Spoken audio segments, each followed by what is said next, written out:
The Juno mission has been one of NASA's most successful planetary explorations, fundamentally changing what we know about the largest planet in our solar system.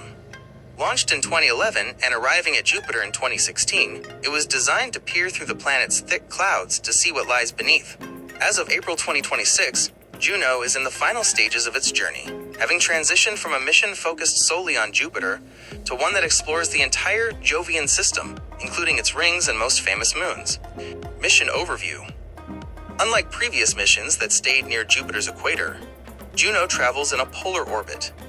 This skimming path allows it to pass extremely close to the cloud tops, within 5,000 kilometers, while avoiding the most intense parts of Jupiter's lethal radiation belts. Primary goal: to understand the origin and evolution of Jupiter.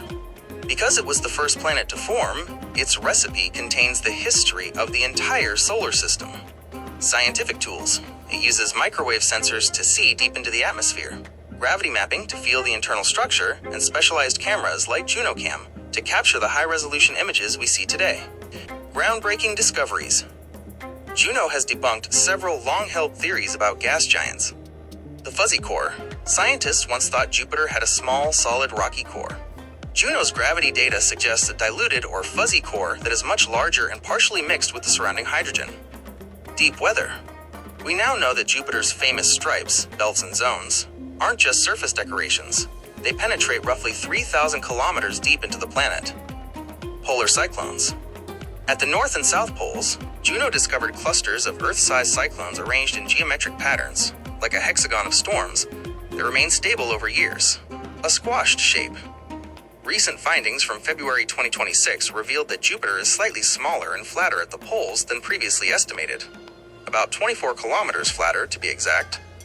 Current status and the extended mission. 2021 minus 2025/26. After completing its primary mission in 2021, NASA extended Juno's life to explore Jupiter's moons. This phase has provided our best look at these worlds in decades. 1. Ganymede, Juno flew past the largest moon in the solar system, mapping its icy surface and measuring its unique magnetic field. 2. Europa. The spacecraft recently provided high-detail scans of Europa's ice shell, measuring oxygen production that could theoretically support life in the ocean below. 3. Io. In late 2024 and early 2025, Juno made the closest passes to Io in 20 years, capturing spectacular images of active volcanoes and lava lakes. The grand finale. The mission was originally slated to end in September 2025, but it has continued to operate into 2026, as long as the spacecraft remains functional. Eventually, to protect the potentially life-bearing moons, like Europa, from contamination, Juno will be commanded to perform a controlled deorbit, plunging into Jupiter's crushing atmosphere, much like the Cassini mission did at Saturn. Legacy. Juno has paved the way for the next generation of explorers. The data it collected on Europa's radiation environment is currently being used to help Europa Clipper, launched recently, and the European Space Agency's JUICE mission as they prepare to search for signs of life in the 2030s. Would you like to know more about its specific findings on one of the moons, like the volcanic activity on Io?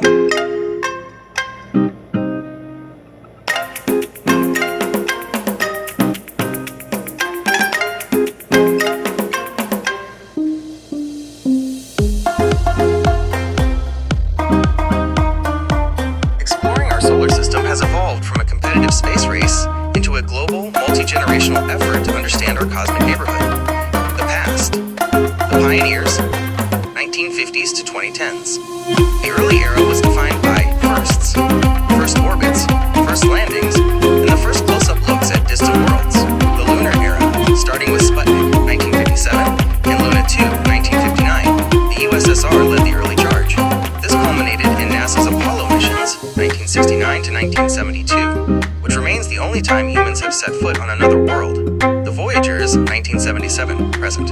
Voyager 1 and 2 transformed our understanding of the outer solar system, providing the first detailed images of Jupiter, Saturn, Uranus, and Neptune. Both have now entered interstellar space, the Red Planet probes. After the stationary Viking landers, 1976, the 1990s and 2000s saw the rise of the rovers, Sojourner, Spirit, Opportunity, and Curiosity, which confirmed that Mars once had liquid water.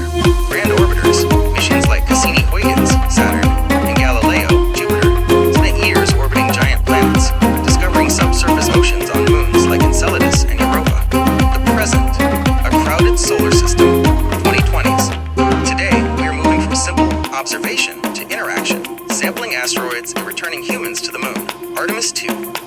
2026. We are currently in a historic moment. The Artemis II mission recently sent 4 astronauts on a 10-day journey around the moon and back, marking the first time humans have traveled beyond low Earth orbit in over 50 years. Asteroid sampling. Missions like OSIRIS-REx, USA, and Hayabusa 2, Japan, have successfully brought fragments of asteroids back to Earth to study the early solar system. The Martian fleet. Perseverance is currently drilling for samples on Mars that a future mission will return to Earth, while the James Webb Space Telescope provides unprecedented infrared views of planetary atmospheres. Solar Explorers. Parker Solar Probe is touching the sun, flying through the solar corona to understand solar wind and radiation. The future. The next frontier. 2026 to 2040s. The coming decades focus on high-risk, high-reward missions to potentially habitable moons and the ice giants. Upcoming major missions. Mission. Destination. Land launch. Goal. MMX. Japan. Phobos. Mars. Late 2026. Sample return from the Martian moons. Chang'e 7. China. Moon South Pole. 2026. Searching for water ice in shadowed craters. Dragonfly. NASA. Titan. Saturn. 2028. A nuclear-powered octocopter to fly on Titan. Europa Clipper. Europa. Jupiter. Arriving Tilde 2030. Investigating the habitability of Europa's ocean. Uranus Orbiter. Uranus. 2030s. Proposed. The first dedicated mission to an ice giant. Long-term vision. Mars sample return. A complex relay involving multiple spacecraft to bring Perseverance's tubes back to Earth labs. Interstellar Probe. Proposed for the late 2030s, this Voyager on steroids would aim to travel 1,000 astronomical units, 1,000 times the distance from Earth to the Sun, to study the interstellar medium directly. Permanent bases. Both the US-led Gateway and the China-Russia ILRS aim to establish permanent research stations on or around the moon by the late 2030s. Which of these eras or specific planetary targets interests you the most for your research?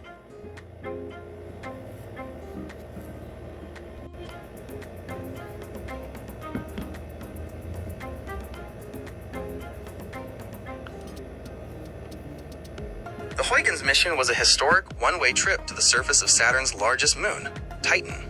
While the Cassini orbiter was a NASA project, the Huygens probe was built by the European Space Agency, ESA, making it a landmark of international cooperation. It remains the most distant landing ever achieved by humanity. The journey and the drop, Huygens hitchhiked across the solar system bolted to the side of Cassini. After a 7-year journey, it detached on Christmas Eve 2004 and coasted for 20 days toward the hazy orange moon. The descent, January 14, 2005. The probe hit Titan's thick nitrogen atmosphere at 21,000 kilometers per hour. It used a series of heat shields and 3 different parachutes to slow down during a 2-hour and 27-minute descent. A world revealed. As it dropped, its cameras, the descent imager/spectral radiometer, peered through the methane smog. It captured images of drainage channels and shorelines that looked eerily like Earth, except the rocks were made of water ice, and the water was liquid methane. The surface, creme brulee. When Huygens finally touched down, it didn't just land. It bounced, slid, and wobbled for about 10 seconds before coming to a rest. Consistency. Scientists describe the landing site as having the consistency of soft, damp sand, or creme brulee, a thin, crunchy crust over a sticky, wet subsurface. The landscape. The probe sent back a famous photo from the surface showing a flat plain littered with rounded pebbles. These were actually chunks of water ice that had been smoothed over time by flowing liquid hydrocarbons, much like river rocks on Earth. Atmospheric cooking. Upon landing, the probe's warmth heated the ground, causing a puff of methane gas to evaporate. This confirmed that the surface was soaked in liquid chemicals. Key discoveries. Huygens transformed Titan from a mysterious orange ball into a complex, Earth-like world. Feature? Discovery. Atmosphere. Found a thick nitrogen atmosphere with a complex organic soup of chemicals raining down. Meteorology. Confirmed a methane cycle where it clouds, rains, and flows into lakes, similar to Earth's water cycle. Wind. Detected superrotation, where high-altitude winds move faster than the moon itself rotates. Potential life. Revealed a world rich in the organic building blocks necessary for life, though at a freezing minus 179 degrees Celsius. The end of the signal. Huygens was only designed to survive the descent and maybe a few minutes on the surface. It defied expectations by transmitting data for 72 minutes from the ground before its batteries died, and Cassini moved out of range over the horizon. Its legacy lives on in the upcoming Dragonfly mission planned for 2028, which will send a rotorcraft to Titan to fly between the different sites Huygens first glimpsed. Since you've been following the latest updates on the Europa Clipper, how do you think Titan's liquid methane environment compares to the subsurface water oceans we expect to find on Europa?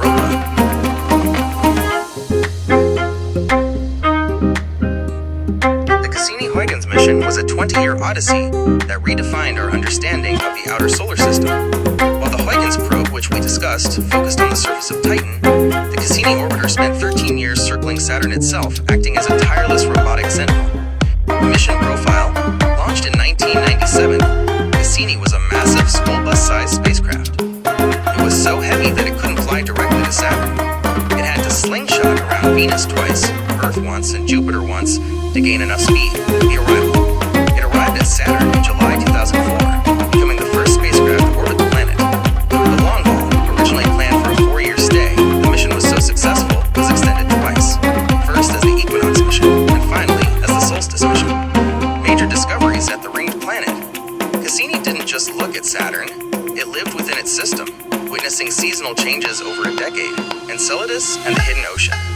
Perhaps the greatest discovery was the geysers of water ice spraying from the south pole of the tiny moon Enceladus. Cassini actually flew through these plumes and detected organic molecules, proving there is a salty, warm ocean beneath the ice. The giant hexagon, Cassini, gave us our first high-resolution look at the hexagon, a massive, six-sided jet stream at Saturn's north pole that is wider than 2 Earths. Ring dynamics Cassini showed that Saturn's rings are not just static sheets of dust, but a dynamic laboratory.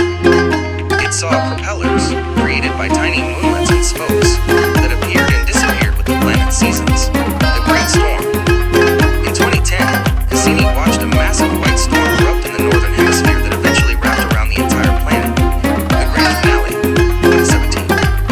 By 2017, Cassini was running out of fuel. To prevent the spacecraft from ever crashing into and contaminating the potentially habitable moons, Titan or Enceladus, NASA chose a dramatic end. Dives. Cassini performed 22 daring dives between Saturn and its innermost rings, a gap only 2,400 kilometers wide where no spacecraft had ever dared to go. 2. The plunge. On September 15, 2017, Cassini turned its antenna toward Earth and dived directly into Saturn's atmosphere. 3. The final signal. It continued to transmit data about the atmosphere's composition until the friction and heat of the descent tore it apart, turning the multi-billion-dollar machine into a meteor over the Saturnian clouds. Legacy.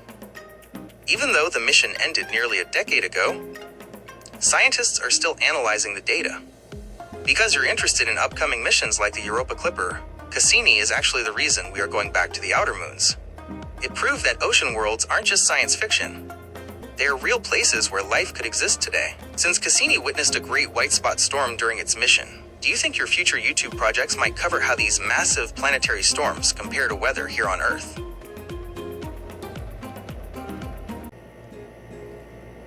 The closest solar systems to us aren't just single stars. They are complex neighborhoods of red dwarfs, binary pairs, and brown dwarfs. As of April 2026, our understanding of these systems has expanded significantly thanks to data from the James Webb Space Telescope, JWST, and the VLT, Very Large Telescope. 1. The Alpha Centauri system, 4.24 to 4.37 light-years. This is a triple-star system, and our absolute closest neighbor, Proxima Centauri, the red dwarf. Proxima is the closest individual star. It is a flare star, meaning it frequently blasts its planets with radiation. Proxima b, an Earth-sized planet in the habitable zone. As of March 2026, researchers are using JWST spectra to determine if it has managed to hold onto an atmosphere despite the star's violent flares. Proxima d, a very light planet, only about 25% the mass of Earth, orbiting even closer to the star. Proxima c, a disputed super-Earth, or mini-Neptune, much further out. Alpha Centauri A and B, the Sun-like pair. These two stars are very similar to our Sun. While no planets have been 100% confirmed yet, high-resolution imaging in early 2026 is focusing on candidate signals that suggest Earth-sized worlds could be hiding in the habitable zones of either star. 2. Lumen 16, 6.5 light-years. This is not a solar system in the traditional sense because it doesn't have a burning star. It is a binary brown dwarf system. The failed stars, Lumen 16A and 16B, are between 29 and 35 times the mass of Jupiter. Too small to be stars, but too big to be planets. Recent news, April 2026. New spectroscopic atlases have identified ammonia, NH3, in the atmospheres of these brown dwarfs, making them some of the best laboratories for studying cool substellar chemistry. 3. Barnard's Star, 5.9 light-years. For decades, scientists debated if this ancient red dwarf had planets. The breakthrough, late 2025. Astronomers confirmed a system of 4 sub-Earth mass planets. Barnard's Star B, C, D, and E. Barnard's Star B. This is the most famous of the group, a small rocky world with a minimum mass of about 37% of Earth. It orbits its star every 3 days. Barnard's Star E, holding the record in 2026 as one of the least massive exoplanets ever detected by the radial velocity method, only about 19% of Earth's mass. 4. Wolf 1061, 14.1 light-years. Located in the constellation Ophiuchus, this system is a prime target for those looking for super-Earths. Wolf 1061c, a rocky planet located near the inner edge of its star's habitable zone. It is often cited as one of the most Earth-like neighbors we have, alongside Proxima b. Comparison table, our neighbors, system, distance, Li, type, known planets, Alpha Centauri, 4.2, 4 to 4.37, triple star, 2 confirmed, 2 candidates, Barnard's Star, 5.96, red dwarf, 4 confirmed, low mass, Lumen 16, 6.51, brown dwarf pair, 0, likely none, Wolf 1061, 14.1, red dwarf, 3 confirmed. Connection to your research. Given your focus on Kardashev type 4 to 7 civilizations and directed panspermia, these nearby systems are the most likely targets for the first interstellar bridges. If a civilization were to seed life, they would likely start at Proxima b or the planets of Barnard's Star, due to the sheer proximity. Since you are a content creator, do you think the fact that our closest neighbors are mostly red dwarfs, which live for trillions of years, makes them more interesting for a video than the yellow dwarfs like our sun? This video provides a deep dive into the environment of Proxima b and explains why its habitability is a major topic of debate in 2026. Nebulae are the star nurseries and cosmic graveyards of our galaxy. In the Milky Way, these vast clouds of dust and gas are where new suns are born and where old ones meet their spectacular ends. As of April 2026, our views of these structures have reached a new level of detail thanks to the combined efforts of the James Webb Space Telescope, JWST, and the Euclid mission. The Eagle Nebula, M16. Located about 7,000 light-years away, this is arguably the most famous nebula in the world due to a specific feature, the Pillars of Creation. What it is: a young cluster of stars surrounded by a massive region of active star formation. Latest discovery. In 2024 and 2025, JWST's mid-infrared views peered through the thick dust of the pillars to reveal thousands of newborn stars that were previously invisible to Hubble. We now know the pillars are being slowly eroded by the intense radiation of nearby massive stars, a process that will eventually destroy them in about 10,000 years. The Carina Nebula, NGC 3372. One of the largest and brightest nebulae in our sky, it is 4 times larger and even brighter than the famous Orion Nebula, though it is only visible from the southern hemisphere. The Cosmic Cliffs. This stunning mountainous region was one of the first targets for JWST. It shows the edge of a giant, gaseous cavity carved out by the intense ultraviolet radiation from young, hot stars. Eta Carinae. At its heart lies a massive, unstable double-star system that is expected to explode as a supernova in the astronomically near future. The Orion Nebula, M42. The Great Nebula in Orion is the closest region of massive star formation to Earth, about 1,350 light-years away. Visibility. It is so bright that it can be seen with the naked eye as the fuzzy middle star in Orion's sword. Scientific importance. It is a perfect laboratory for studying how planetary systems form. Astronomers have found hundreds of protoplanetary disks, proplyds, around young stars here, the early stages of solar systems like our own. The Crab Nebula, M1. Unlike the nurseries above, the Crab Nebula is a supernova remnant, the wreckage of a star that exploded. Historical connection. This explosion was so bright that it was recorded by Chinese and Arab astronomers in 1054 AD as a guest star visible during the day for nearly a month. The engine. At its center sits the Crab Pulsar, a neutron star spinning 30 times per second, powering the nebula's eerie glow with a massive magnetic field. The Helix Nebula, NGC 7293. Often called the Eye of God, this is a planetary nebula, representing the future of our own sun, the death of a star.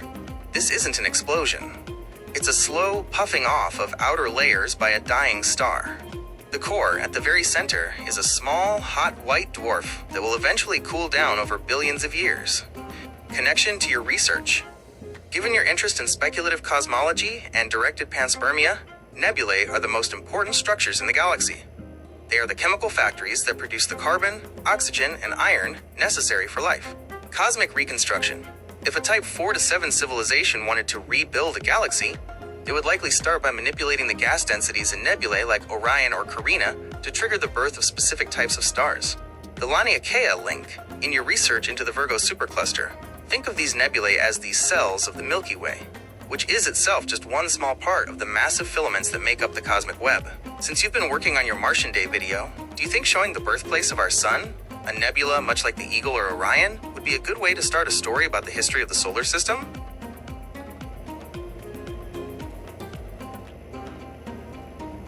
The main sequence is the longest and most stable stage of a star's life.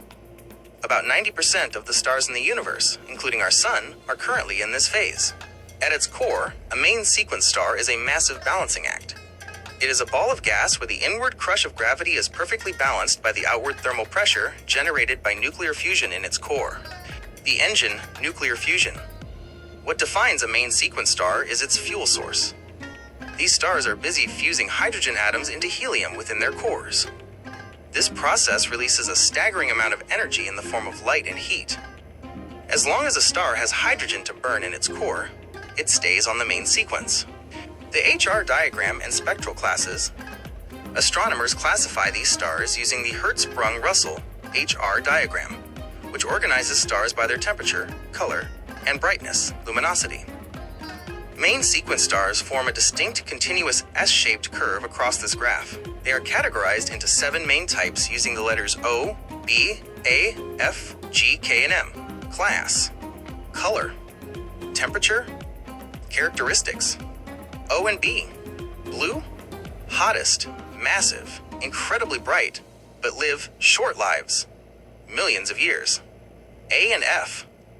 White. Hot. Larger and hotter than our sun, e.g. Sirius. G. Yellow. Intermediate. Our sun is a G-type star. Stable for billions of years. K. Orange. Cool. Orange dwarfs that are very stable and long-lived. M. Red. Coolest. Red dwarfs. Smallest and most common stars. They can live for trillions of years. Mass dictates destiny. The most important rule of the main sequence is mass equals speed. High mass stars, O and B.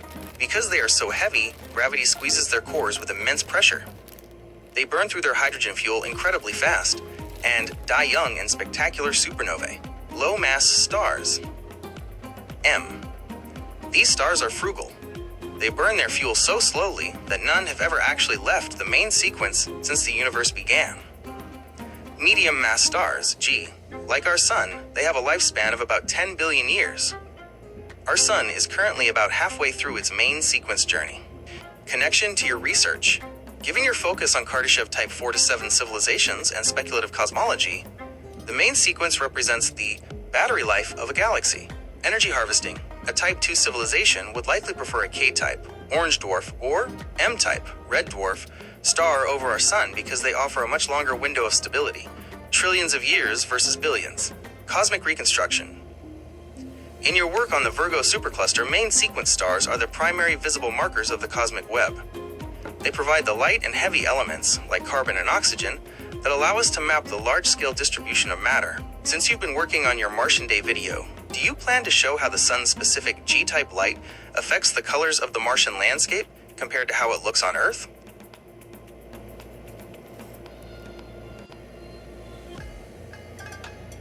White stars are the middle ground of the stellar sequence, representing a balance between the extreme heat of blue stars and the relative coolness of yellow stars like our sun.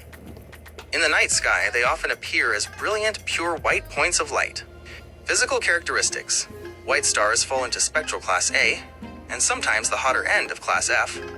On the Hertzsprung-Russell HR diagram. Temperature. They are significantly hotter than the sun, with surface temperatures ranging from 7,500 K to 10,000 K. Color. To the human eye, they appear a crisp, stark white. This color is the result of their blackbody radiation peaking in the blue ultraviolet range, but emitting enough light across the entire visible spectrum to look white. Mass and size. They are typically 1.4 to 2.1 times the mass of our sun and significantly more luminous. Famous examples. Because they are bright and relatively common in our local neighborhood, some of the most famous stars in the sky are white. 1. Sirius A, the dog star, the brightest star in our night sky. It is a Class A main sequence star located only 8.6 light-years away. 2. Vega, one of the most important stars in astronomy. It was once used as the 0 point for the entire stellar magnitude brightness scale.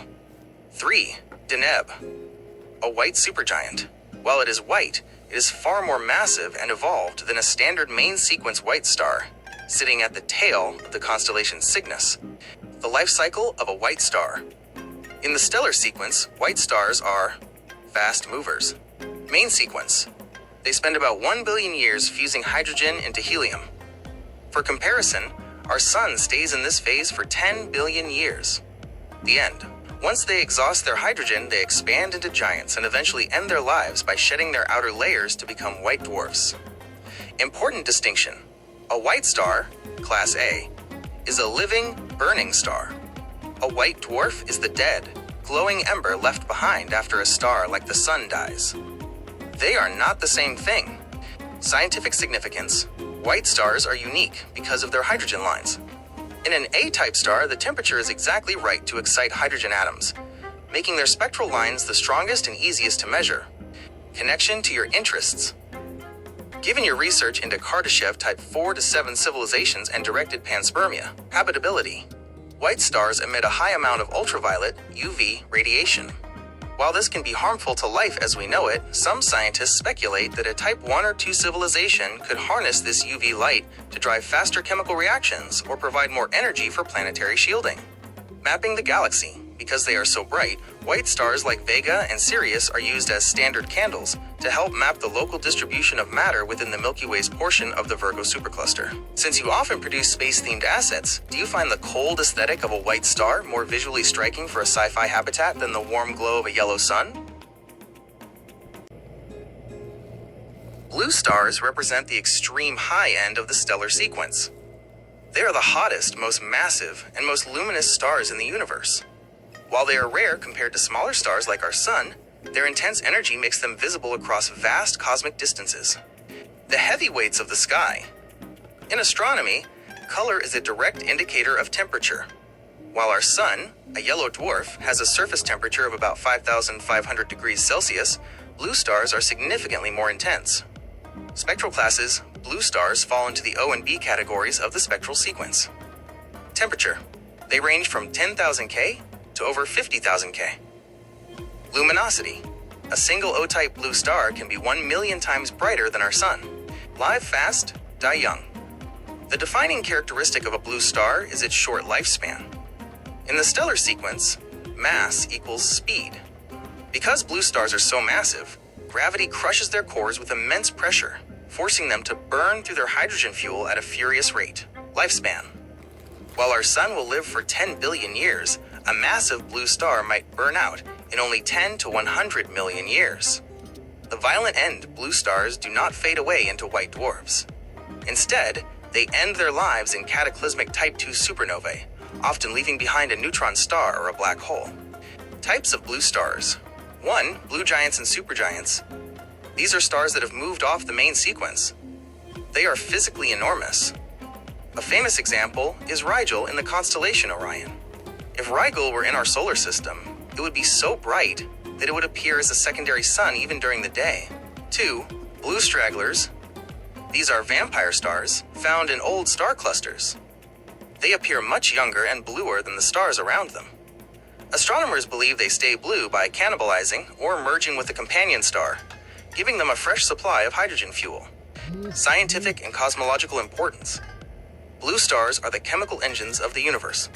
Because they are hot enough to fuse heavy elements, they are responsible for creating many of the atoms, like oxygen and magnesium, that eventually make up planets and life, mapping the cosmic web.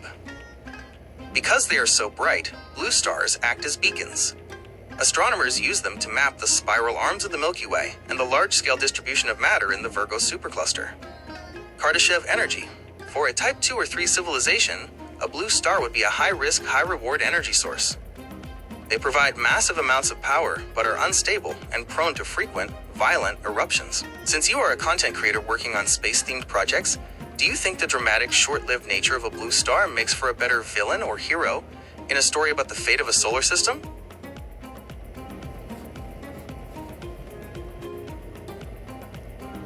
Yellow stars are the Goldilocks stars of the universe. Not too hot, not too cold, and incredibly stable. In the official stellar sequence, they are known as G-type main sequence stars, often called yellow dwarfs. The most famous yellow star, of course, is our own sun. Physical profile. Yellow stars are the baseline for how we measure everything else in astronomy. Spectral class, G, specifically G2V for the sun. Temperature. They have surface temperatures between 5,200 K and 6,000 K. True color. Despite the name, yellow stars are actually white.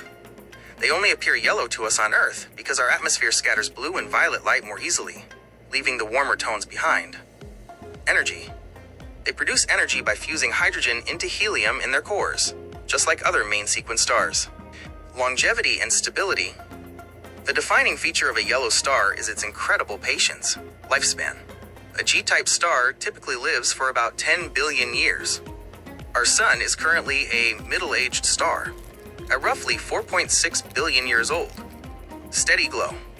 Unlike smaller red dwarfs that can blast their planets with violent flares, or massive blue stars that burn out in a blink, yellow stars provide a steady, consistent flow of energy for billions of years. The end. When a yellow star runs out of hydrogen, it doesn't explode. Instead, it will swell into a red giant and eventually shrink down into a quiet white dwarf. Why they are the cradle of life. In the search for extraterrestrial life, yellow stars, and their orange K-type cousins, are the primary targets. 1. Habitable zone. They have a wide Goldilocks zone where liquid water can exist on a planet's surface. 2. UV balance. They emit enough ultraviolet light to trigger the chemical reactions needed for life, but not so much that they strip away a planet's atmosphere. 3. Time. Their 10 billion year lifespan provides a long, stable window for evolution to occur. Connection to your research. Given your focus on Type 4 to 7 civilizations in the cosmic web, yellow stars are the anchor points of the galaxy. Dyson Spheres, a Kardashev Type II civilization, would most likely build its first megastructures around a G-type star like the Sun, because the energy output is high, yet the star is stable enough to manage. Cosmic mapping. Because yellow stars are so common and well understood, astronomers use them as standard models to calculate the mass and light distribution of the Virgo supercluster. Since you are currently working on your Martian Day project, are you planning to highlight how the sun's yellow light looks different through the thin, dusty Martian atmosphere compared to the blue skies of Earth?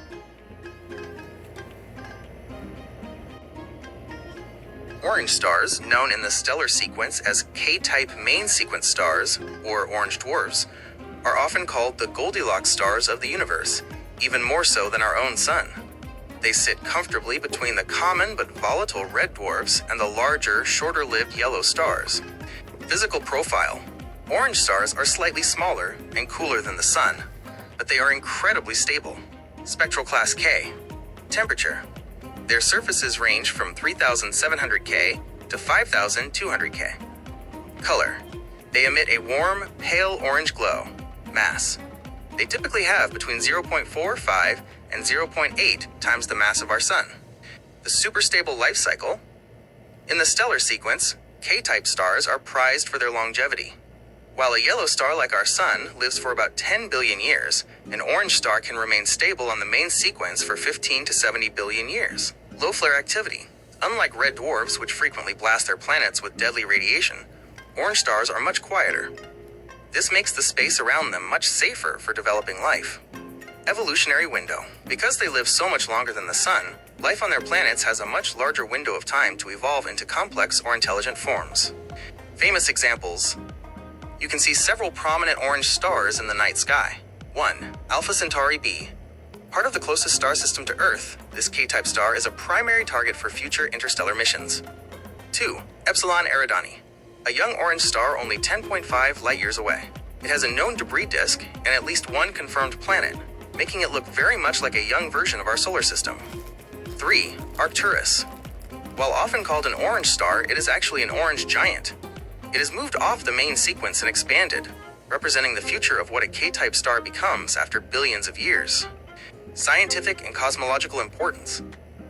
Many astronomers believe K-type stars are the best places to look for extraterrestrial intelligence. Habitable zone. Their habitable zones are closer than the Sun's, but further out than a red dwarf's, meaning planets aren't as likely to become tidally locked where one side always faces the star. Kardashev energy. For a Type 2 or 3 civilization, orange stars are the ultimate long-term investment. Their extreme stability and multi-billion-year lifespans provide a nearly permanent power source for megastructures like Dyson spheres. Connection to your research. Given your interest in speculative cosmology and the cosmic web, orange stars are vital long-term markers, mapping the supercluster. Because they live so long, K-type stars act as the permanent residents of the Virgo supercluster. While blue and white stars pop in and out of existence like fireworks, orange stars provide a consistent map of matter over tens of billions of years. Panspermia. If you were researching directed panspermia, an orange star would be the most logical nursery to seed. The lack of violent flares and the massive timeline for evolution make it a much safer bet than a G-type star like ours. Since you've been working on your Martian Day video, have you considered how a different star, like a K-type orange sun, would change the lighting and shadows on a Martian-like landscape?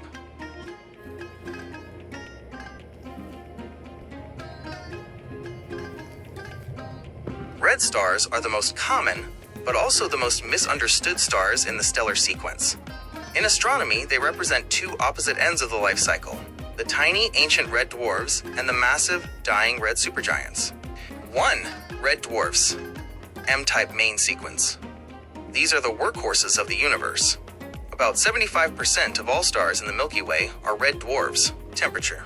They are the coolest stars, with surface temperatures between 2,400 K and 3,700 K. Size and mass.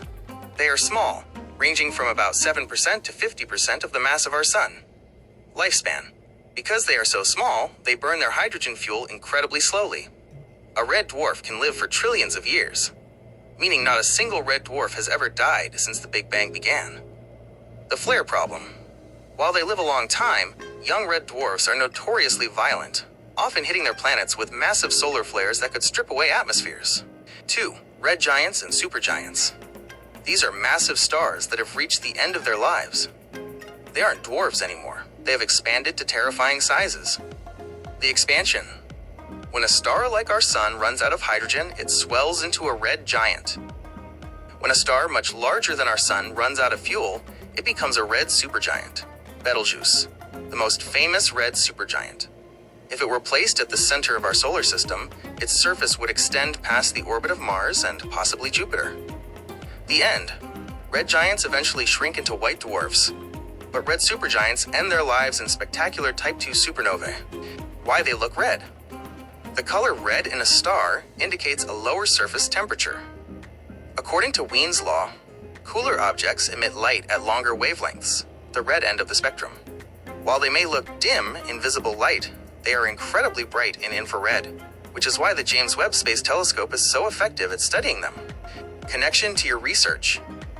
Given your focus on Kardashev Type 4 to 7 civilizations and speculative cosmology, the ultimate refuge, many scientists believe that a Type 3 civilization would eventually migrate to red dwarf systems. Because these stars live for trillions of years, they provide the ultimate long-term stability for a civilization trying to survive the heat death of the universe. Panspermia. Red dwarfs are the primary targets for your research into directed panspermia. Because they are so common, they act as the most frequent rest stops for life-bearing material traveling across the cosmic web. Cosmic reconstruction.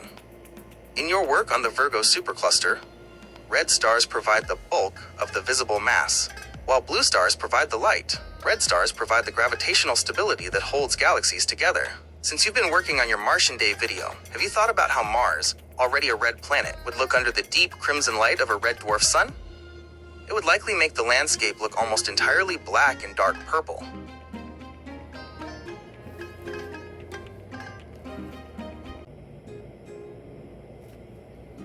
Neutron stars are the densest objects in the universe that we can directly observe.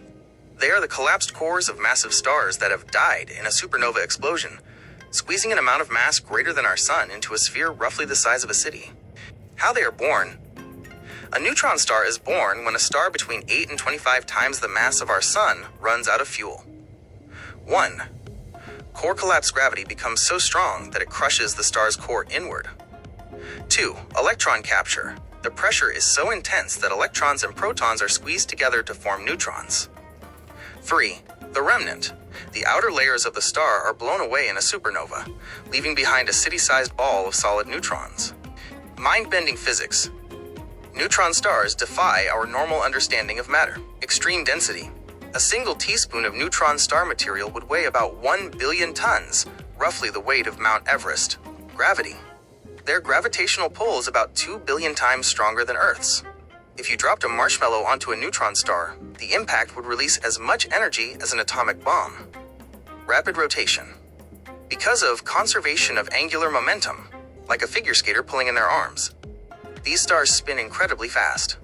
Some rotate hundreds of times per second. Types of neutron stars. 1. Pulsars. Pulsars are neutron stars that emit beams of radiation from their magnetic poles. As they spin, these beams sweep across Earth like a cosmic lighthouse. Precision. Pulsars are so steady that they can be used as the most accurate clocks in the universe, often more precise than atomic clocks. 2. Magnetars. These are neutron stars with the most powerful magnetic fields in the universe, quadrillions of times stronger than Earth's. Starquakes. A starquake on a magnetar can release more energy in a fraction of a second than the sun produces in 250,000 years. Scientific and cosmological context. Neutron stars are essentially the laboratories of the universe where physics is pushed to the breaking point. Gold and platinum. In October 2025, new data confirmed that when two neutron stars collide, a kilonova, they create the extreme conditions necessary to forge heavy elements like gold, platinum, and uranium. Kardashev energy. For a Type 2 or 3 civilization, a pulsar could be utilized as a high-frequency beacon for interstellar navigation, or even a source of extreme gravitational energy. Connection to your research. Given your interest in the Laniakea supercluster and the cosmic web, neutron stars are vital dead markers of past star formation. In your work on cosmic reconstruction, a neutron star represents the ultimate recycling of matter, stripping away everything until only the subatomic core remains. Since you are a content creator, do you think the idea that your gold jewelry was likely made in a neutron star collision is a hook that would grab your audience's attention for your next video?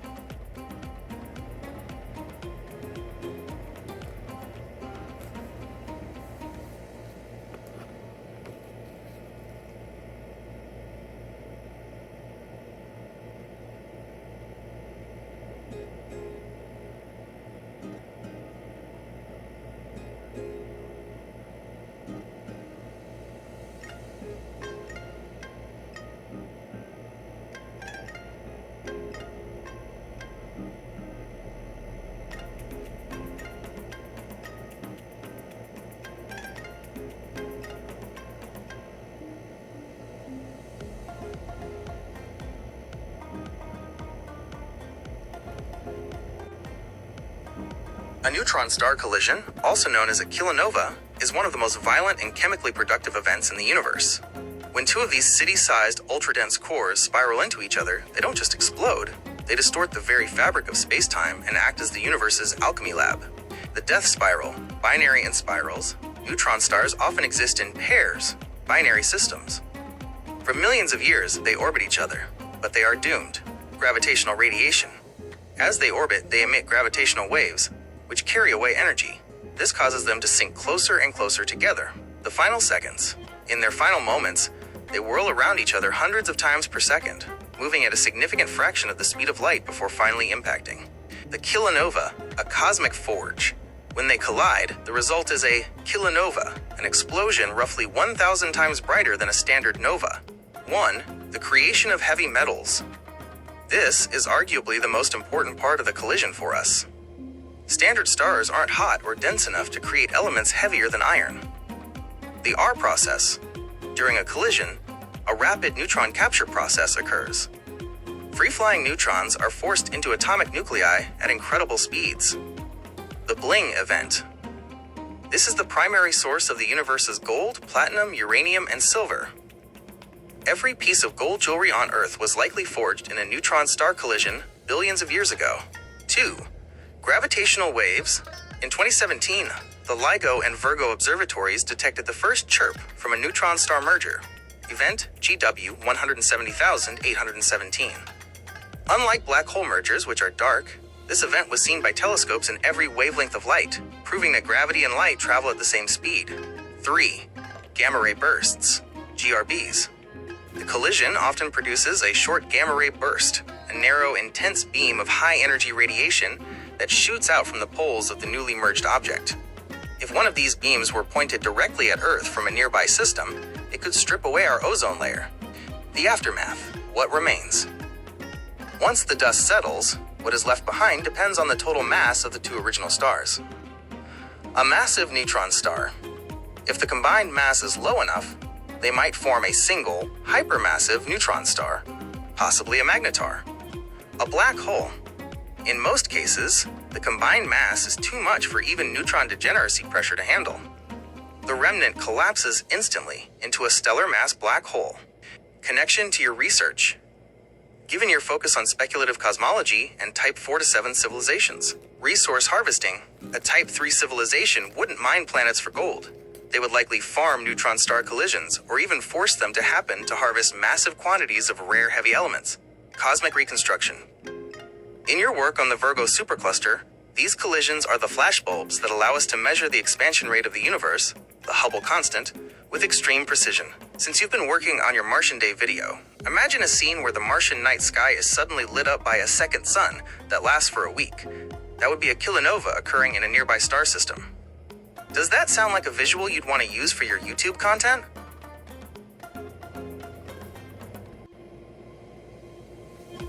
While pulsars and magnetars are both types of neutron stars, they represent different extremes of physics.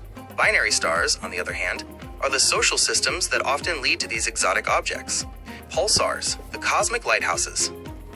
A pulsar is a highly magnetized, rapidly rotating neutron star. The pulsars don't actually pulsate. They emit steady beams of radiation, radio waves, X-rays, or gamma rays from their magnetic poles. Because the magnetic poles aren't aligned with the rotation axis, the beams sweep across space like a lighthouse beam. We only see a pulse when the beam points toward Earth. Precision timing. Some pulsars, millisecond pulsars, spin hundreds of times per second. Their rotation is so stable that they serve as the universe's most accurate clocks, the dead marker. As they age, they lose energy and slow down, eventually turning off when they can no longer generate the beams. Magnetars, the magnetic monsters. If a pulsar is a lighthouse, a magnetar is a solar system-sized magnetic storm. They have the strongest magnetic fields in the known universe. Intensity. A magnetar's magnetic field is roughly 1,000 times stronger than a normal neutron star's and a quadrillion times stronger than Earth's. If a magnetar were halfway to the moon, it would wipe the data from every credit card on Earth. Starquakes. The magnetic field is so powerful, it stresses the star's crust. When the crust snaps, a starquake, it releases a massive burst of gamma rays. Short lives. Because their magnetic fields decay rapidly, magnetars only stay active for about 10,000 years before becoming quiet neutron stars. Binary stars, the solar partnerships. Most stars in the Milky Way do not live alone. They are part of a binary system where two stars orbit a common center of mass. Visual binaries. systems where we can see both stars through a telescope. Spectroscopic binaries, systems where the stars are so close they look like one point of light, but we know there are two because their light wobbles, the Doppler effect, mass transfer. In close binaries, one star can vampirize the other, pulling gas away from its companion. This is often how white dwarfs turn into type Ia supernovae, or how pulsars get spun up to millisecond speeds. Connection to your research. For your interests in speculative cosmology and type 4 to 7 civilizations, the pulsar map. In the 1970s, we put a map on the Voyager probes using pulsars as landmarks to help aliens find Earth. A Type 3 civilization would likely use a galaxy-wide network of pulsars as a GPS system. Binary engines. Binary systems are the factories of the universe. In your work on the Virgo supercluster, binary mergers, like the neutron-star collisions we discussed, are the primary way the universe populates the cosmic web with heavy elements. Since you've been working on the Martian Day video, have you ever considered a what-if scenario where Earth or Mars had two suns? The shadows and daylight cycles in a binary system would make for some incredible visual effects in your YouTube content.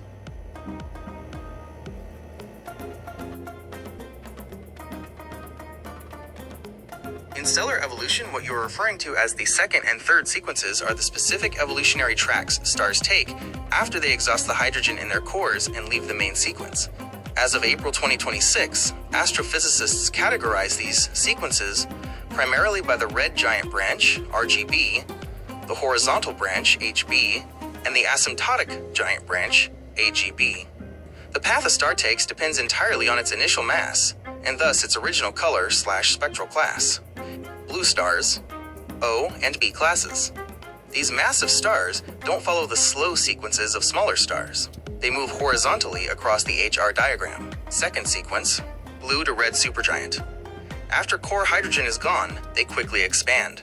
They don't just become giants, they become red supergiants, like Betelgeuse.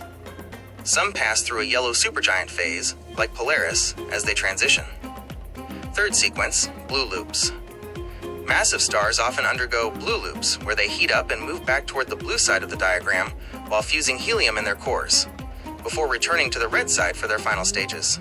White and yellow stars, A, F, G classes. Our Sun, yellow, and Sirius, white, follow the most classic sequence of death. Second sequence, red giant branch, RGB. The core shrinks and heats up, while the outer layers expand and cool. The star becomes a red giant. It is now fusing hydrogen in a shell around a dead helium core. Third sequence, horizontal branch, HB. After a helium flash, the star begins fusing helium into carbon in its core. It actually shrinks and gets hotter, moving horizontally back toward the blue/white part of the diagram. Orange stars, K-class. Orange dwarfs are exceptionally stable and have very long second and third sequences. Second sequence, subgiant to red giant. They move very slowly off the main sequence into a subgiant phase before climbing the red giant branch. Third sequence, red clump. Because they have higher metallicity, heavy elements than older stars, when they reach the helium fusing stage, they don't move far across the horizontal branch. Instead, they clump together on the red side of the diagram, known as the red clump. Red stars, M-class. The sequence for red stars is the most unique because, for the smallest ones, it hasn't happened yet. Second sequence, the theoretical blue phase. Low-mass red dwarfs are fully convective. They don't form shells. Instead, they burn nearly all their hydrogen. Theoretically, as they run out of fuel, they will get hotter and move left on the diagram to become blue dwarfs, not to be confused with massive blue stars. Third sequence, white dwarf. They will never become red giants. They will simply shrink and fade directly into white dwarfs. Note, because red dwarfs live for trillions of years, no red dwarf in the history of the universe has ever reached its second or third sequence yet. Summary of post-main sequence tracks. Original color, second sequence, third sequence, final fate, blue, OB, red supergiant, blue loops, supernova, neutron star/black hole, white/yellow, AG, red giant, RGB, horizontal branch, HB, planetary nebula, right pointing arrow, white dwarf, orange K, red giant, RGB, red clump, white dwarf, red M, blue dwarf, theoretical, White dwarf. Helium white dwarf. Connection to your research. For your work on Type 4 to 7 civilizations and cosmic reconstruction, these sequences are the clocks of the universe. A civilization at the Kardashev Type 3 level might try to force a star back into its second sequence, horizontal branch, to extend its life, a process sometimes called stellar rejuvenation. Since you've been exploring the Virgo supercluster, do you think these blue loops of massive stars are the reason we see so many bright blue markers in active star-forming galaxies, even if those galaxies are billions of years old?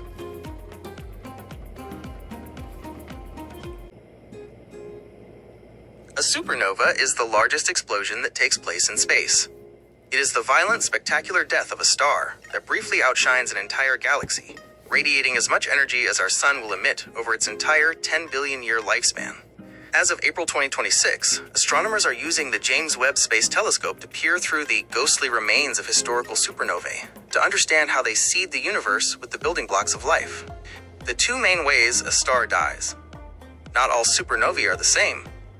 They are categorized by how the explosion is triggered. 1. Type Ia supernova, vampire star.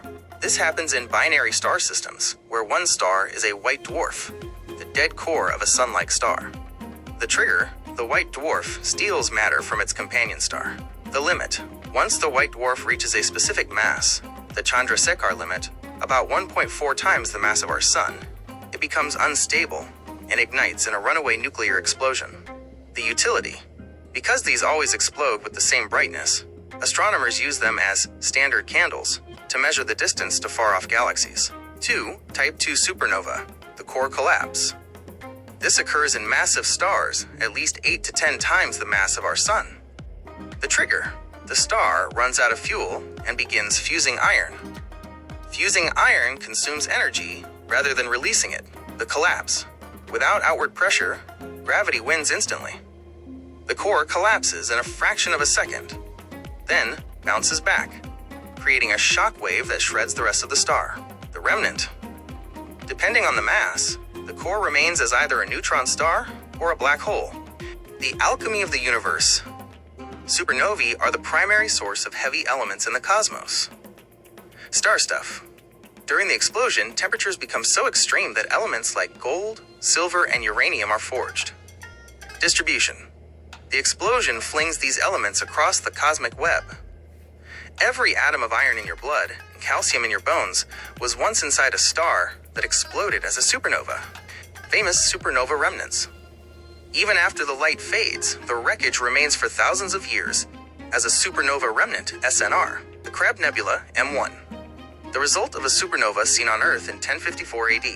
Cassiopeia A, a favorite target for the Chandra X-ray Observatory, showing a beautiful shell of superheated gas and a tiny neutron star at the center. Connection to your research.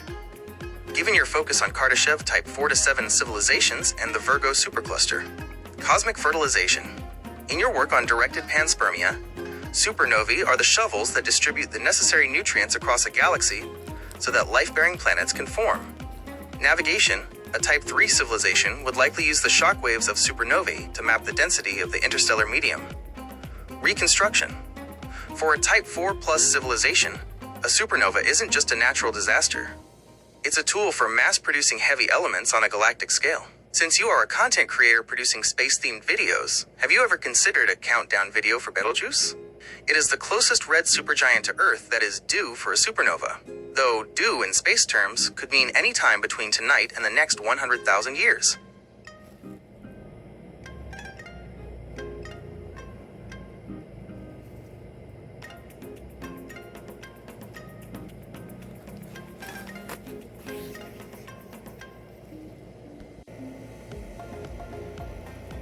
A white dwarf is the final evolutionary stage of stars like our sun. It is the retirement phase for stars that weren't massive enough to end in a supernova. When a medium-sized star runs out of fuel, it sheds its outer layers and leaves behind its hot, dense core, a stellar ember that will slowly cool over trillions of years. How a white dwarf is formed. The journey to becoming a white dwarf follows a specific sequence for stars between 0.08 and 8 times the mass of the sun. 1. Red giant phase. The star runs out of hydrogen in its core, expands, and begins fusing helium. 2. Planetary nebula. The star becomes unstable and puffs its outer layers into space, creating a beautiful shell of glowing gas. 3. The core. What remains is the exposed core, about the size of Earth but with the mass of the Sun. Mind-bending physics, electron degeneracy. White dwarfs don't produce energy through fusion. So why don't they collapse under their own massive gravity? Degeneracy pressure. The star is held up by a quantum mechanical effect called electron degeneracy pressure. Essentially, the electrons are packed so tightly that they push back against gravity. Density. A white dwarf is incredibly dense. A single teaspoon of white dwarf material would weigh about 5 tons, roughly the weight of an elephant. The limit. There is a maximum mass a white dwarf can reach, 1.4 times the mass of the Sun. This is known as the Chandrasekhar limit. If it gets any heavier, it collapses into a neutron star, or explodes as a Type Ia supernova. The long cool down black dwarfs. Because they have no fuel to burn, white dwarfs are essentially just cooling off. Billions of years. It takes an incredibly long time for a white dwarf to lose its heat. Black dwarfs. Eventually, they will cool so much that they no longer emit light or heat, becoming black dwarfs. Note, the universe is only about 13.8 billion years old, which isn't long enough for a single white dwarf to have become a black dwarf yet. They are all still glowing. Diamond stars? As white dwarfs cool, the carbon and oxygen inside them can begin to crystallize. BPM 37093. Astronomers have found a white dwarf nicknamed Lucy, after the Beatles song, that has a crystallized carbon core. Essentially, it is a diamond the size of Earth, weighing approximately 10 billion trillion carats. Connection to your research. Given your focus on speculative cosmology and Type 4 to 7 civilizations, energy mining, a Type 2 civilization could potentially mine a white dwarf for its intense heat or its pure carbon/oxygen content. The end of the galaxy. In your work on the Virgo supercluster, white dwarfs represent the final tally of stars. Trillions of years from now, when all the gas is gone and new stars stop forming, the galaxies will be populated almost entirely by cooling white dwarfs. Cosmic reconstruction. If you were rebuilding a solar system, as you might explore in your Martian Day video, a white dwarf would provide a stable, long-lasting, though dim source of gravity to keep planets in orbit long after the main star has died. Since you've been working on your YouTube content, do you think the idea of a diamond star would be a cool visual to render using your generative AI tools? It would definitely make for a striking thumbnail.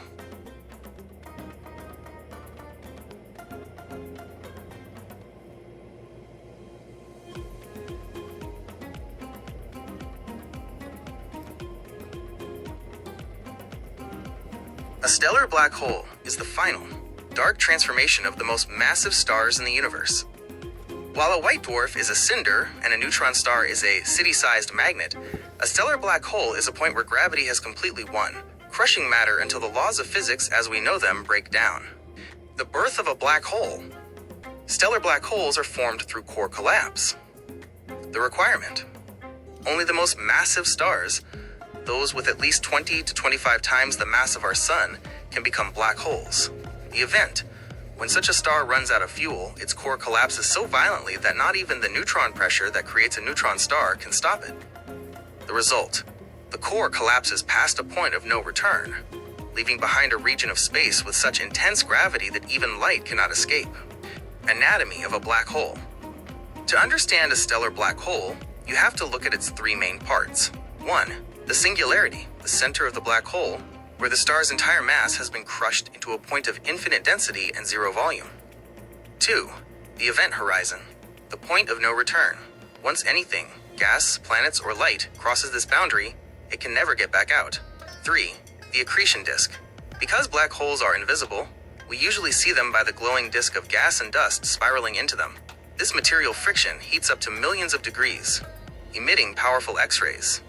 How we find invisible objects. Since no light escapes, we detect stellar black holes through their neighborhood behavior. X-ray binaries. Many stellar black holes have a companion star. The black hole acts like a cosmic vampire, stripping gas from its neighbor. As the gas spirals in, it screams in X-rays, which our telescopes, like Chandra, can detect. Gravitational waves. When 2 stellar black holes collide, they send ripples through the fabric of space-time. These were first detected by LIGO in 2015, proving that these objects aren't just theoretical. Size versus mass. Stellar black holes are surprisingly small in terms of physical space, but massive in terms of weight. Mass. Typically between 3 and 50 times the mass of the Sun. Size. If you turned our Sun into a black hole, it would be only 6 kilometers, about 3.7 miles wide. A typical stellar black hole is about the size of a large city. Connection to your research. For your interests in Type 4 to 7 civilizations and speculative cosmology, energy harvesting, a Type 2 or 3 civilization might use a stellar black hole as the ultimate trash compactor or a source of Penrose process energy, extracting energy from the rotation of the black hole itself. Cosmic reconstruction. In your work on the Virgo supercluster, stellar black holes are the gravity anchors that help govern the internal motion of star clusters. Directed panspermia. Some speculative theories suggest that highly advanced civilizations could use the intense gravity of black holes to slingshot biological packets at near-light speeds across the cosmic web. Since you've been working on your Martian Day video, imagine the visual of a dark sun, a black hole passing near a planet. The way it would bend the light behind it, gravitational lensing, would create a mind-bending effect for your audience. Is that the kind of high-concept science you'd like to include in your YouTube content? These are the outcasts of the galaxy, objects that have been violently ejected from their homes and are now wandering the void of the Milky Way. Rogue planets, the homeless worlds. A rogue planet, also known as an interstellar planet, is a planetary mass object that orbits the galactic center directly rather than a parent star. How they are orphaned. Gravitational kick. During the chaotic early stages of a solar system's formation, large gas giants can play gravitational billiards, slingshotting smaller planets out of the system entirely. Star death. When a star dies or undergoes a supernova, the sudden loss of mass can weaken the gravitational hold on its planets, allowing them to drift away. Characteristics. Eternal night. Without a star, these planets are pitch black. However, some might still be warm. If a rogue planet is large enough or has a thick hydrogen atmosphere, internal geothermal heat could keep subsurface oceans liquid for billions of years. Abundance. Astronomers estimate there may be trillions of rogue planets in our galaxy, potentially outnumbering the stars themselves. Hypervelocity stars, the galactic speedsters. While most stars orbit the center of the Milky Way at around 200 kilometers per second, hypervelocity stars move so fast, up to 1,000 kilometers per second or more, that they are physically escaping the galaxy's gravity. The slingshot mechanism. Most hypervelocity stars are created by the Hills mechanism. 1. A binary star system wanders too close to Sagittarius A times the supermassive black hole at the center of our galaxy. 2. The black hole captures one star into a tight orbit. 3. The second star is violently ejected at extreme speeds, like a stone from a celestial sling. Their fate. Once ejected, these stars travel through the galactic halo and eventually enter intergalactic space. They are destined to spend the rest of eternity lonely and isolated in the vast emptiness between galaxies. Connection to your research. Given your work on Type 4 to 7 civilizations and directed panspermia, interstellar arcs, a highly advanced civilization might look at a rogue planet not as a dead world, but as a perfect stealth vessel.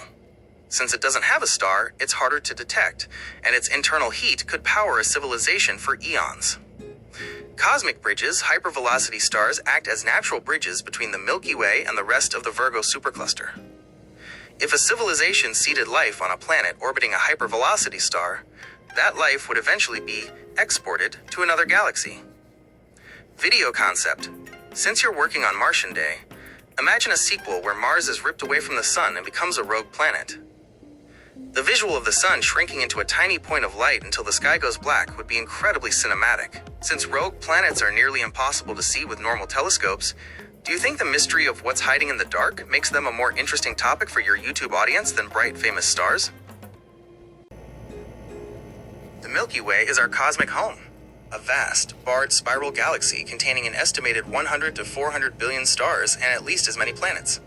To us, it appears as a milky band of light stretching across the night sky, but from the outside, it is a grand, rotating disk of gas, dust, and stars. Structure and dimensions. The Milky Way is shaped like a thin disk with a central bulge, measuring about 100,000 to 150,000 light-years in diameter. The galactic center.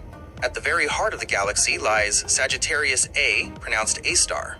a supermassive black hole with the mass of about 4 million suns, the bar and bulge. Unlike a simple spiral, the Milky Way has a central bar of stars. Surrounding this is the bulge, a dense region of older stars. The spiral arms. We live in the Orion Arm, or Orion Spur, located between two major arms, the Perseus and Sagittarius arms.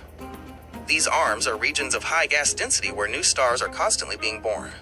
The galactic halo.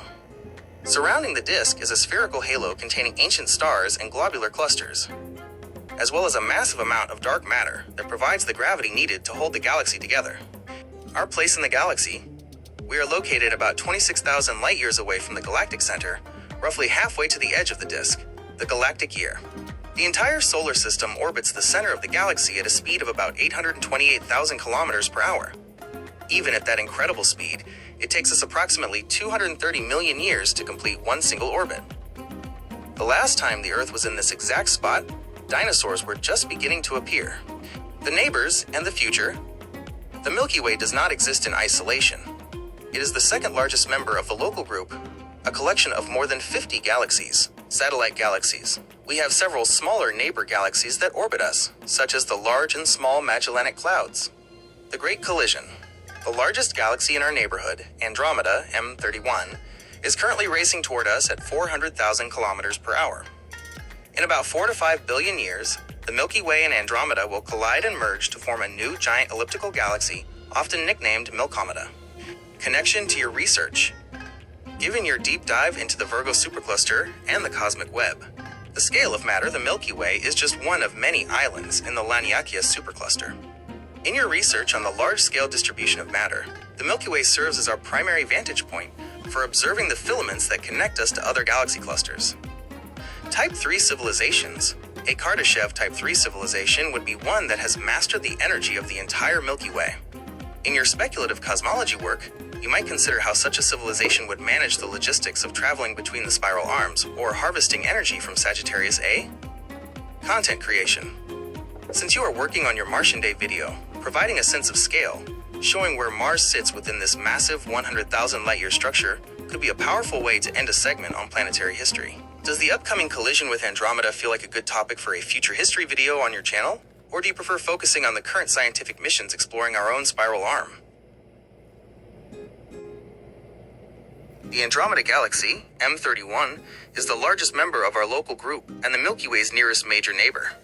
It is a massive spiral galaxy that acts as a big sister to our own, containing roughly 1 trillion stars, more than double the estimate for the Milky Way. As of April 2026, Andromeda remains one of the most studied objects in the sky, serving as a primary laboratory for understanding galaxy formation and dark matter. Structure and scale.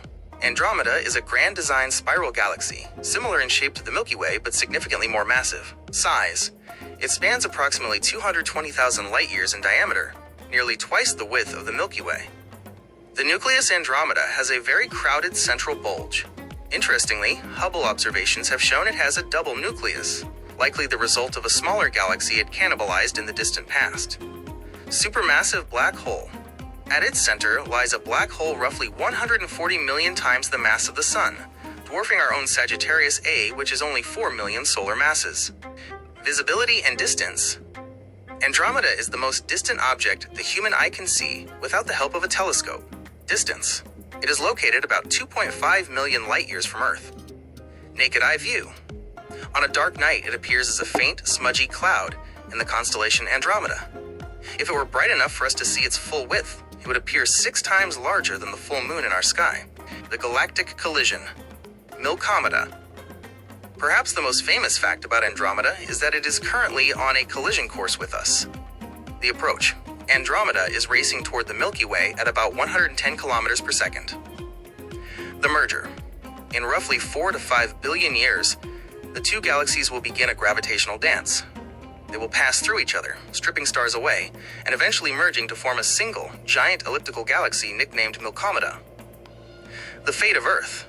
Because space is so vast, individual stars, like our Sun, are unlikely to actually collide. However, our solar system will likely be flung into a much different orbit within the new, larger galaxy. Connection to your research. Given your focus on speculative cosmology and the Virgo supercluster, Cosmic reconstruction, a Type 4 civilization, would likely view the Andromeda-Milky Way merger not as a catastrophe, but as a massive opportunity to reorganize the matter of two entire galaxies into a more efficient structure. The Laniakea connection. In the context of the Laniakea supercluster, the Milky Way and Andromeda are the two dominant gravitational anchors of our local neighborhood.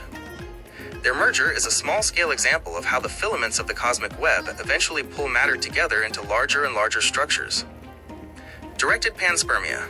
If a civilization were to seed life in Andromeda, those life forms would eventually meet our life forms in 4 billion years when the galaxies merge, a literal cosmic reunion. Since you are a content creator working on your Martian Day project, imagine a future Martian Day billions of years from now, where the sky isn't just filled with stars, but by the glowing massive disk of Andromeda filling half the horizon. Would that kind of long-term perspective fit the tone of your YouTube channel? A galaxy cluster is one of the largest gravitationally bound structures in the universe. While a galaxy is a collection of billions of stars, a cluster is a collection of hundreds to thousands of galaxies, all held together by the invisible glue of dark matter. Structure of a cluster. A cluster is more than just a group of galaxies. It is a massive cosmic city with three primary components. 1. The galaxies, 1 to 5%. Hundreds or thousands of individual galaxies ranging from dwarfs to giants. 2. Intracluster medium, ICM, 10 to 15%. A vast atmosphere of superheated gas, up to 100 million degrees Celsius, that fills the space between galaxies. It is so hot that it glows in X-rays. 3. Dark matter, approximately 80%. The hidden mass. Without the immense gravity of dark matter, the galaxies are moving far too fast to stay together. They would simply fly off into deep space. The hierarchy, groups versus clusters. Not all collections of galaxies are equal. Astronomers distinguish them by size. Galaxy groups, small collections, fewer than 50 galaxies. Our local group, Milky Way, Andromeda, etc., is a prime example. Galaxy clusters, massive structures containing 50 to 1,000 plus galaxies. They are roughly 2 to 10 million light-years across. Superclusters, the neighborhoods of clusters. Clusters and groups are linked together by thin filaments of gas and stars to form superclusters, like the Laniakea supercluster we inhabit. Famous galaxy clusters. Cluster, key characteristic, Virgo cluster, the nearest major cluster to us, 54 million light-years away. It is the heart of the Virgo supercluster. Coma cluster, a famous, dense cluster containing over 1,000 confirmed galaxies. The Bullet cluster, famous for providing some of the best evidence for the existence of dark matter. El Gordo, one of the most massive and distant clusters ever found. Its name means the fat one in Spanish. Scientific importance, gravitational lensing. Galaxy clusters are so massive that they actually warp the fabric of space-time around them. This creates a gravitational lens. When light from an even more distant galaxy passes through a cluster, the cluster's gravity bends and magnifies that light like a giant magnifying glass. This allows telescopes like JWST to see primitive galaxies from the very beginning of the universe that would otherwise be invisible. Connection to your research. Given your focus on Kardashev Type 4 to 7 civilizations and speculative cosmology, the Type 4 scale, a Kardashev Type 4 civilization is defined by its ability to harness the energy of an entire galaxy cluster. Managing the intracluster medium for energy or travel would be their primary engineering feat. Cosmic reconstruction. In your research on the Virgo supercluster, clusters are the metropolises of the cosmic web. If life is seated, directed panspermia, at the center of a cluster, the frequent galaxy collisions act as a natural transit system to spread life across millions of light-years. Large-scale matter clusters are the nodes where the filaments of the universe meet. Mapping them is the only way to truly understand the shape of the cosmic web. Since you're deep into the production of your Martian Day video, have you thought about how the night sky would look if Earth were inside the Virgo cluster? Instead of a few bright planets, the sky would be filled with dozens of smudges, entire galaxies, visible to the naked eye. Would that be a cool what-if scenario for your subscribers?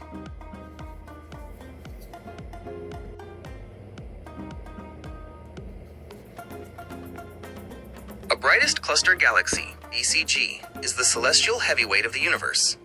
They are the most massive, luminous, and oldest galaxies in existence, typically found sitting motionless at the very center of a galaxy cluster. As of April 2026, new observations from the Euclid mission have given us unprecedented maps of the dark matter halos that surround these giants. What makes a BCG? A BCG is not just a large galaxy. It is a distinct class of object, usually categorized as a giant elliptical E or a CD-type galaxy. Location. They almost always occupy the geometric center and the bottom of the gravitational well of a galaxy cluster. Size. They can be 10 times larger than the Milky Way, spanning hundreds of thousands, sometimes millions of light years. Luminosity. They outshine everything else in their neighborhood. Their light often comes from hundreds of billions of old, red stars. Galactic cannibalism. BCGs are the apex predators of the cosmic web. They don't grow by forming new stars from gas like the Milky Way does. They grow by eating their neighbors. The process. Over billions of years, gravity pulls smaller galaxies toward the center of the cluster.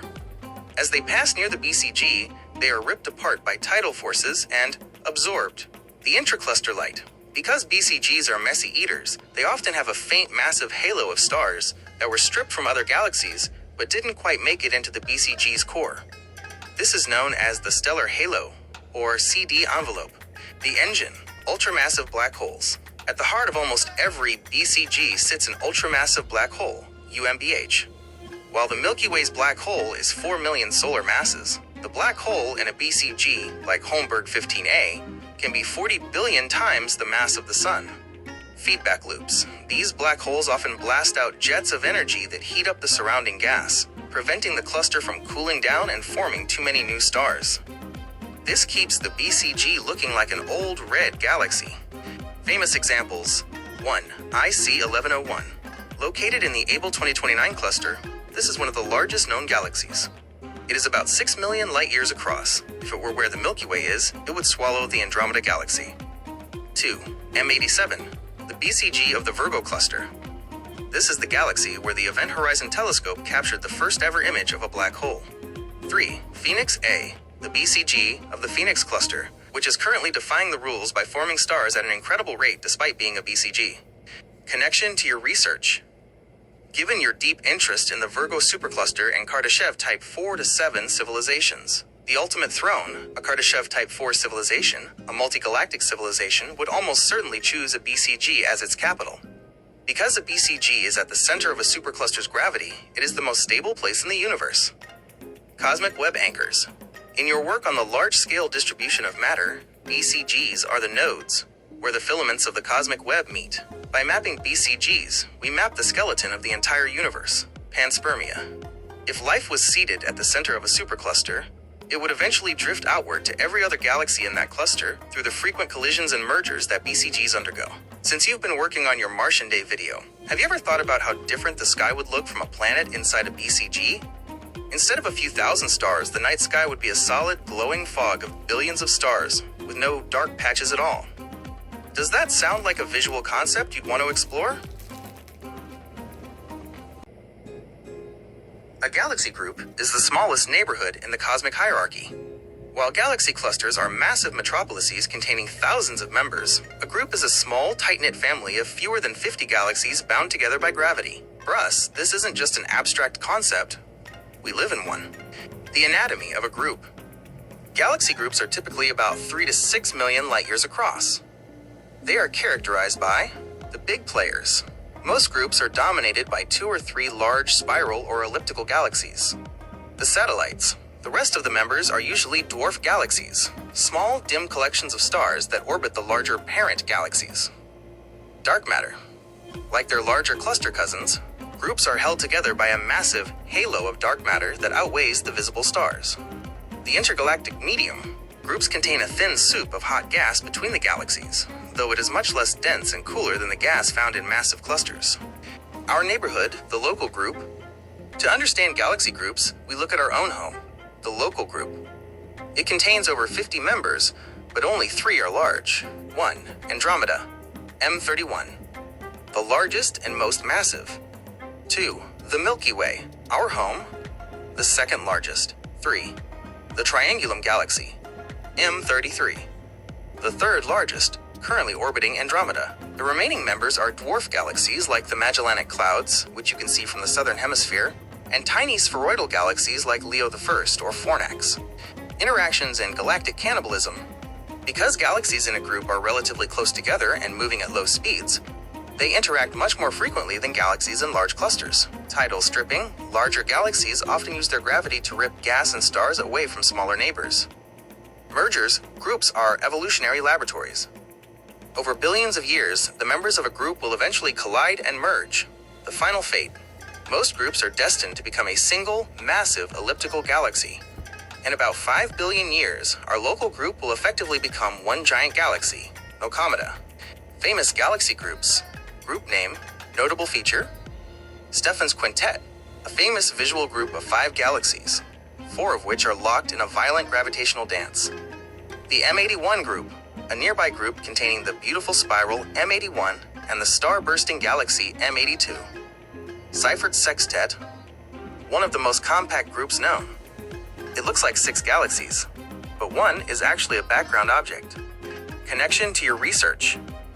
Given your focus on speculative cosmology and the cosmic web, Type 3 civilization expansion. For a civilization that has mastered the Milky Way, the other members of the local group are the first logical targets for intergalactic colonization. Directed panspermia. Groups are the perfect size for life to spread naturally. If a supernova or a black hole slingshot ejects a life-bearing planet, a rogue planet from the Milky Way, it is highly likely to be captured by another galaxy within the same group. Cosmic reconstruction. In your work on the Virgo supercluster, groups are the building blocks. Superclusters are essentially just long chains and filaments made of these small groups. Since you've been working on your Martian Day video, have you ever considered a segment on the night sky of the future? As the Milky Way and Andromeda approach each other, the view from Mars would change from a single band of light to 2 massive, glowing spirals dominating the sky. Does that seem like a compelling topic for your subscribers?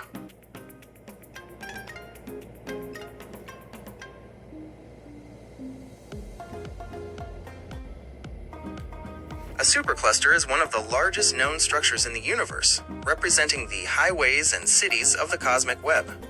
While a galaxy cluster is a dense collection of galaxies, a supercluster is a massive collection of clusters and groups, stretching across hundreds of millions of light years. Most importantly, superclusters are not always bound by gravity. Because they are so large, the expansion of the universe, dark energy, is often fighting to pull them apart, while gravity tries to hold them together. Structure, the cosmic web. Superclusters are not just random blobs. They are organized into filaments and walls. Filaments. These are thin, thread-like structures of galaxies and gas that connect clusters. Voids. Between the superclusters lie massive, empty spaces called cosmic voids, which contain almost no galaxies at all. The Great Attractor. Most superclusters have a gravitational center, or a valley, toward which all the galaxies inside are drifting. For our region, this is a mysterious gravity anomaly known as the Great Attractor. Our cosmic address, Laniakea. For a long time, we thought we lived in the Virgo supercluster. However, in 2014, astronomers redefined our home. We now know that the Virgo supercluster is just one branch of a much larger structure called Laniakea, Hawaiian for immense heaven. Size. Laniakea spans about 520 million light-years. Mass. It contains roughly 100,000 galaxies. The boundary. Astronomers defined Laniakea by mapping the flow of galaxies. Every galaxy inside Laniakea is moving toward the same central gravitational point, while galaxies outside of it are flowing toward a different supercluster, like Shapley. Famous superclusters. Supercluster. Notable feature. Virgo. Our immediate neighborhood. It contains the Virgo cluster and about 100 other galaxy groups. Shapley. One of the most massive concentrations of matter in the local universe. It is pulling Laniakea toward it. Saraswati. One of the largest and most distant superclusters, discovered in 2017. Hercules. A massive wall of galaxies that is one of the largest structures ever found. Scientific importance. Superclusters are the key to understanding the evolution of the universe. 1. Dark matter mapping. By studying how superclusters pull on each other, we can map where dark matter is located, even though we can't see it. 2. Dark energy superclusters are the battleground where we measure dark energy. If a supercluster is staying together, gravity is winning. If it is stretching out, dark energy is winning. Connection to your research. Given your focus on speculative cosmology and Type 4 to 7 civilizations, Kardashev Type 4 and 5. A Type 4 civilization controls a galaxy cluster, but a Type 5 civilization would be supercluster scale. They would effectively control the filaments of Laniakea itself, potentially using the Great Attractor as a central power or transit hub. Directed panspermia. On this scale, you aren't just seeding planets, you are seeding entire clusters. A civilization might use hypervelocity stars as vessels to carry biological data along the filaments from the Virgo supercluster to the Centaurus supercluster. Cosmic reconstruction. In your work on the Virgo supercluster, you are looking at the skeletal system of our universe. Every Martian day is happening on a tiny speck located at the very edge of one of these massive filaments. Since you are a content creator, do you think a zoom-out animation, starting from Mars, leaving the Milky Way, passing the local group, and finally showing the entirety of Laniakea, would be a powerful way to show your audience how small, yet connected we are?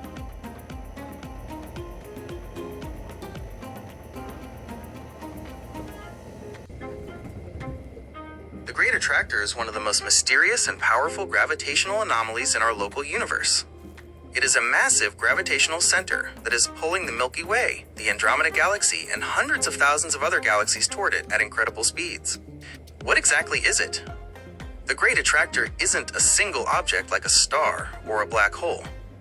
Instead, it is a gravitational focal point located at the heart of the Laniakea supercluster, the Pole. Our galaxy is being dragged toward this point at roughly 600 kilometers per second, about 1.3 million miles per hour. The mass. To exert this much pull over hundreds of millions of light years, the Great Attractor must have the mass of tens of thousands of Milky Ways. Location. It is situated about 150 to 250 million light years away in the direction of the constellations Triangulum Australe and Norma. The zone of avoidance. For decades, we knew something was pulling us, but we couldn't see what it was. This is because the Great Attractor lies directly behind the zone of avoidance. Dust and gas. The disk of our own Milky Way galaxy is filled with thick clouds of dust and gas. This acts like a blind spot, blocking our view of the space behind it. X-ray breakthrough. By using X-ray and radio telescopes, which can see through the dust, astronomers finally identified the Norma cluster and the even larger Shapley supercluster as the primary sources of this gravitational tug. The Cosmic Valley. Think of the Great Attractor as the bottom of a giant gravitational valley. 1. Imagine the cosmic web is like a landscape of mountains and valleys. 2. Galaxies are like water droplets falling on the landscape. 3. The Great Attractor is the drain at the bottom of the basin where all the water, galaxies, in the Laniakea supercluster is flowing. Is it a threat? While we are racing toward the Great Attractor, we will likely never actually reach it. Dark energy. Even though gravity is pulling us toward the center, dark energy is causing the universe to expand in the opposite direction. The tug of war. Currently, the expansion of the universe is winning. Most of the galaxies flowing toward the Great Attractor will eventually be pulled away from it, as the space between them stretches faster than they can travel. Connection to your research. Given your focus on speculative cosmology and Type 4 to 7 civilizations, Type 5 civilizations, a civilization operating at the supercluster scale would likely treat the Great Attractor as their primary highway. Because everything naturally flows toward it, it would be the ultimate hub for intergalactic transit. Directed panspermia. In your work on seeding life, the Great Attractor acts as a cosmic conductor. If you release biological packets into the intergalactic medium, they will naturally follow the flow of gravity toward the Great Attractor, essentially delivering life to the most densely populated part of the supercluster.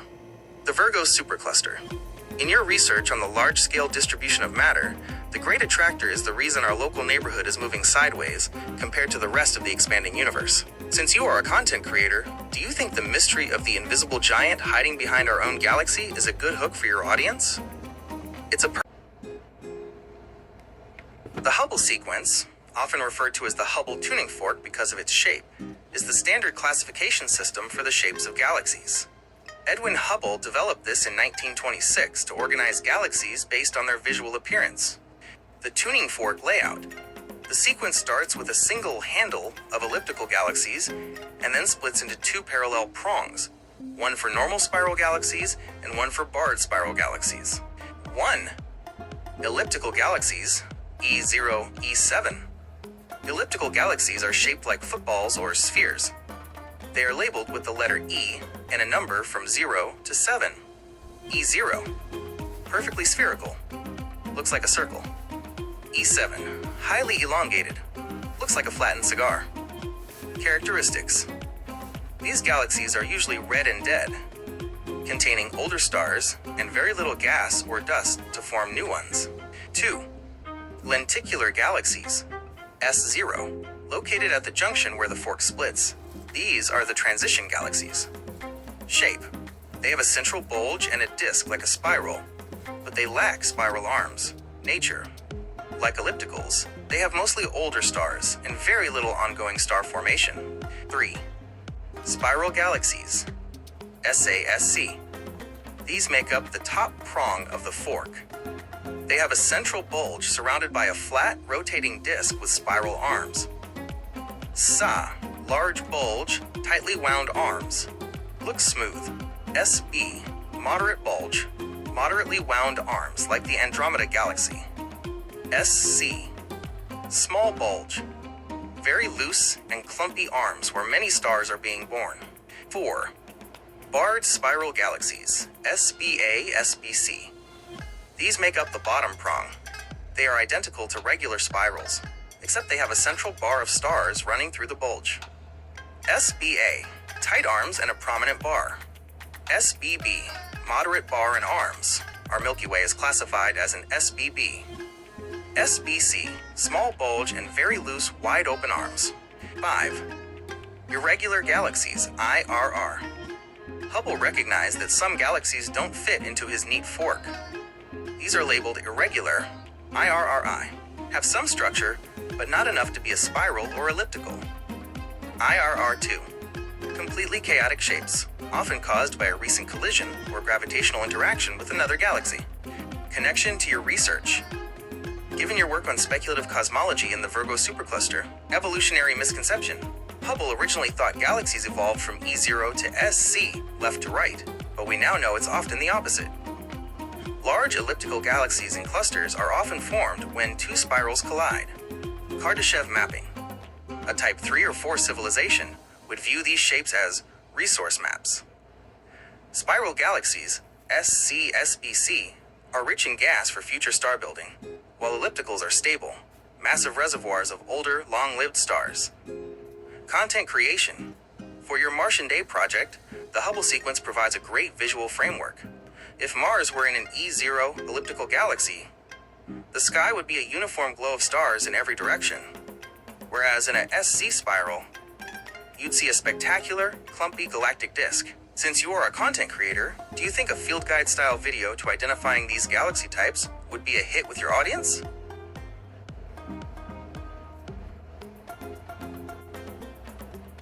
While all spiral galaxies share a general disk-like structure, they are categorized by how their arms are organized and whether or not they have a central bar. 1.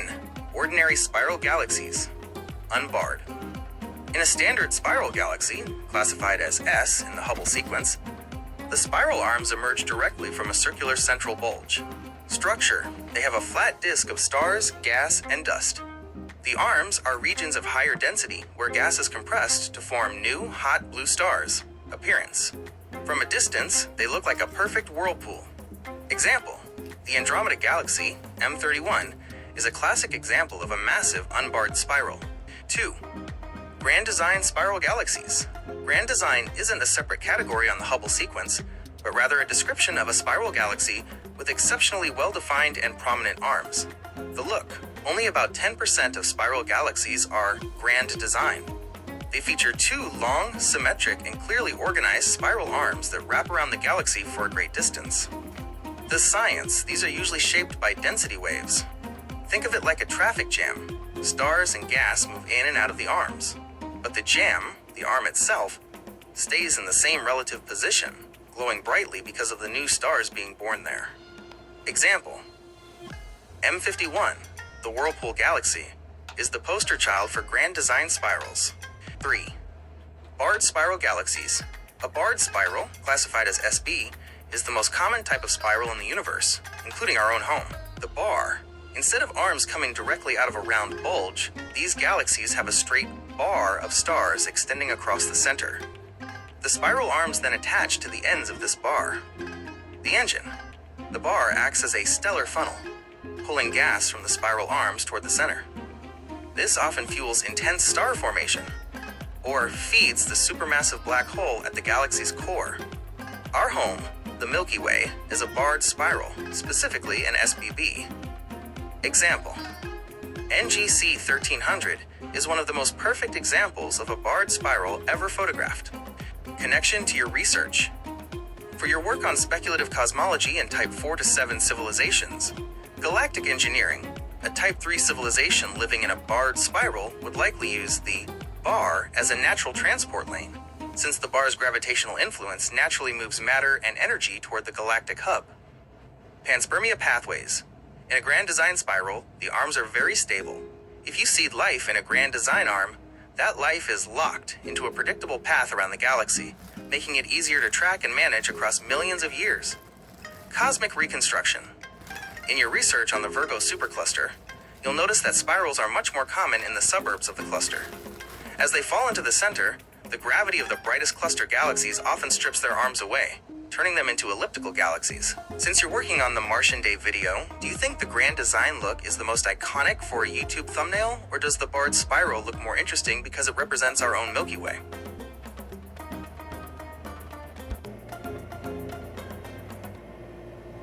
Lenticular galaxies represent a fascinating middle ground in the cosmic neighborhood. Often described as galaxies with a disk but no arms, they occupy a unique position in the Hubble sequence between elliptical and spiral galaxies. The basic structure, a lenticular galaxy, classified as S0, consists of a bright central bulge surrounded by a large, flat disk. Unlike spiral galaxies, however, they lack the prominent, star-forming spiral arms. From a distance, they often look like a lens, which is where the name lenticular originates. Key characteristics: aged stellar population. Most lenticulars are composed of older, redder stars. Population 2. They have very little interstellar gas and dust remaining. Low star formation. Because they lack the raw materials, cool gas clouds, their star formation rates are extremely low compared to spiral galaxies. High visibility bulges. The central bulge is often much more dominant and luminous than the surrounding disk. Environment. They are frequently found in high-density regions, such as the centers of galaxy clusters. Classification. The Hubble sequence. On the Hubble tuning fork diagram, lenticulars are the bridge. They are designated as S0, Standard Lenticular Galaxy, SB0, Barred Lenticular Galaxy, possessing a central bar-shaped structure of stars. How do they form? Astronomers generally point to two main theories for how a galaxy becomes lenticular. 1. Fated spirals. A spiral galaxy might use up all its gas or have it stripped away by the gravitational pull of a galaxy cluster, a process called ram pressure stripping. Without gas to make new stars, the spiral arms simply fade away, leaving only the disk and bulge. 2. Galactic mergers. When two galaxies of unequal size merge, the resulting turbulence can destroy spiral structures while maintaining a disk-like shape, eventually settling into an S0 form. Notable examples: the Spindle Galaxy, Messier 102, a classic example seen almost edge-on, showing a prominent dust lane across its center. NGC 5866, another famous edge-on lenticular galaxy in the constellation Draco. NGC 2787, a barred lenticular galaxy that shows faint, tightly wound structures in its disk.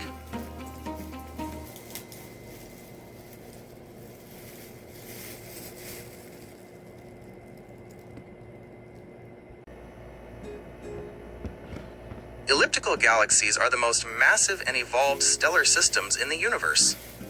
Unlike the flat, rotating disks of spiral galaxies, ellipticals are three-dimensional structures where stars swarm in random, orbital directions like a hive of bees. General characteristics: stellar composition. They are primarily composed of older, evolved stars, population 2. They appear reddish because they lack the massive, hot blue stars found in active star-forming regions. Minimal gas and dust. Most ellipticals have exhausted their interstellar medium. With very little cool gas available, new star formation has effectively ceased. Mass range. They vary more than any other galaxy type, ranging from dwarf ellipticals, only a few million stars, to giant ellipticals, trillions of stars, that often sit at the heart of galaxy clusters. The morphology of shape. Elliptical galaxies are classified using the Hubble sequence with the letter E, followed by a number from 0 to 7 that describes their eccentricity, how flat they look from our perspective, where A is the semi-major axis, the long side, and B is the semi-minor axis, the short side. 1. Round type, E0, E2. These galaxies appear almost perfectly spherical. An E0 galaxy is a perfect circle to the observer. This shape suggests that the internal stellar velocities are roughly equal in all directions. 2. Ellipsoidal type, E3, E5. This is the standard elliptical shape, resembling a slightly flattened ball or a melon. These galaxies have a clear distinction between their length and width. 3. Cigar-like, E6, E7. These are the most elongated ellipticals. From our viewpoint, they appear stretched out and narrow. It is important to note that an E7 galaxy might actually be a flatter shape seen edge-on, or a truly prolate, cigar-shaped system. Formation and evolution. Modern astronomy suggests that large elliptical galaxies are the result of galactic cannibalism or major mergers. When two spiral galaxies collide, their delicate disks are destroyed by gravitational tidal forces.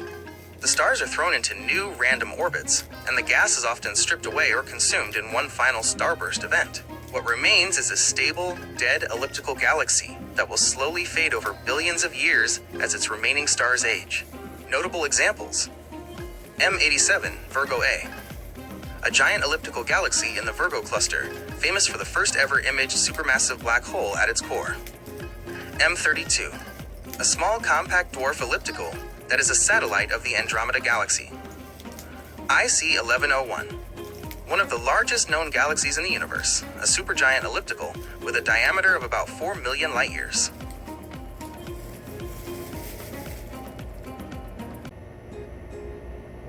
Peculiar galaxies are the outliers of the universe, galaxies that possess unusual sizes, shapes, or compositions that cannot be explained by the standard Hubble sequence.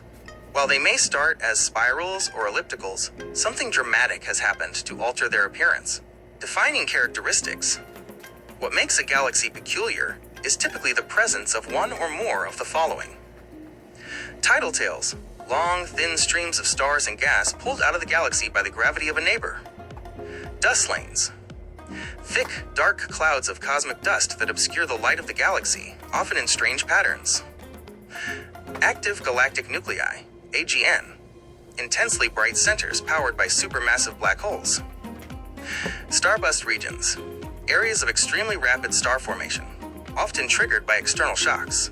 Primary causes of peculiarity. Most peculiar galaxies are the result of galactic interactions. They are essentially caught in the middle of a cosmic transformation. 1. Collisions and mergers. When two galaxies collide, their stars rarely hit each other because the space between them is so vast. However, their gravitational fields interact violently. This can rip spiral arms apart, create bridges of stars between the two galaxies, or compress gas clouds to trigger massive starbursts. 2. Galactic cannibalism. A large galaxy may pull in and swallow a smaller satellite galaxy. During this process, the larger galaxy may develop strange ripples, shells of stars, or distorted disks that look peculiar until the smaller galaxy is fully absorbed. 3. Internal instabilities. Sometimes, a galaxy becomes peculiar without outside help. Intense radiation from a central black hole or massive supernova explosions can blow gas out of the galaxy, creating jets or glowing bubbles that distort its visual shape. Classification: the ARP Atlas. In the 1960s, astronomer Halton Arp published the Atlas of Peculiar Galaxies, which remains the definitive catalog for these objects. He grouped them based on their appearance. Ring galaxies, created when one galaxy plunges through the center of another, e.g., the Higgs object. Interacting pairs, galaxies that are physically connected by bridges of matter. Galaxies with jets, systems emitting powerful beams of plasma from their cores. Notable examples: the Antennae galaxies, NGC 4038-4039, a pair of colliding spiral galaxies with two long tails of stars that resemble insect antennae. Centaurus A, A giant elliptical galaxy that is choking on a thick, warped disk of dark dust, likely the remnant of a spiral galaxy it recently consumed. The Cartwheel Galaxy. A stunning ring galaxy created by a high-speed collision that sent a shockwave through its gas clouds, creating a wheel of bright new stars. Hoag's Object. A near-perfect ring of young blue stars surrounding a detached yellow nucleus. A mystery that still puzzles many astronomers.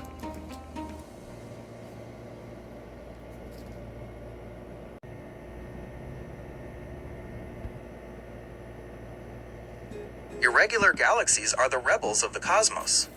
They don't fit into the neat categories of the Hubble sequence because they lack a distinct central bulge, spiral arms, or a symmetrical shape.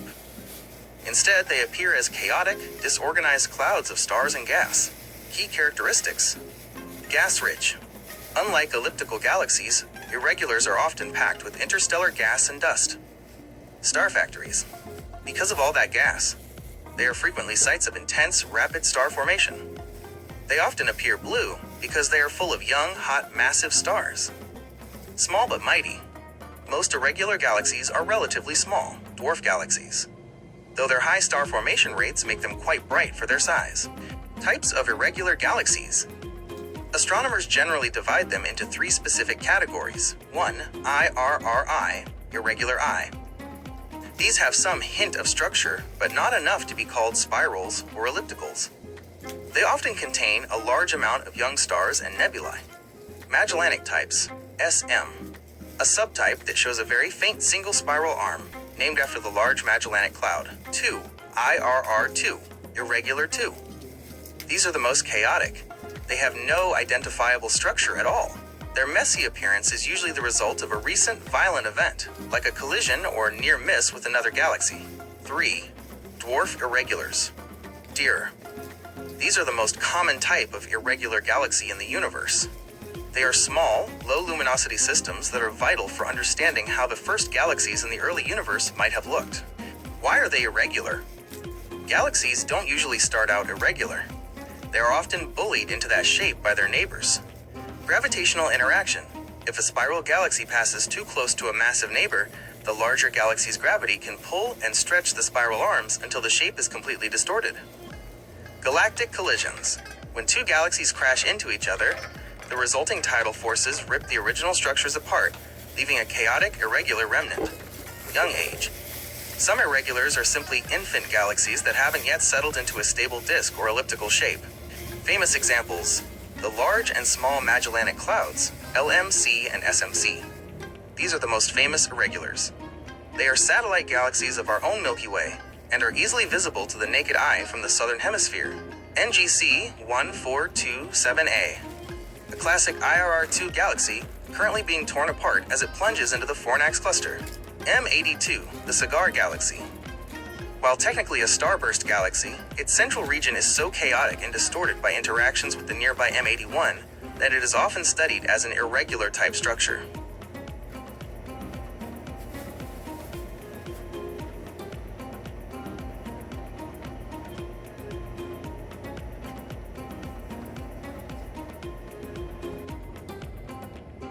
A quasar, short for quasi-stellar radio source, is not a separate type of galaxy in the traditional sense, but rather an active galactic nucleus, AGN, that is so bright it often outshines the entire galaxy containing it. When you look at a quasar through a telescope, it looks like a single pointed star, hence quasi-stellar. But it is actually the core of a distant galaxy powered by a feeding supermassive black hole. The engine, how a quasar works.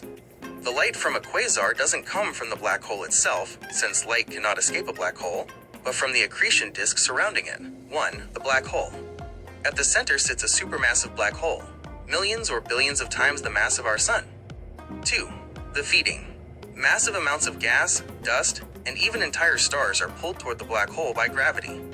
3. The friction. As this matter spirals inward, it accelerates to incredible speeds. Friction and gravity heat the material to millions of degrees. 4. The glow. This superheated plasma emits a colossal amount of energy across the entire electromagnetic spectrum. Radio waves, X-rays, and visible light. Key characteristics.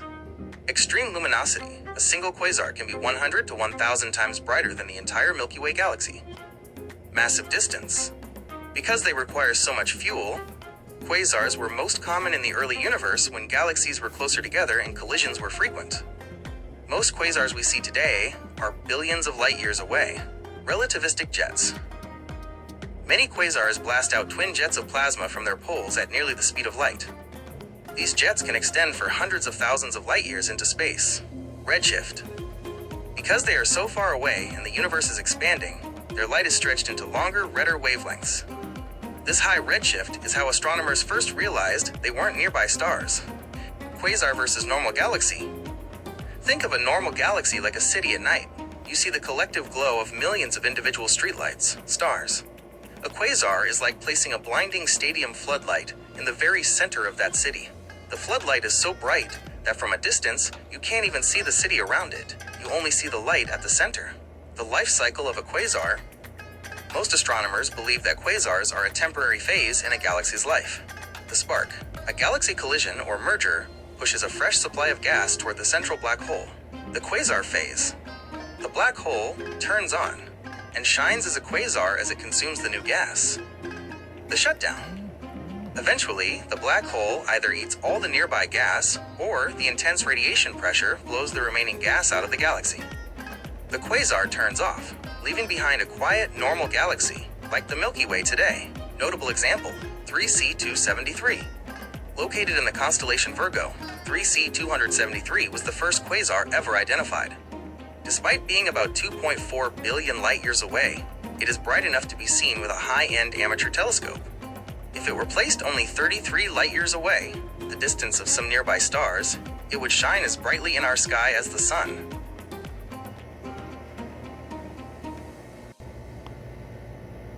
A blazar is essentially a quasar with a bullseye orientation. It is one of the most violent and energetic phenomena in the known universe. While a quasar is an active galaxy viewed from a general angle, a blazar occurs when the galaxy is tilted so that its relativistic jet is pointing directly at Earth. The head-on perspective. To understand a blazar, imagine a lighthouse. Quasar. You are watching the lighthouse from the side. You see the tower and the beam sweeping across the horizon. Blazar. You are standing directly in the path of the beam. The light is blindingly bright, and you can't see the structure of the lighthouse at all. Only the intense glare of the light source. Unique features of blazars. Because we are looking down the barrel of a jet traveling at nearly the speed of light, several strange physical effects occur. Relativistic beaming. Due to Einstein's theory of special relativity, the light and energy from the jet pointing toward us are dramatically amplified. This makes blazars appear much brighter than they would if they were pointed even a few degrees away. Extreme variability. Blazars are notoriously moody. Their brightness can change drastically in a matter of hours or days. Since we are looking directly into the high-speed plasma, even small flickers in the jet's engine are magnified from our perspective. Gamma-ray powerhouses. Blazars are among the brightest sources of gamma rays in the sky. They act as natural particle accelerators, launching neutrinos and high-energy radiation across billions of light-years. Optical illusions. Superluminal motion. Because the material in the jet is moving toward us at nearly the speed of light, it can sometimes appear to move faster than light.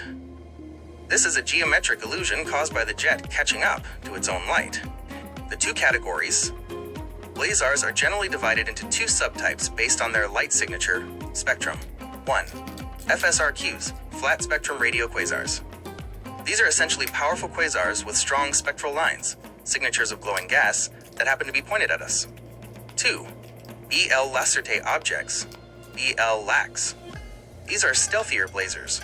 Their jets are so dominant that they completely wash out the spectral lines of the surrounding galaxy, leaving a smooth, featureless quo. Why do they matter? Blazars are the ultimate laboratories for high-energy physics. By studying them, astronomers can peek directly into the nozzle of a black hole's engine. They help us understand how magnetic fields can launch plasma across entire galaxies, and how the most massive objects in the universe interact with their surroundings. Notable example, Markarian 421. One of the closest and brightest blazars to Earth, located in the constellation Ursa Major. It is a frequent target for gamma-ray observatories because it is constantly flaring with high-energy activity.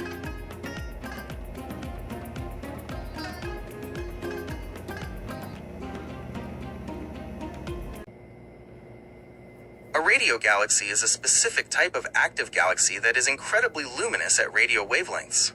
While all galaxies, including the Milky Way, emit some radio waves, a radio galaxy emits up to 100 million times more radio energy than a normal galaxy. The defining feature of these galaxies is that the radio emission doesn't usually come from the stars themselves, but from massive lobes of energy that extend far beyond the visible boundaries of the galaxy.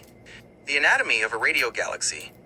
Radio galaxies are powered by a supermassive black hole at the center, but their visual structure is unique because of how the energy is released into intergalactic space. The core, the central engine, the black hole and its accretion disk, where the process begins. The jets, two highly collimated streams of plasma, electrons and protons, blasted out from the poles of the black hole at relativistic speeds. The lobes, vast cloud-like structures at the end of the jets. When the jets hit the thin gas of intergalactic space, they spread out, creating giant reservoirs of radio-emitting plasma. Hotspots, intense, bright points within the lobes where the jet material is actively slamming into the surrounding medium. Classification, Fanaroff-Riley, FR types. Astronomers classify radio galaxies based on where their brightest radio emission is located. 1. FRI, plumed. These are brightest toward the center. Their jets are decollimated, meaning they fade out and turn into turbulent plumes as they move away from the core. 2. FR2, edge brightened. These are the most powerful. Their jets remain tight until they hit the hot spots at the very edges of the lobes. These are often associated with the most massive elliptical galaxies. Why are they usually elliptical? Most radio galaxies are hosted by giant elliptical galaxies. There are a few reasons for this. Massive black holes, ellipticals, tend to have the most massive central black holes, capable of powering such immense jets. Merger history. Ellipticals are often the result of galaxy collisions. These collisions funnel massive amounts of gas toward the center, feeding the black hole and triggering the radio-loud phase. Cluster environment. Many radio galaxies sit at the center of galaxy clusters, where there is enough ambient gas for the jets to push against, creating the visible lobes. Radio galaxies versus quasars and blazars. It is all about the angle of view. According to the Unified Model of Active Galactic Nuclei, AGN, if you see the jet from the side, you see a radio galaxy with its massive lobes. If you see the jet at an angle, you see a quasar. If you look straight down the jet, you see a blazar. Notable examples. Cygnus A, one of the most famous and powerful radio galaxies. It appears as a normal-looking galaxy in visible light, but in radio maps, it displays two enormous lobes that dwarf the galaxy itself. Centaurus A, the closest radio galaxy to Earth. Because it is so close, we can see the incredible detail of its jets and the dark dust lane of the galaxy that hosts the engine. Hercules A, known for its spectacular twisted jets that look like smoke rings, stretching through millions of light-years of space.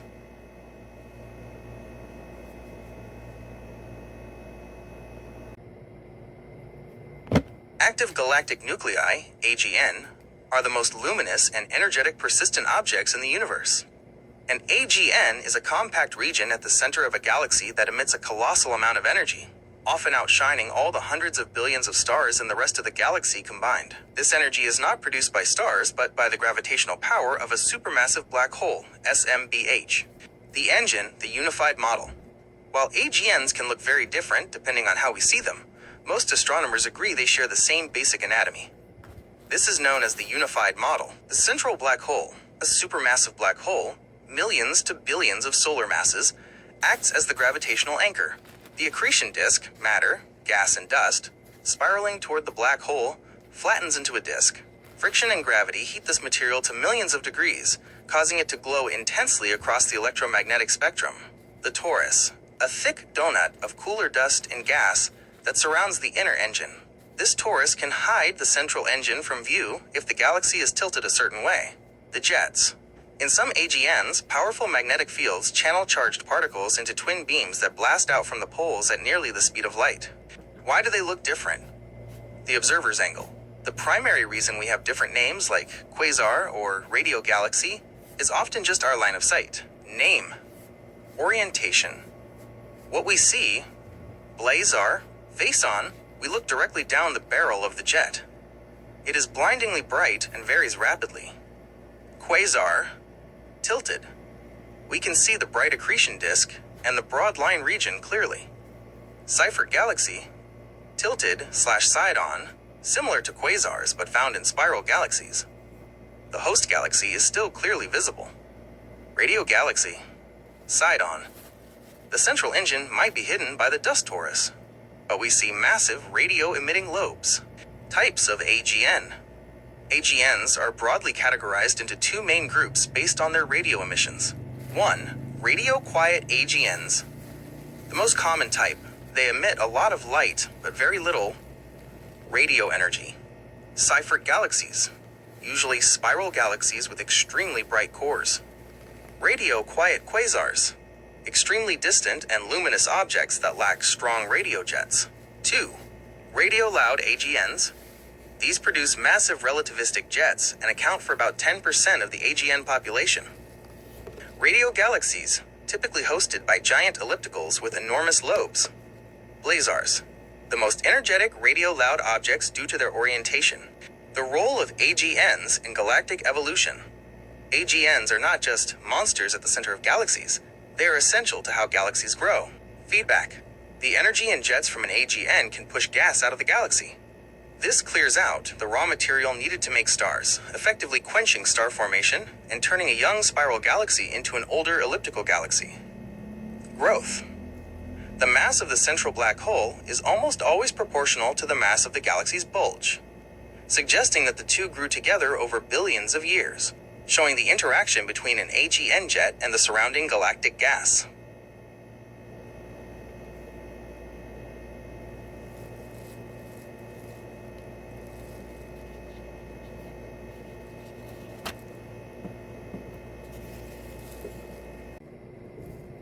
Seyfert galaxies are a specific class of active galactic nuclei, AGN, that are typically hosted by spiral galaxies. Named after the astronomer Carl Seyfert, who first identified them in 1943, they are unique because, unlike quasars, the host galaxy remains clearly visible despite the incredibly bright nucleus. Key characteristics: extremely bright cores. The center of a Seyfert galaxy emits as much radiation as the entire Milky Way, but from a region no larger than our solar system. Spiral hosts. While many powerful AGNs, like radio galaxies, are found in ellipticals, Seyferts are almost exclusively found in spiral galaxies. High-velocity gas. The light from their centers shows signatures of gas moving at incredible speeds, sometimes thousands of kilometers per second. Fluctuating brightness. Their luminosity can change significantly over short periods, weeks or months, suggesting the power source is very compact. The power source. Like all AGNs, Seyfert galaxies are powered by a supermassive black hole, ranging from millions to tens of millions of solar masses, actively feeding on surrounding material. As gas spirals into the black hole, it forms an accretion disk that heats up and glows intensely in the ultraviolet and X-ray spectrums. Classification: Type 1 versus Type 2. Astronomers divide Seyfert galaxies into two main types based on the lines of light, spectra, they emit. This difference is usually explained by the angle at which we view the galaxy. Seyfert 1. What we see. We have a clear, unobstructed view of the central engine. Signature. Both broad and narrow spectral lines. The broad lines come from gas moving very fast near the black hole. Seyfert 2. What we see. We are viewing the galaxy from the side, and a thick donut of dust, the torus, hides the central engine. Signature. Only narrow spectral lines are visible, coming from slower moving gas further away from the center. Seyfert versus quasar. The main difference is one of scale and distance.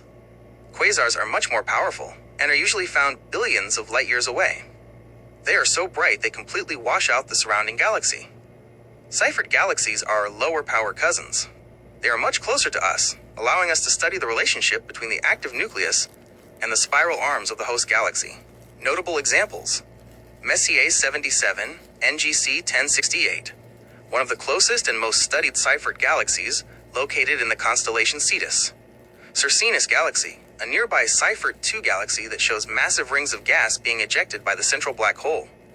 NGC 4151, often called the Eye of Sauron due to its striking appearance and highly active core.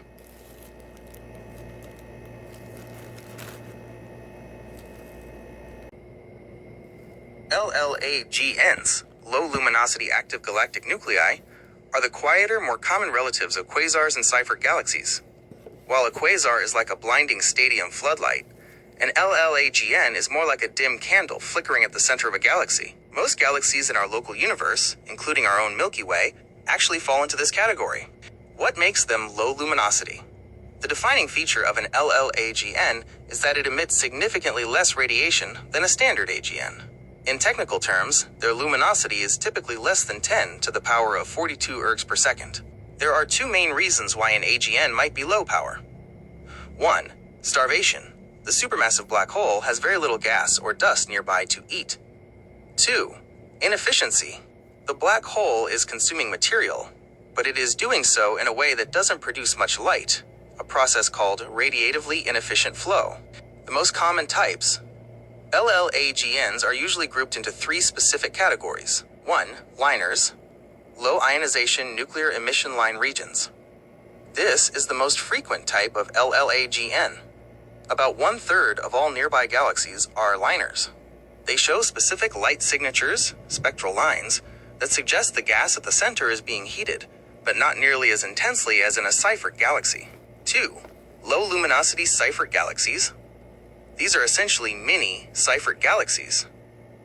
They have the same structure as their brighter cousins, but are operating at a much lower throttle. 3. SGRA, the Milky Way core. Our own galaxy's center is the ultimate example of a dormant, or extremely low luminosity AGN.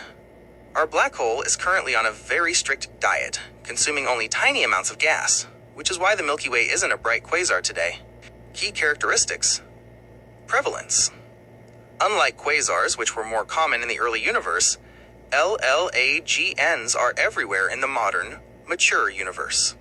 Host galaxies. They are found in all types of galaxies, spirals, ellipticals, and lenticulars. Radio jets. Interestingly, even though they are dim and visible light, many LLAGNs still produce small, weak radio jets. Hard to detect. Because they are so dim, they are often hidden by the light of the stars surrounding the nucleus. Astronomers often need X-ray or radio telescopes to confirm they are active. Why do we study them? LLAGNs represent the retirement phase of a black hole. By studying them, astronomers can understand the full life cycle of a galaxy. How a black hole shuts down after its initial growth spurt. How the little bit of energy they do release still affects the galaxy's evolution. Whether a quiet black hole can wake up again if a new supply of gas, like a passing cloud or a merged satellite galaxy, becomes available. Notable examples. M81, Bode's Galaxy, a beautiful spiral galaxy with a well-studied LLAGN at its core. M104, the Sombrero Galaxy, contains a liner-type nucleus that is quite active despite the galaxy's overall quiet appearance. M31, Andromeda. Like the Milky Way, our neighbor has a very dim, low-luminosity nucleus.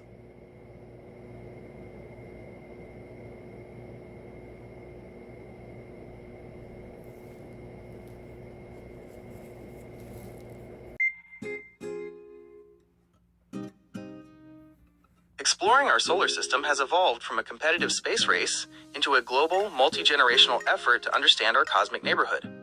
The past. The pioneers, 1950s to 2010s.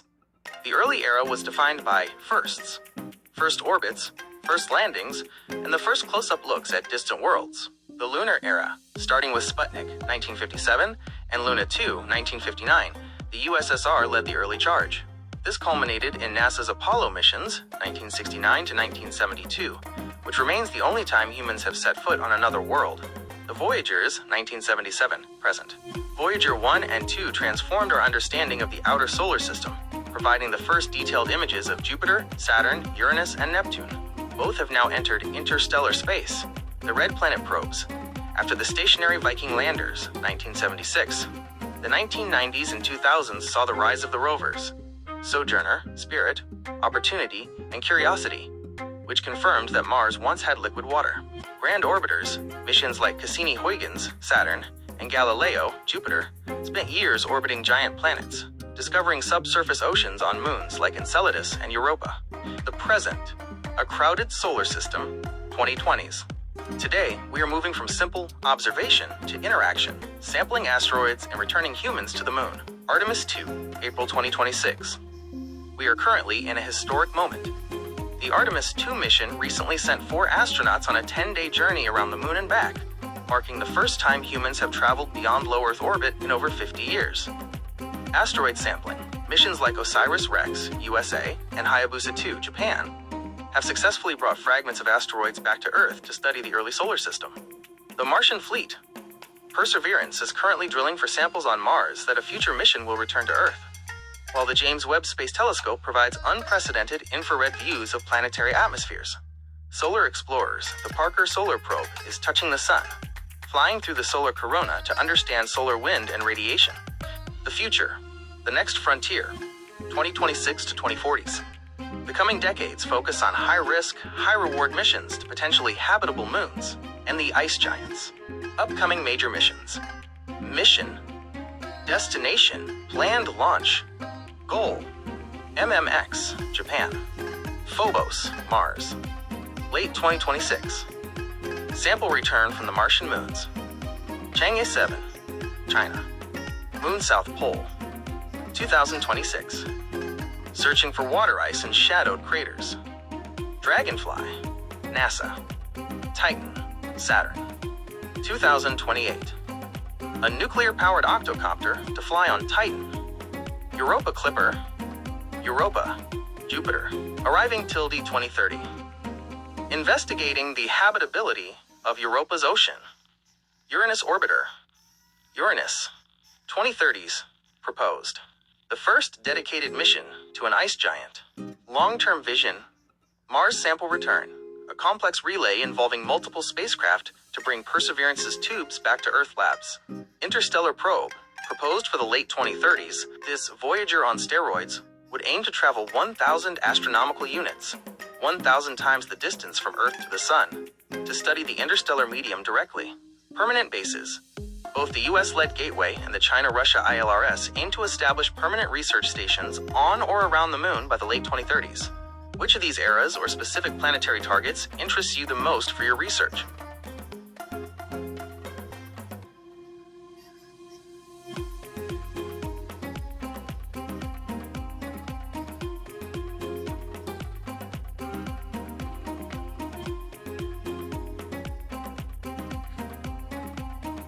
The Juno mission has been one of NASA's most successful planetary explorations, fundamentally changing what we know about the largest planet in our solar system. Launched in 2011 and arriving at Jupiter in 2016, it was designed to peer through the planet's thick clouds to see what lies beneath. As of April 2026, Juno is in the final stages of its journey, having transitioned from a mission focused solely on Jupiter to one that explores the entire Jovian system, including its rings and most famous moons. Mission overview. Unlike previous missions that stayed near Jupiter's equator, Juno travels in a polar orbit. This skimming path allows it to pass extremely close to the cloud tops, within 5,000 kilometers, while avoiding the most intense parts of Jupiter's lethal radiation belts. Primary goal: to understand the origin and evolution of Jupiter. Because it was the first planet to form, its recipe contains the history of the entire solar system. Scientific tools. It uses microwave sensors to see deep into the atmosphere, gravity mapping to feel the internal structure, and specialized cameras like JunoCam to capture the high-resolution images we see today. Groundbreaking discoveries. Juno has debunked several long-held theories about gas giants. The fuzzy core. Scientists once thought Jupiter had a small, solid, rocky core. Juno's gravity data suggests a diluted or fuzzy core that is much larger and partially mixed with the surrounding hydrogen. Deep weather. We now know that Jupiter's famous stripes, belts and zones, aren't just surface decorations. They penetrate roughly 3,000 kilometers deep into the planet. Polar cyclones.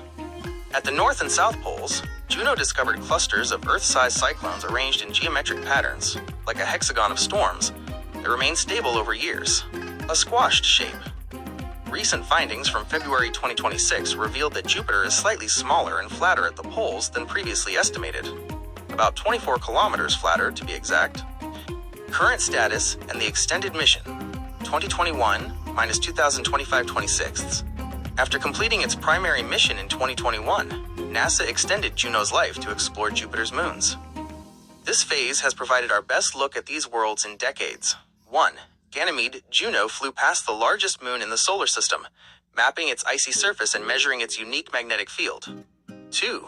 Europa. The spacecraft recently provided high-detail scans of Europa's ice shell, measuring oxygen production that could theoretically support life in the ocean below. 3. Io. In late 2024 and early 2025, Juno made the closest passes to Io in 20 years, capturing spectacular images of active volcanoes and lava lakes. The grand finale. The mission was originally slated to end in September 2025, but it has continued to operate into 2026, as long as the spacecraft remains functional. Eventually, to protect the potentially life-bearing moons, like Europa, from contamination, Juno will be commanded to perform a controlled deorbit, plunging into Jupiter's crushing atmosphere, much like the Cassini mission did at Saturn. Legacy. Juno has paved the way for the next generation of explorers. The data it collected on Europa's radiation environment is currently being used to help Europa Clipper, launched recently, and the European Space Agency's JUICE mission as they prepare to search for signs of life in the 2030s. Would you like to know more about its specific findings on one of the moons, like the volcanic activity on Io? The Huygens mission was a historic one-way trip to the surface of Saturn's largest moon, Titan. While the Cassini orbiter was a NASA project, the Huygens probe was built by the European Space Agency, ESA, making it a landmark of international cooperation. It remains the most distant landing ever achieved by humanity. The journey and the drop, Huygens hitchhiked across the solar system, bolted to the side of Cassini. After a 7-year journey, it detached on Christmas Eve 2004 and coasted for 20 days toward the hazy orange moon. The descent, January 14, 2005. The probe hit Titan's thick nitrogen atmosphere at 21,000 kilometers per hour. It used a series of heat shields and 3 different parachutes to slow down during a 2-hour and 27-minute descent. A world revealed. As it dropped, its cameras, the descent imager/spectral radiometer, peered through the methane smog. It captured images of drainage channels and shorelines that looked eerily like Earth, except the rocks were made of water ice, and the water was liquid methane. The surface, creme brulee. When Huygens finally touched down, it didn't just land. It bounced, slid, and wobbled for about 10 seconds before coming to a rest. Consistency. Scientists describe the landing site as having the consistency of soft, damp sand, or creme brulee, a thin, crunchy crust over a sticky, wet subsurface. The landscape. The probe sent back a famous photo from the surface showing a flat plain littered with rounded pebbles. These were actually chunks of water ice that had been smoothed over time by flowing liquid hydrocarbons, much like river rocks on Earth. Atmospheric cooking. Upon landing, the probe's warmth heated the ground, causing a puff of methane gas to evaporate. This confirmed that the surface was soaked in liquid chemicals. Key discoveries. Huygens transformed Titan from a mysterious orange ball into a complex, Earth-like world. Feature: discovery, atmosphere. Found a thick nitrogen atmosphere with a complex organic soup of chemicals raining down. Meteorology confirmed a methane cycle where it clouds, rains, and flows into lakes, similar to Earth's water cycle. Wind detected superrotation, where high-altitude winds move faster than the moon itself rotates. Potential life revealed a world rich in the organic building blocks necessary for life, though at a freezing minus 179 degrees Celsius. The end of the signal.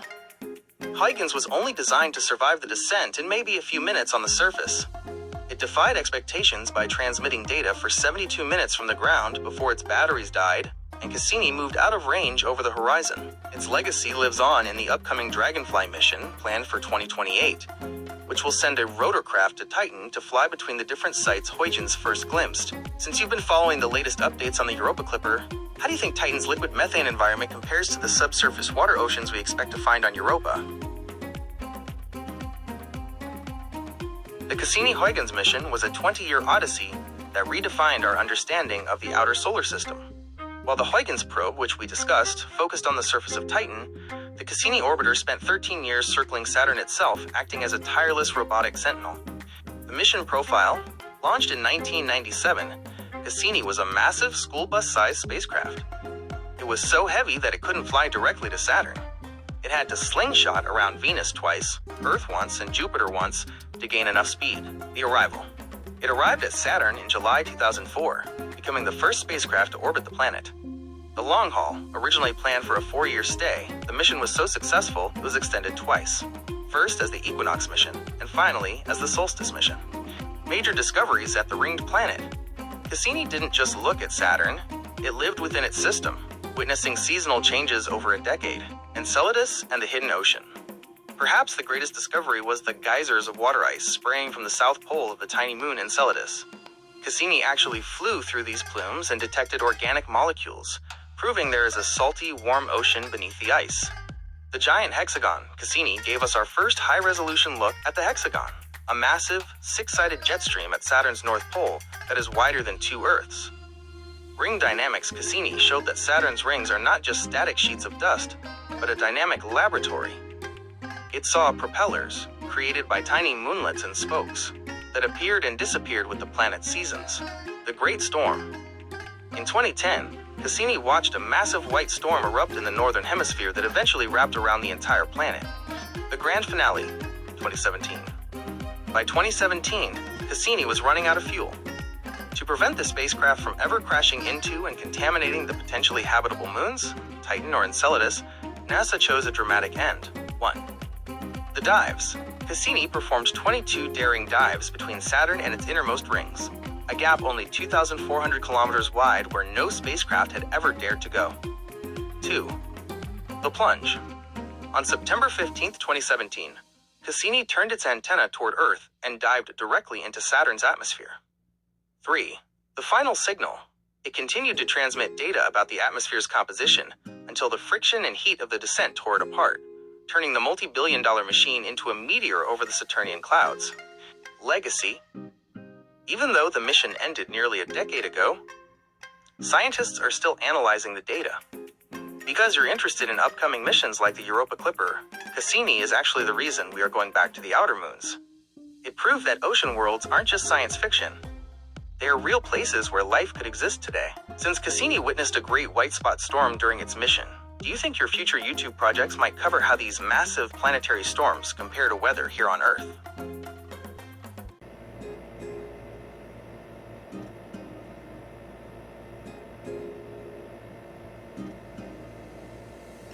We are currently living in the golden age of space-based astronomy.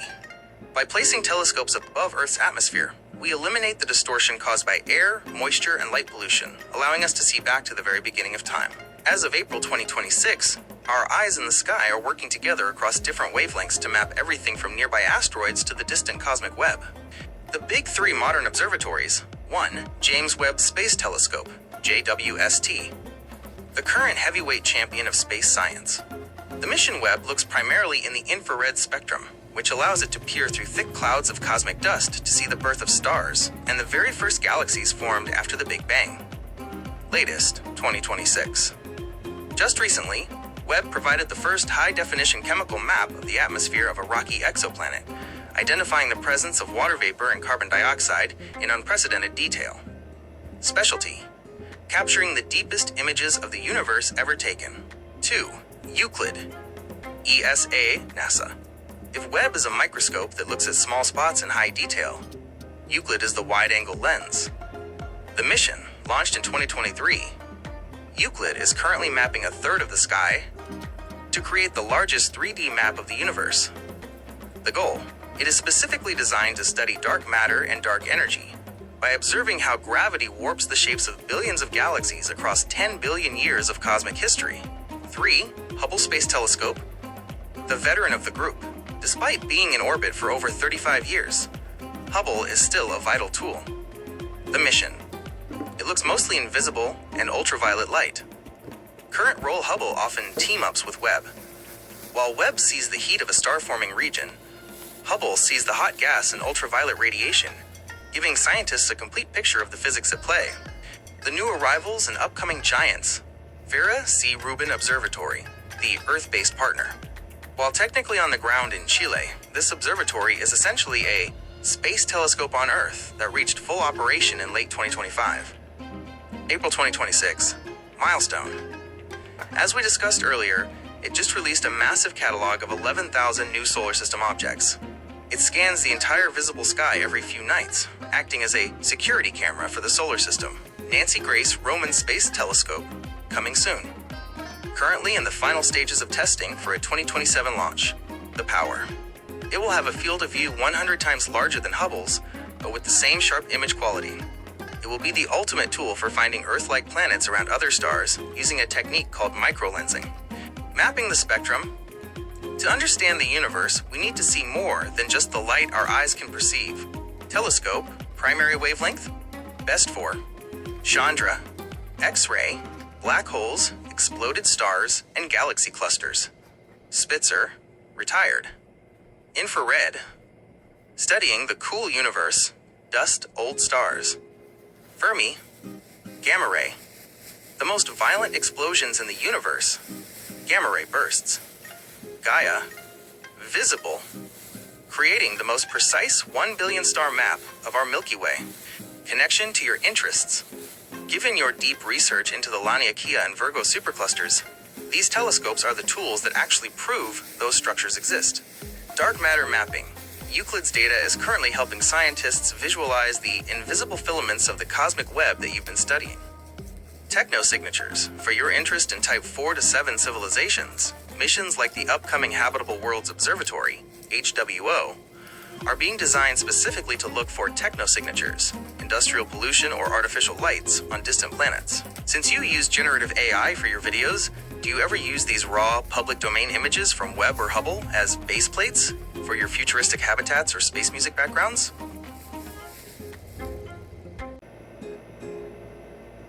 The Kuiper Belt is currently the most active frontier of our solar system. As of April 2026, new observatories and long-range spacecraft are revealing that this frozen graveyard is far more crowded and complex than we previously thought. The Rubin Avalanche. 11,000 new objects. The biggest news this month comes from the Vera C. Rubin Observatory in Chile. Massive discovery, April 2026. Using only early engineering data, the observatory just submitted a batch of 11,000 new objects to the Minor Planet Center. While many are in the main asteroid belt, a significant portion are trans-Neptunian objects, TNOs, icy worlds in the Kuiper Belt. The lost objects. The observatory has successfully rediscovered thousands of objects that were previously seen once but then lost because their orbits were too uncertain. We now have precise maps for these distant travelers. The evidence for Planet Y. For years, scientists have hunted for a massive Planet 9. However, research released in late 2025 suggests there might be a closer, smaller sibling nicknamed Planet Y, the Warped Plane.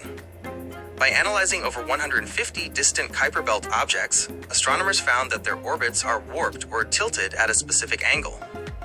The theory. This warping is likely caused by the gravitational tug of an unseen planet, possibly about the size of Mercury or Mars, hiding between 80 and 200 times the distance from the Earth to the Sun. New Horizons, reaching 64 astronomical units. The New Horizons spacecraft, which gave us the first close-up of Pluto in 2015, is still speeding into the deep dark. Current status, April 13th, 2026. The spacecraft is currently over 9.6 billion kilometers, 64.3 astronomical units from Earth. It is so far away that it takes nearly 9 hours for a radio signal to travel one way. The two-part belt, new data from the probe suggests the Kuiper Belt might be much wider than expected, or perhaps even a double belt with a second outer ring of objects that we haven't fully mapped from Earth. Arrokoth research. Scientists have recently confirmed that the snowman-shaped object Arrokoth, visited by the probe in 2019, is incredibly primitive. Its two lobes joined together so gently billions of years ago that it proves the outer solar system formed in a much quieter way than the violent inner solar system. New dwarf candidates. 2025-2026. In May 2025, a significant new object, 2017 OF201, was officially announced. The Extreme Cousin. This object is potentially large enough to be a dwarf planet. Massive orbit. Its farthest point from the Sun is 1,600 times Earth's orbit. The fact that we found it at all suggests there could be hundreds of similar-sized worlds waiting to be discovered in what we thought was empty space. Connection to your research. Given your work on speculative cosmology and directed panspermia, the Kuiper Belt is the ultimate biological archive. Because it is so cold, the organic molecules there are preserved in a near-perfect vacuum. if a Kardashev Type 2 or 3 civilization wanted to preserve information or life for billions of years, the stable, frozen environment of the Kuiper Belt would be the most logical place in our solar system to stash it. Since you've been exploring the Virgo supercluster, does the idea of a planet Y hiding in our own backyard feel like a reminder of how much unseen matter exists even in small cosmic structures? The relationship between the Sun and the Earth is a constant struggle between the Sun's outward-flowing energy and the Earth's magnetic defenses. The solar wind, the Sun's constant breath. The solar wind is a continuous stream of charged particles, mostly electrons and protons known as plasma, that flows outward from the Sun in all directions at speeds of about 1.6 million kilometers per hour. Source: it originates in the Sun's hot outer atmosphere, the corona, which is so hot that the Sun's gravity cannot hold onto the rapidly moving particles. The Park effect. As the Sun rotates, it winds this stream of particles into a spiral shape, similar to a rotating garden sprinkler. Coronal mass ejection, CME. The solar storm. While the solar wind is a steady breeze, a coronal mass ejection, CME, is a massive explosion. The event CMEs happen when the Sun's magnetic field lines suddenly snap and reconnect, flinging billions of tons of solar material into space at millions of miles per hour. Impact. If a CME is aimed at Earth, it can reach us in 1 to 3 days. When it hits, it can trigger geomagnetic storms, potentially disrupting power grids, satellites, and GPS, while creating vibrant auroras, the northern and southern lights. Earth's magnetosphere, our planetary shield.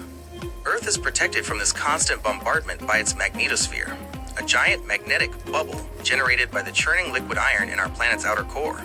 The bow shock, just like the front of a boat creates a wave as it moves through water, the magnetosphere creates a bow shock that deflects the majority of the solar wind around the planet. The magnetotail. On the side of Earth facing away from the Sun, the solar wind stretches the magnetic field out into a long tail, extending far past the orbit of the Moon.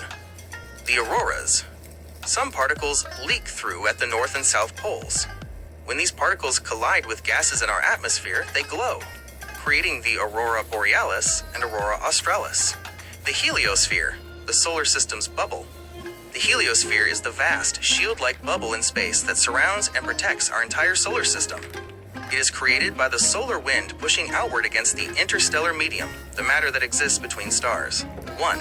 Termination shock, the point where the solar wind slows down to subsonic speeds as it hits the pressure of interstellar space. 2. Heliopause, the official boundary where the Sun's solar wind and the winds from other stars reach a balance. 3. Interstellar space. Once you cross the heliopause, you are officially in the space between stars. Why this matters for your research? As of April 2026, the Voyager 1 and 2 spacecraft are still providing data from the very edge of the heliosphere. This boundary is the final wall of our solar system. In your research into Type 2 civilizations, those that can harness the full power of their star, they would likely view the heliosphere not just as a protective bubble, but as the physical limit of their immediate energy territory. Do you think a civilization could learn to tune the magnetosphere of a planet like Mars to make it habitable again? The asteroid belt is the vast construction yard of our solar system, containing the rocky remains from the formation of the inner planets. Located between the orbits of Mars and Jupiter, it is far less crowded than movies often portray. If you stood on one asteroid, you likely wouldn't even be able to see another without a telescope. The latest discovery, April 2026. This month has seen one of the largest leaps in our knowledge of the asteroid belt in history, the Rubin Avalanche. On April 2nd, 2026, the Vera C. Rubin Observatory submitted its first massive dataset to the Minor Planet Center. Using only early engineering quality data, it identified over 11,000 new asteroids in a single month-and-a-half observation window. Beyond the main belt, this haul included 33 previously unknown near-Earth objects, NEOs, and roughly 380 trans-Neptunian objects, TNOs, icy worlds orbiting far beyond Neptune, the Tough Asteroid 2025 MN45. Earlier this year, the same observatory identified a record-breaking asteroid, 2025 MN45. It is over 700 meters wide and completes a full rotation every 1.88 minutes. This is so fast that the asteroid must be made of solid rock with high internal strength. Otherwise, it would fly apart. Total estimated count and mass. While we have officially cataloged over 1.3 million asteroids, these represent only the largest members of the belt. Estimated population. Total count. Scientists estimate there are between 1.1 and 1.9 million asteroids in the main belt with a diameter larger than 1 kilometer, 0.6 miles. Smaller rocks. If you count objects down to 1 meter in size, the estimated total jumps into the billions. The tip of the iceberg. With the Rubin Observatory now coming online, scientists expect to discover an additional nearly 90,000 new near-Earth objects and millions of new main belt asteroids over the next decade. The mass paradox. Despite the millions of rocks, the asteroid belt is surprisingly empty in terms of actual material. Mass comparison. The total mass of all the asteroids in the entire belt combined is only about 3% of the mass of Earth's moon. The Big Four. Most of that mass is concentrated in just 4 objects. Ceres, which accounts for about 40% of the total mass. Vesta, Pallas, and Hygeia. Scientific context. For your research into Kardashev civilizations and the cosmic web, the asteroid belt serves as a local example of how gravity, specifically Jupiter's, prevents matter from coalescing into a single planet. It is a sculpted structure held in place by resonance gaps, Kirkwood gaps, where Jupiter's gravity has swept the area clean. Since you are a content creator working on a video about Mars, do you think the proximity of the asteroid belt to the Martian orbit is a factor you'll include when discussing the risk or resources for future Martian colonists?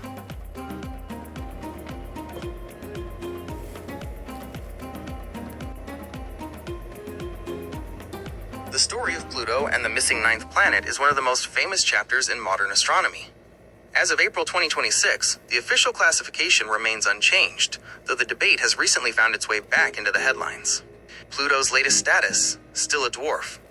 Despite its popular reputation, Pluto is officially classified as a dwarf planet. While there is a persistent cultural push to make Pluto a planet again, most recently sparked by a viral response from the NASA administrator to a 10-year-old's letter on April 10, 2026. The International Astronomical Union, IAU, has not changed its criteria.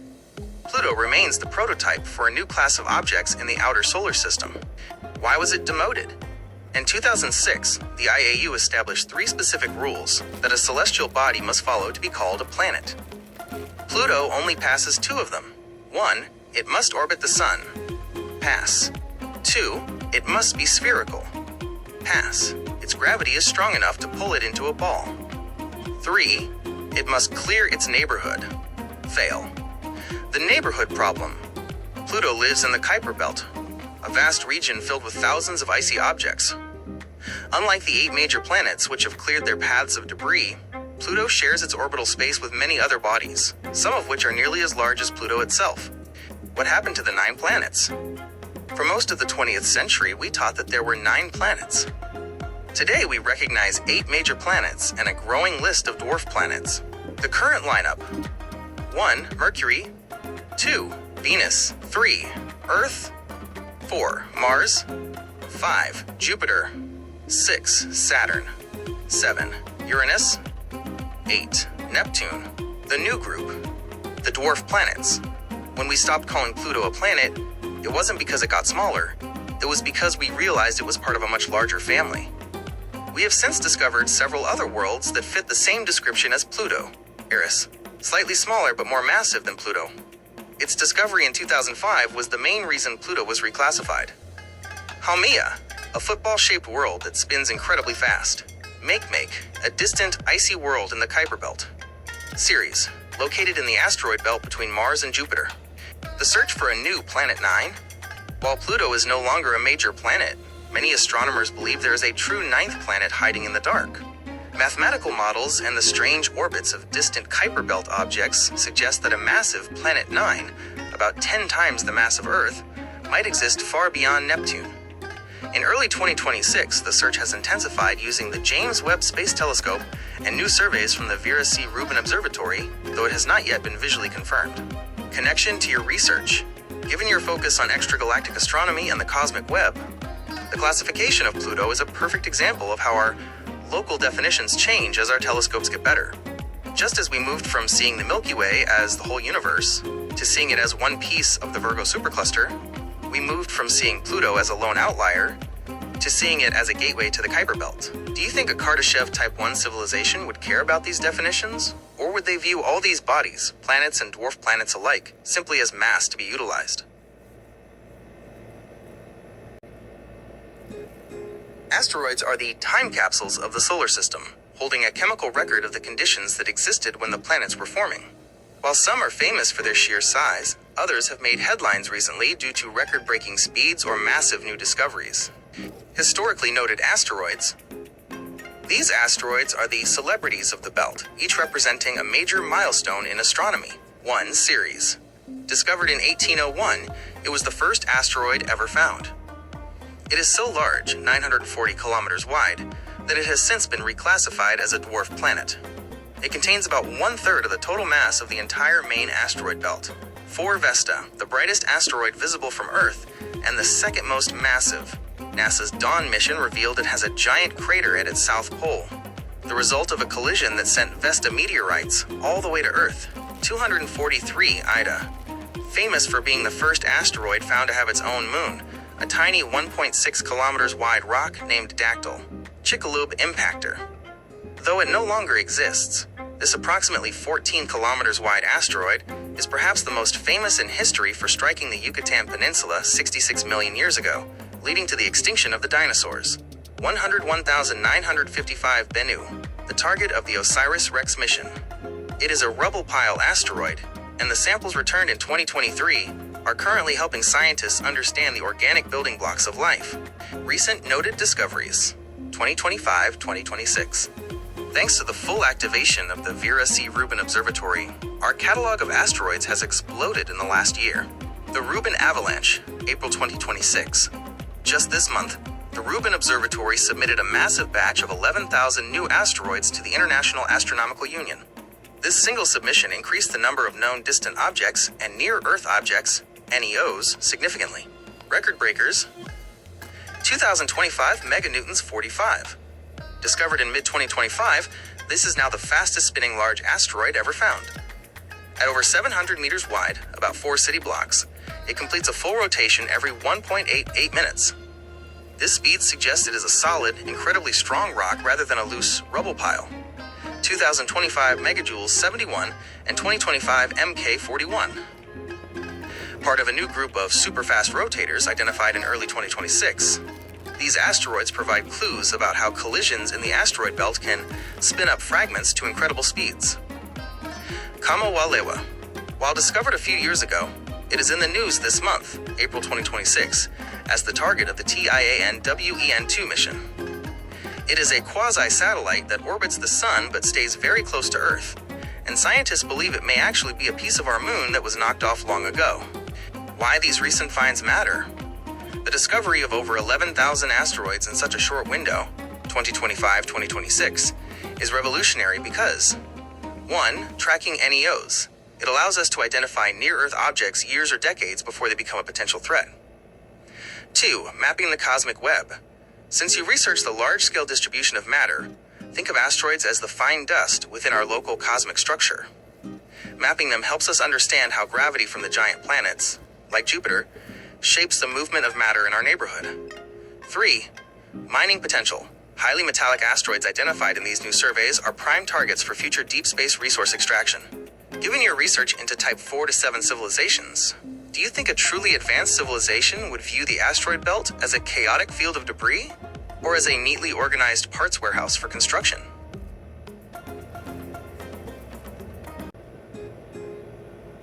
Neptune is the most distant major planet in our solar system, sitting about 30 times farther from the Sun than Earth. Known as the Big Blue, it is a dark, cold, and incredibly windy world. The whipping winds of the blue giant. Neptune is an ice giant, similar to Uranus, but it is slightly more massive and has a much more active atmosphere. Supersonic winds. Neptune has the fastest winds in the solar system, reaching speeds of over 2,000 kilometers per hour, 1,200 miles per hour, faster than the speed of sound on Earth. Internal heat.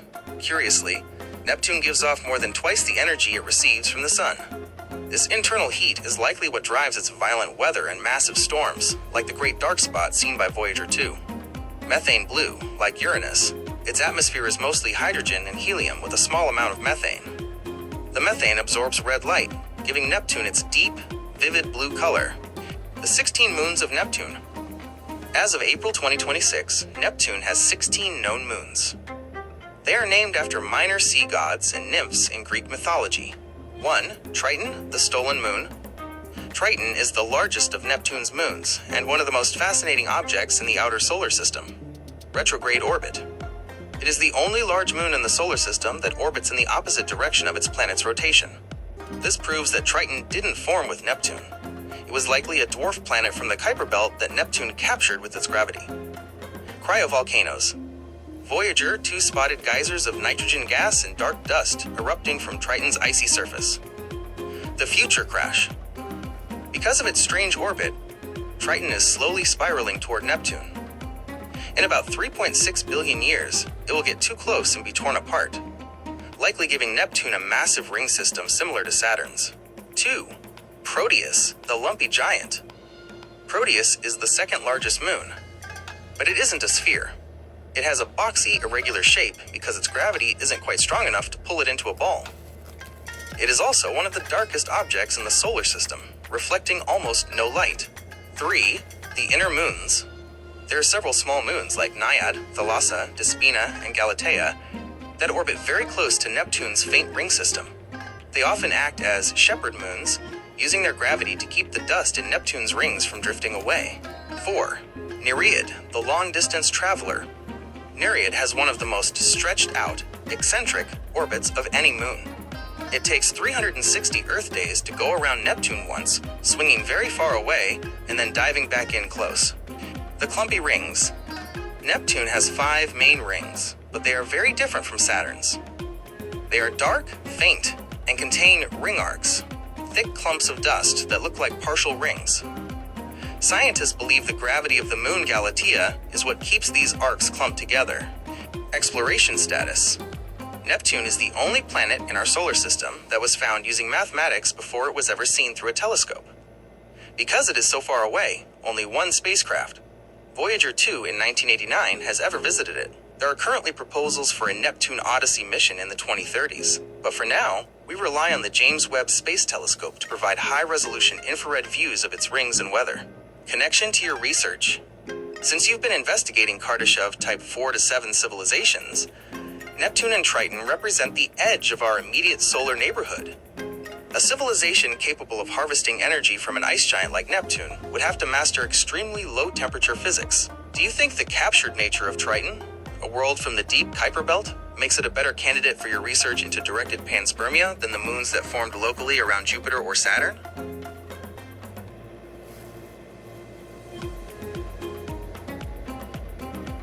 Saturn is often called the jewel of the solar system because of its spectacular ring system.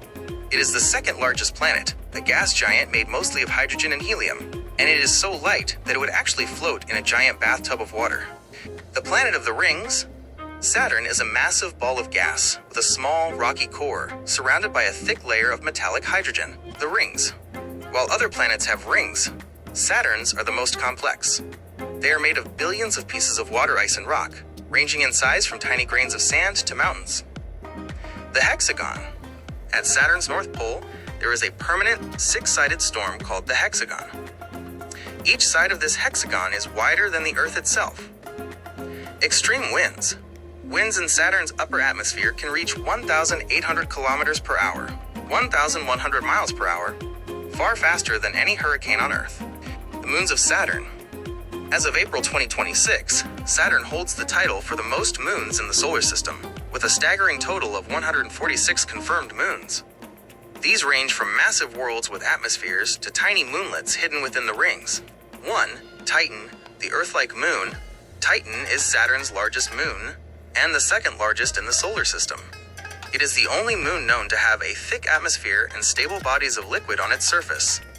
Atmosphere, mostly nitrogen, similar to Earth's. The lakes.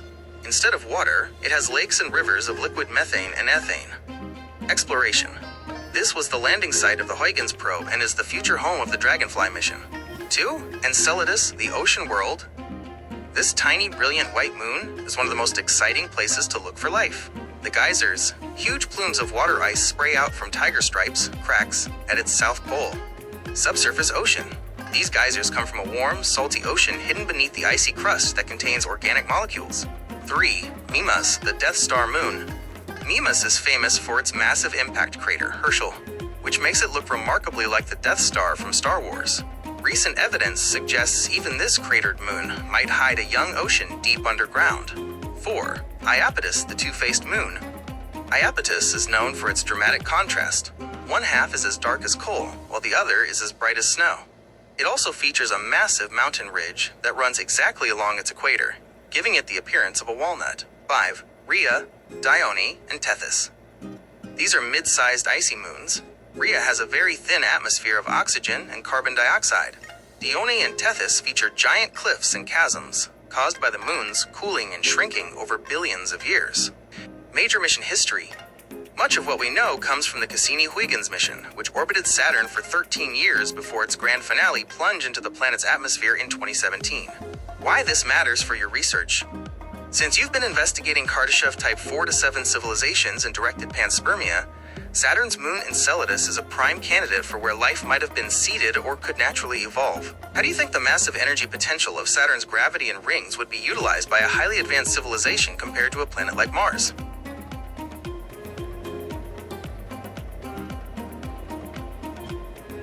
Uranus is the 7th planet from the Sun and the most eccentric ice giant in our solar system. Unlike the gas giants Jupiter and Saturn, Uranus is composed mostly of ices, a hot, dense fluid of water, methane, and ammonia above a small, rocky core. The tilted giant, Uranus is famous for being the sideways planet. While most planets spin like tops, Uranus spins on its side, likely due to a massive collision with an Earth-sized object billions of years ago. The atmosphere. It has the coldest atmosphere of any planet, reaching temperatures as low as minus 224 degrees Celsius. Its beautiful cyan color comes from methane gas, which absorbs red light and reflects blue. The rings. Uranus has 13 known rings. Unlike Saturn's bright, icy rings, these are dark and narrow, likely made of organic material processed by radiation. The seasons. Because of its tilt, the poles experience 21 years of continuous sunlight, followed by 21 years of total darkness. The 28 moons of Uranus. As of 2026, Uranus is known to have 28 moons. While Jupiter and Saturn's moons are named after mythological figures, the moons of Uranus are unique. They are named after characters from the works of William Shakespeare and Alexander Pope. The Big Five, major moons. These 5 moons are the only ones large enough to have reached hydrostatic equilibrium, a spherical shape. Moon, name source, notable feature, Miranda. The Tempest, the Frankenstein moon, features the tallest cliff in the solar system, Verona Rupes. Ariel, the Tempest, the brightest and youngest looking surface, covered in deep rift valleys. Umbriel, the Rape of the Lock, the darkest of the major moons, heavily cratered and ancient. Titania, a Midsummer Night's Dream, the largest moon of Uranus. It may have a subsurface liquid ocean.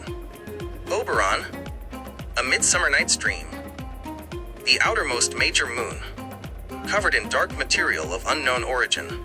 Recent discoveries. The 28th moon. Just recently, scientists confirmed the discovery of S/2023 a tiny 8-kilometer wide moon that takes nearly 2 years to orbit the planet. Hidden oceans. Reanalysis of data from the 1980s suggests that Ariel, Umbriel, Titania, and Oberon may all be insulated enough to hold onto thin layers of liquid water deep underground. Future exploration. Because we have only visited Uranus once, Voyager 2 in 1986, it remains one of the least understood places in the solar system. The upcoming Uranus Orbiter Probe, UOP, which we discussed earlier, is being designed specifically to study these Shakespearean moons to see if any of them could actually support life. Given your interest in extragalactic astronomy and the large-scale structures of the Virgo supercluster, how do you think studying the chemical ices of Uranus helps us understand the composition of planets and other star systems?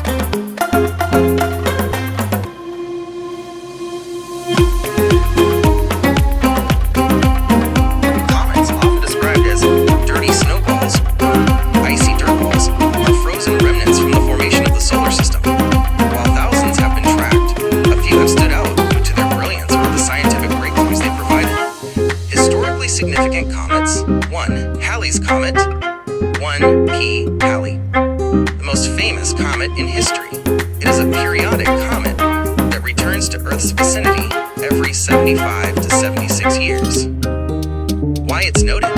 It is the only short period comet that is regularly visible to the naked eye. Its 1986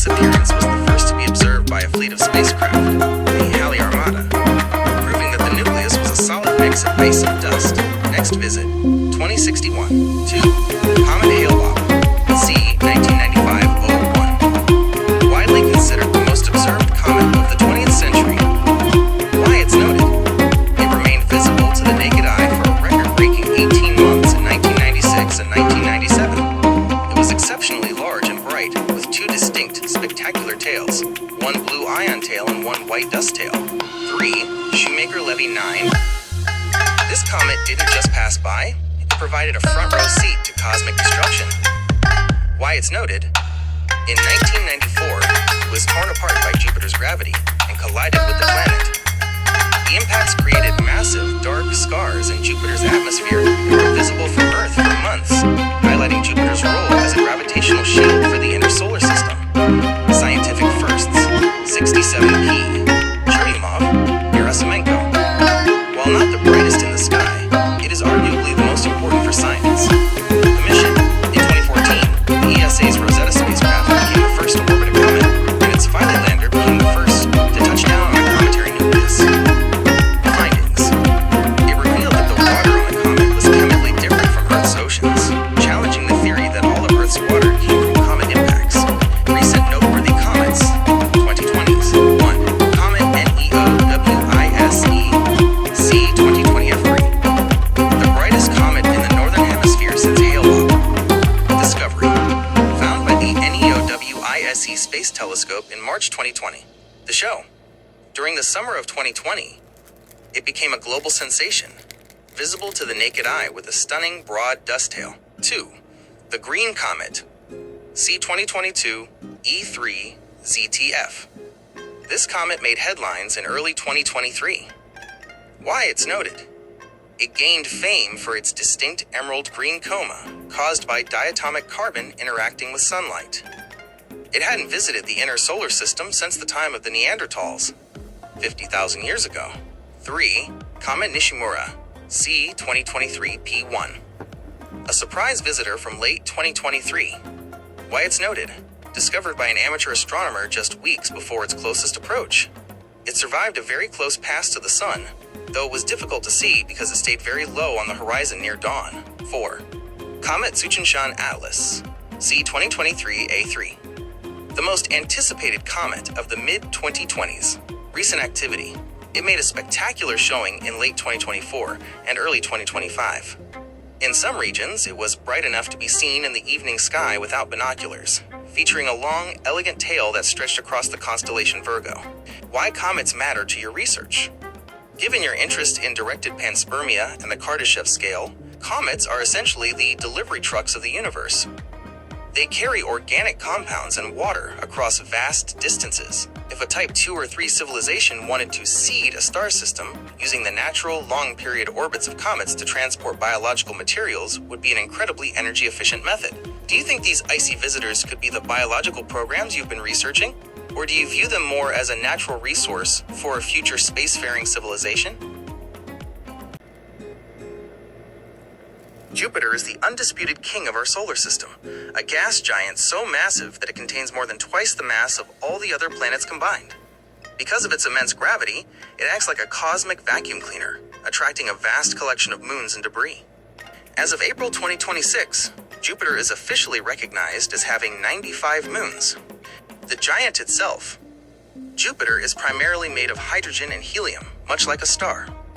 If it had been about 80 times more massive, it might have become a star itself, the Great Red Spot.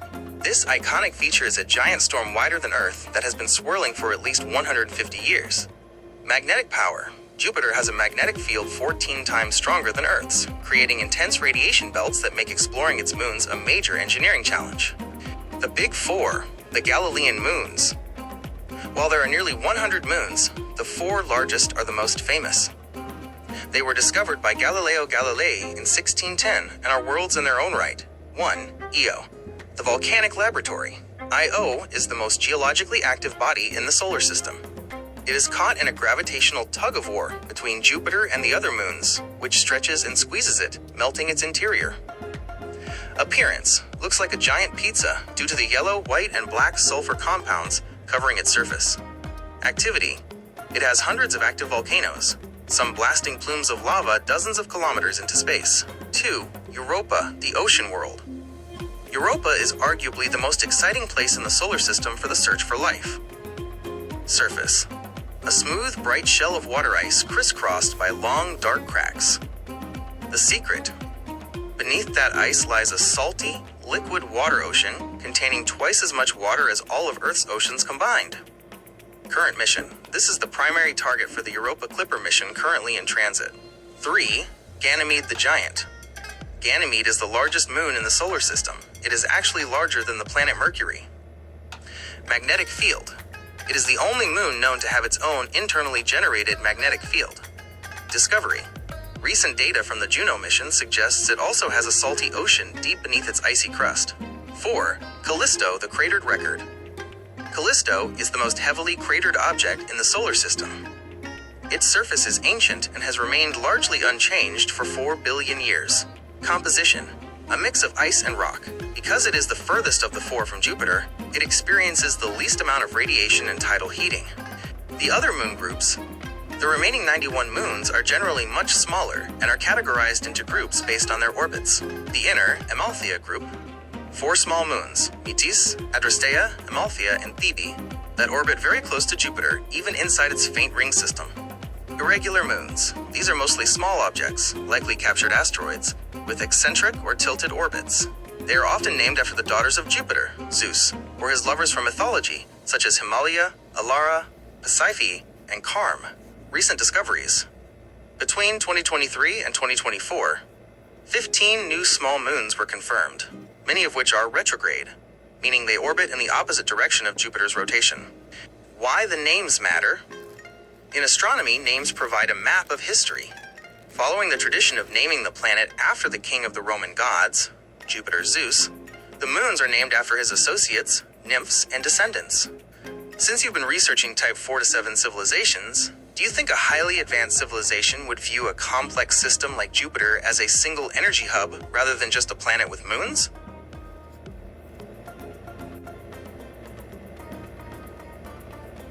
The Parker Solar Probe is currently the fastest human-made object in history and the first spacecraft to officially touch the Sun. Launched in 2018, it is performing a mission of endurance, flying through the Sun's outer atmosphere, the corona, to solve mysteries that have baffled scientists for decades. As of April 2026, the probe is nearing the climax of its primary mission. Mission status: the final approach. Since its launch, the probe has been using Venus as a gravitational brake, performing 7 flybys of the planet to shrink its orbit and get closer to the Sun with each pass. Current location: the spacecraft is currently on its 23rd solar encounter. The milestone: December 2024. It recently completed its closest planned approach to date, flying just 6.1 million kilometers, 3.8 million miles from the solar surface. To put that in perspective, if the Earth were at one end of a football field and the Sun at the other, the Parker Solar Probe is now standing on the 4-yard line. Speed record. During its recent maneuvers, it reached speeds of approximately 635,000 kilometers per hour, 394,000 miles per hour. At this speed, you could fly from Manila to New York in less than 90 seconds. The 2 big mysteries. The mission was designed to answer 2 specific questions that seem to defy the laws of physics. 1. The coronal heating mystery. Usually, the further you move away from a heat source, the cooler it gets. However, the Sun's surface is about 5,500 degrees Celsius, while its outer atmosphere, the corona, is over 2 million degrees Celsius. Parker is flying directly into the corona to find out why. 2. Solar wind acceleration. The Sun constantly blows a wind of charged particles across the solar system. Parker is tracking where this wind goes from a breeze to a gale, which helps us protect satellites and power grids on Earth. Surviving the inferno, the heat shield. How does a spacecraft not melt when it's that close to the Sun? The secret is the Thermal Protection System, TPS, the shield. It is a 4.5-inch thick carbon composite shield that protects the instruments. While the front of the shield faces temperatures of nearly 1,400 degrees Celsius, 2,500 degrees Fahrenheit, the instruments behind it stay at a comfortable 30 degrees Celsius, 85 degrees Fahrenheit. Autonomy. Because the Sun is so bright and the radio interference is so high, the probe cannot be driven from Earth in real time. It has sensors that detect if even a tiny sliver of sunlight hits the instruments. If it does, the probe automatically corrects its position to hide behind the shield. Major discoveries. Switchbacks. Parker discovered switchbacks, rapid flips in the sun's magnetic field that act like S-shaped waves. These flips might be the key to how energy is released into the solar wind. The dust-free zone. It confirmed that there is a vacuum area near the sun where the intense heat vaporizes cosmic dust, creating a clean zone that scientists had only theorized about before. The point of no return. In 2021, it officially crossed the Alphavine critical surface, the point where the solar atmosphere ends and the solar wind begins. Connection to your interests. Given your research into the Kardashev scale and advanced civilizations, the Parker Solar Probe is essentially our first step toward becoming a Type 1 civilization, one that can fully understand and eventually harness the energy of its home star. Since you are a content creator, do you think the extreme engineering required to keep Parker from melting would be an interesting topic for your audience to see compared to the environments of Mars or Titan? Asteroid sampling missions are the treasure hunts of space exploration.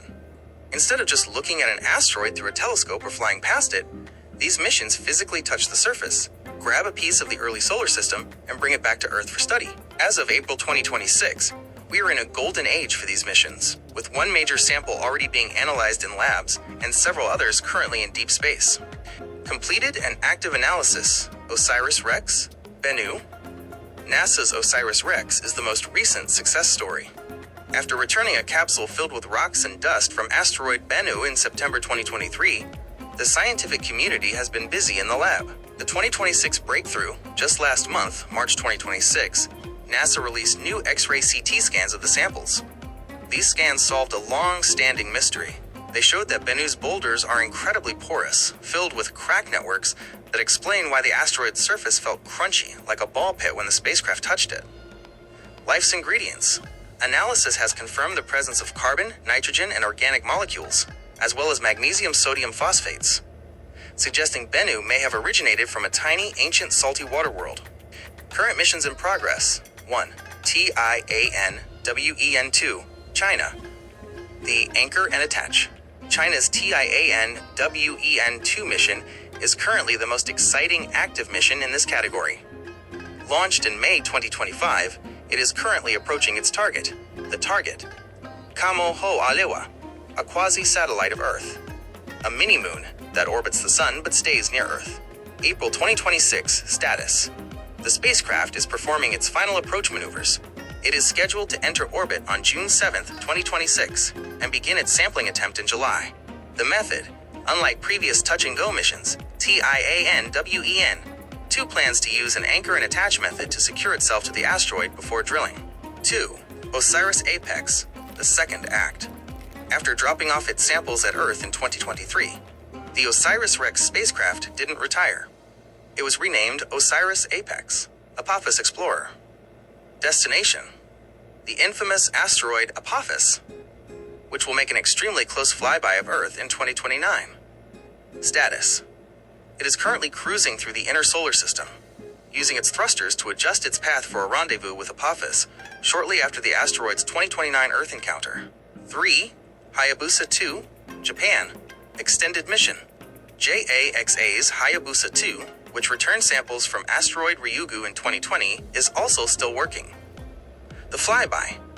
On July 5, 2026, just 3 months from now, it is scheduled to perform a high-speed flyby of asteroid 2001 CC21. The goal: it will use its remaining cameras and sensors to study the composition of this small and fast-rotating asteroid before heading to its final target in 2031. Why do we bring samples back? You might wonder why we don't just analyze the rocks on the asteroid. There are 3 main reasons. 1. Instrument power. The microscopes and mass spectrometers we have in labs on Earth are thousands of times more sensitive than anything we can fit on a rocket. 2. Future tech. We save 75% of the samples for the future. Scientists in 2050 will be able to study these rocks with tools that haven't even been invented yet. 3. Context. Having a physical piece of an asteroid allows us to calibrate our telescopes. If we know exactly what a Type C asteroid, like Bennu, is made of, we can better guess the composition of thousands of other asteroids we see in the distance. Given your interest in biological programs for cosmic reconstruction, these samples are essentially the DNA of our solar system. Do you think the organic molecules found on Bennu support the theory of directed panspermia that you've been researching?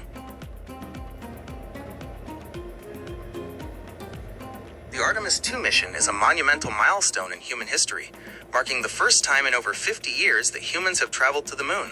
As of today, April 13th, 2026, the mission has just successfully concluded. The crew returned to Earth 3 days ago, completing a historic 10-day journey that pushed the boundaries of human spaceflight. Mission timeline and current status. Launch, April 1st, 2026, from Kennedy Space Center, Florida. Lunar flyby. On April 6th, the crew swung around the far side of the moon. Splashdown, April 10th, 2026, in the Pacific Ocean off the coast of San Diego. Current status. The 4 astronauts are currently undergoing post-mission medical evaluations and debriefings, following their successful recovery by the USS John P. Murtha. The Moonfarers, the crew. This mission was defined by a crew of trailblazers who became the first humans to see the lunar far side with their own eyes since the Apollo era. Reed Wiseman, commander, led the mission and its historic operations. Victor Glover, pilot, became the first black astronaut to travel to the moon. Christina Koch, mission specialist, became the first woman to travel to the moon. Jeremy Hansen, mission specialist, representing the Canadian Space Agency, CSA. He became the first non-US citizen to travel to the moon. Record-breaking achievements. Artemis II was more than just a test flight. It broke several records that had stood for decades. Farthest human travel. The crew reached a maximum distance of 252,756 miles, 406,771 kilometers from Earth, officially breaking the record set by the Apollo 13 crew in 1970. The lunar eclipse.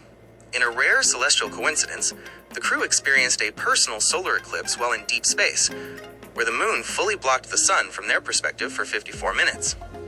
New lunar names. During their flyby, the crew spotted 2 new lunar craters. They have requested to name one Carol, in honor of Reed Wiseman's late wife, and the other Integrity, the name they chose for their Orion spacecraft. Technical testing. While the views were breathtaking, the mission's primary goal was to stress test the Orion spacecraft and the Space Launch System, SLS rocket, to ensure they are safe for the next step, landing on the moon. Manual handling. The crew practiced proximity operations, manually steering Orion to test its responsiveness. Life support. The mission confirmed that Orion's life support systems could handle a crew of 4 in deep space for an extended period, despite minor valve issues with the drinking water and propellant systems that the crew successfully managed. Communication. They utilized the high-speed deep space network to send back some of the highest resolution images and videos of the Earth and Moon ever captured. What's next? With Artemis II complete, NASA is now moving full steam ahead toward Artemis III, currently targeted for 2027. That mission will aim to land the first woman and the first person of color on the lunar surface near the South Pole. Given your deep interest in the cosmic web and speculative cosmology, does seeing humans return to deep space change your perspective on how we might eventually explore beyond our own solar system?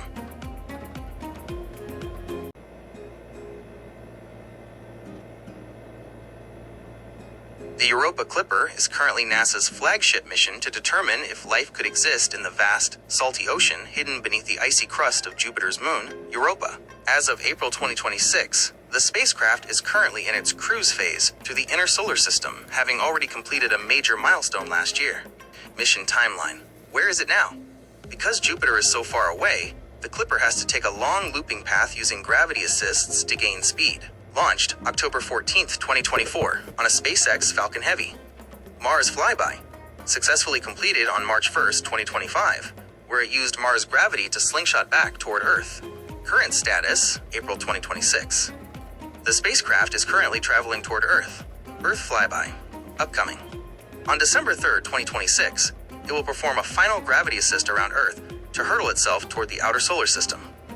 Jupiter arrival. It is scheduled to enter Jupiter's orbit on April 11th, 2030. The scientific goal, is it habitable? Clipper isn't searching for aliens directly. It's looking for the ingredients for life: liquid water, chemical building blocks, and an energy source. Feature? The Clipper strategy. The ocean. Use ice-penetrating radar to measure how deep the ice is and if there are water pockets inside it. The shell. Study the chaos terrain, cracked ice, to see how the ocean interacts with the surface. Chemistry? Analyze the reddish gunk on the surface to see if it contains organic molecules. Plumes? Check for active water vapor geysers, plumes, erupting from the ice into space. Facing the radiation monster, Jupiter has the most intense radiation environment in the solar system, outside the sun. To survive, the Clipper is built like a tank. The vault, its sensitive computers, are housed in a thick-walled aluminum zinc vault to shield them from high-energy particles. The orbit. Instead of orbiting Europa directly, which would fry the electronics, it will orbit Jupiter in long loops. It will dive in for a quick flyby of Europa and then retreat to a safer distance to transmit its data back to Earth. Total flybys. It plans to make 49 close passes over the moon, some as low as 25 kilometers, 16 miles, above the surface. Hardware highlights. Massive solar arrays. Since sunlight at Jupiter is 25 times fainter than on Earth, the Clipper's solar wings are the largest NASA has ever built for a planetary mission, stretching about 30 meters, 100 feet from tip to tip. Reason radar. This instrument will peer through the ice, which is estimated to be 15 to 25 kilometers thick. MASPEX.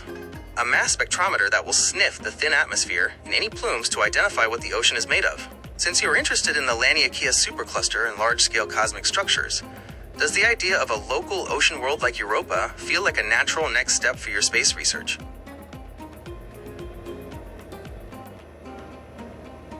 The Psyche mission is one of NASA's most unique endeavors because it isn't going to a world of rock or ice, but to a world of metal. As of April 2026, the spacecraft is currently in a critical gravity assist phase, hurtling toward a major planetary encounter that will slingshot it into the deep asteroid belt.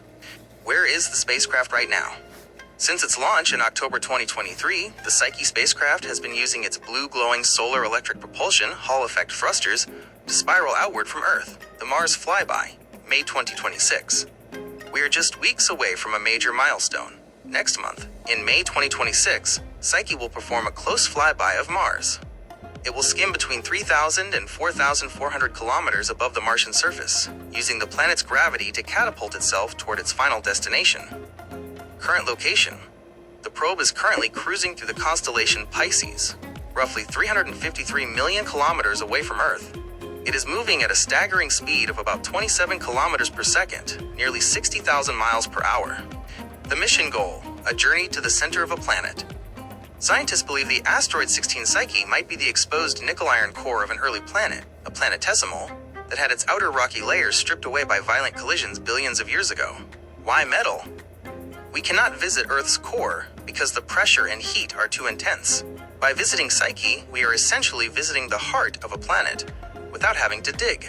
Arrival. The spacecraft is scheduled to reach the asteroid in July 2029.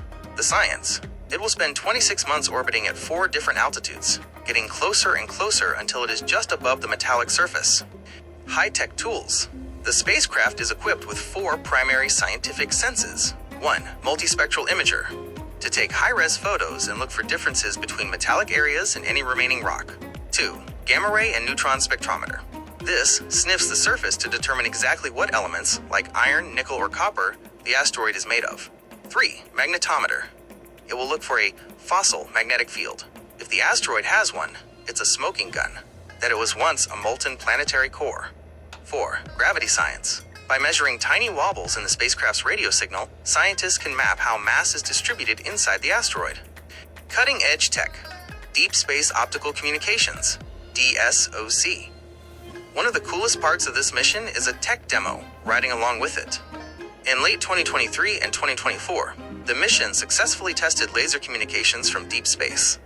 Instead of using traditional radio waves, it uses near-infrared lasers to beam data back to Earth.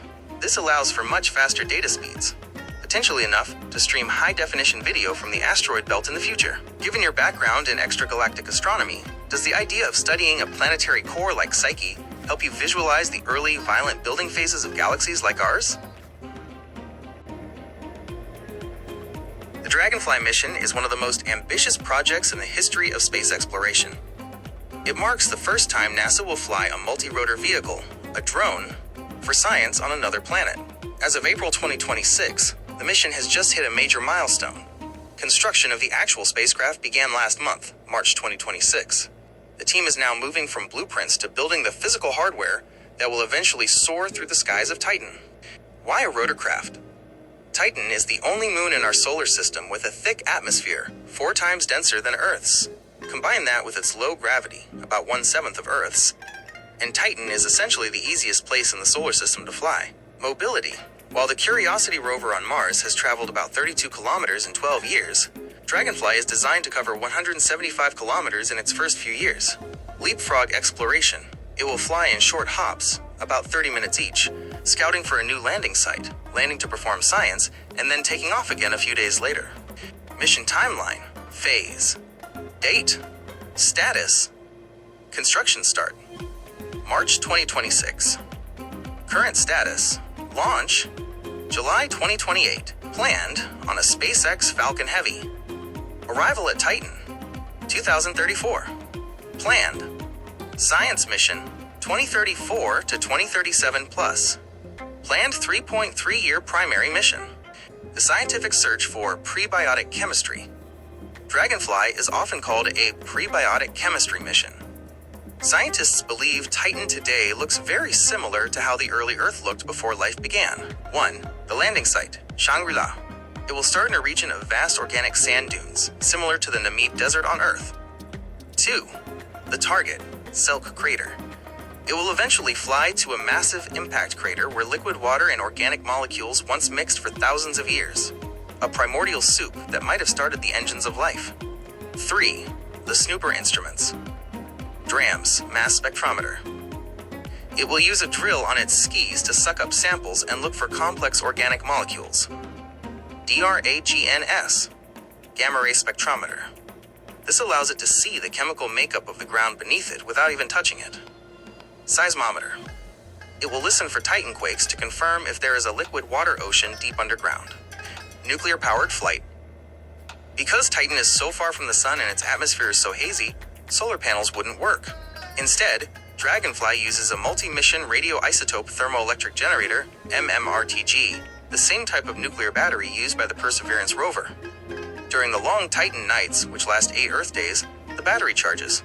During the Titan day, it has enough energy to fly, transmit data to Earth, and run its laboratory. Why this matters for your research? Since you've been looking into directed panspermia and the seeding of life, Dragonfly is the closest we've ever come to seeing the starting ingredients of life in their natural environment. It's like finding a frozen snapshot of Earth's own history. Do you think the potential for un-Earth-like life in Titan's methane lakes is something you might feature in your Martian Day video or a future project?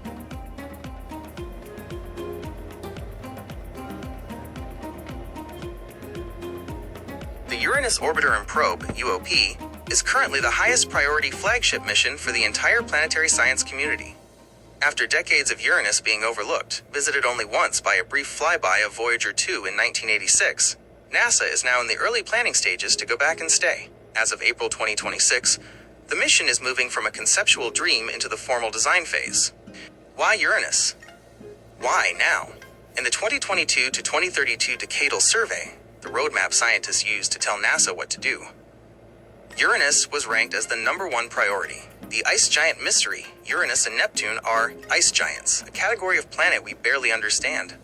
Unlike gas giants like Jupiter, they are made mostly of ices, water, methane, and ammonia.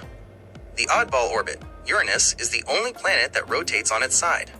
Scientists want to know if a massive collision in the past knocked it over, and how that affects its strange, corkscrew-shaped magnetic field.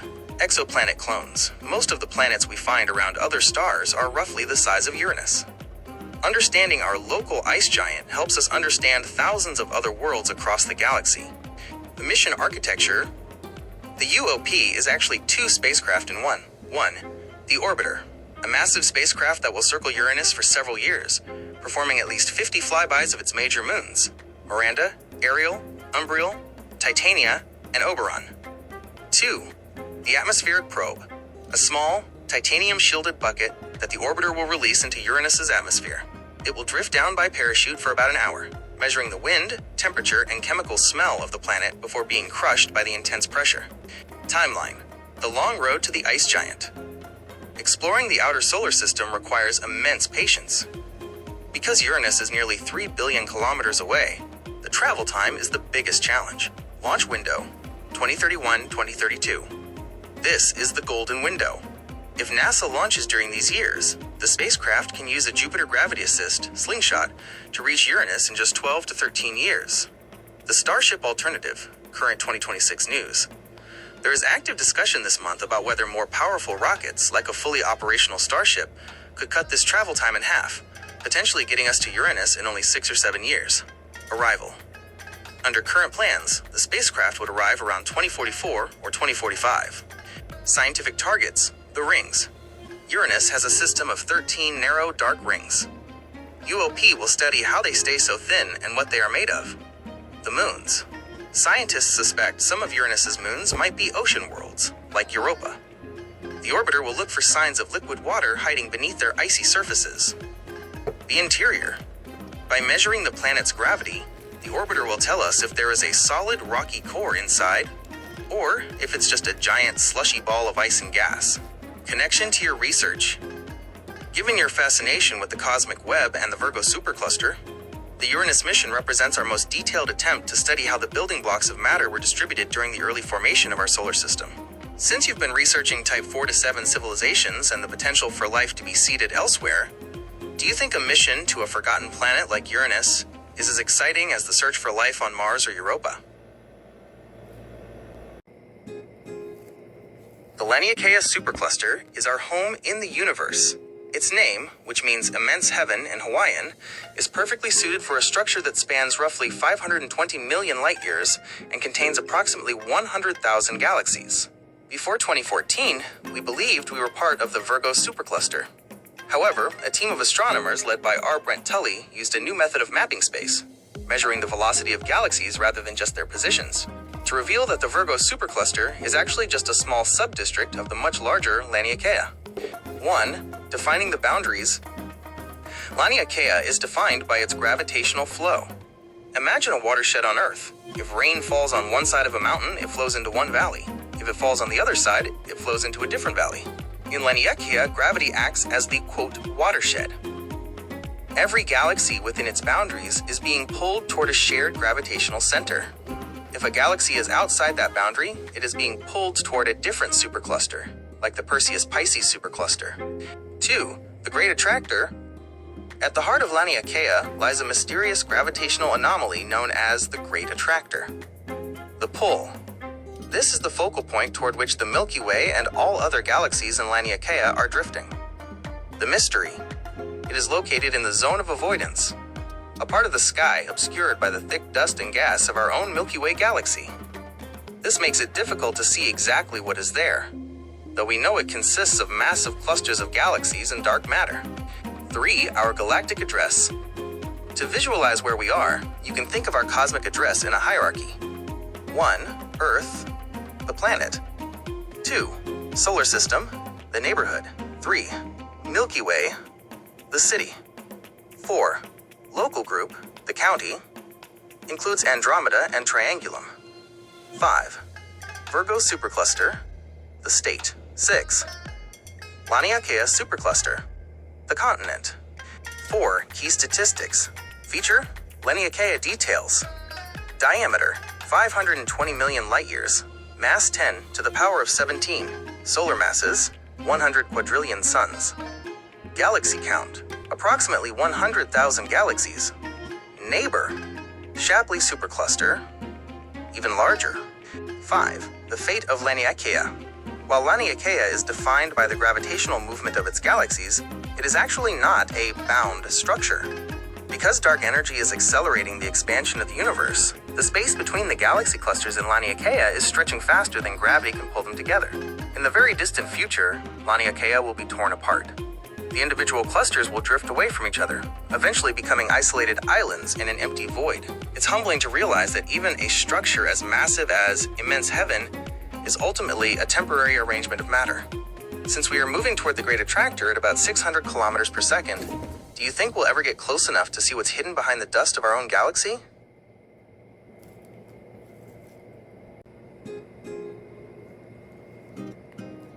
The Laniakea supercluster is our home in the cosmos, a massive structure defined not just by the location of galaxies, but by their gravitational flow.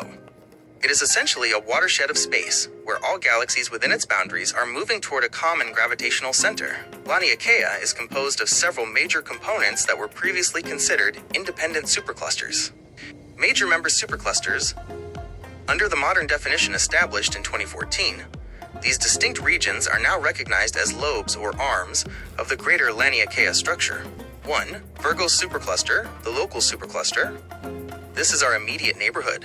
It contains the local group, the Milky Way and Andromeda, and is dominated by the massive Virgo cluster. While it was once thought to be a standalone supercluster, it is actually just one appendage of Laniakea. 2. Hydra Centaurus supercluster, located near the heart of Laniakea. This region contains some of the most massive concentrations of matter in our vicinity. It is divided into two main parts: Hydra supercluster, also known as the Antlia Wall; Centaurus supercluster, home to the massive Centaurus cluster. 3. Pavo Indus supercluster. This is a long filamentary extension that stretches away from the central region, forming one of the prominent tails of the Laniakea structure. 4. Southern supercluster. This component includes the Fornax cluster, the Eridanus cloud, and the Dorado grouping. It represents the lower portion of the Laniakea flow, the great attractor, the cosmic center. The defining feature of Laniakea is the great attractor. This is a gravitational anomaly located in the vicinity of the Norma cluster. It acts like the bottom of a bowl, pulling all the member superclusters listed above toward it at hundreds of kilometers per second. Key structural facts: feature, details, diameter, approximately 520 million light years.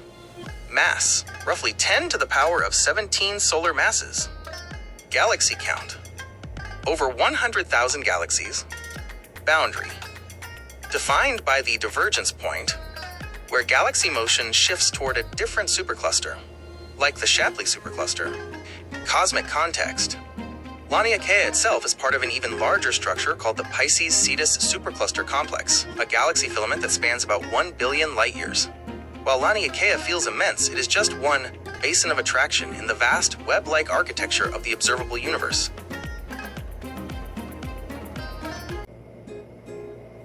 The Hydra Centaurus supercluster is the massive heart of the Laniakea supercluster. It is particularly significant because it contains the great attractor, the mysterious gravitational center that dictates the motion of over 100,000 galaxies, including our own. Structurally, it is divided into two major regions connected by a bridge of galaxies and dark matter. 1. The Centaurus supercluster. This is the more dominant half of the structure. It is anchored by two massive galaxy clusters that exert incredible gravitational force. The Centaurus cluster, Abell 3526, a dense cluster containing hundreds of galaxies. The Norma cluster, Abell 3627. This cluster is located at the very core of the great attractor. Because it lies behind the zone of avoidance, the dusty disk of our own Milky Way, it was difficult to study until X-ray and radio astronomy allowed us to look through the cosmic dust. 2. The Hydra supercluster. Connected to Centaurus by a long filament of galaxies, the Hydra region is primarily dominated by the Hydra cluster, Abell 1060, a large cluster located about 158 million light-years away. It serves as a gateway between our local neighborhood and the even more massive structures deeper in the Laniakea complex. Technical profile. The sheer scale of this region is difficult to visualize, but here is how it compares to our own neighborhood. Feature, details, distance from Earth, approximately 150 to 200 million light-years. Primary motion. Galaxies in this region are moving toward the Shapley supercluster.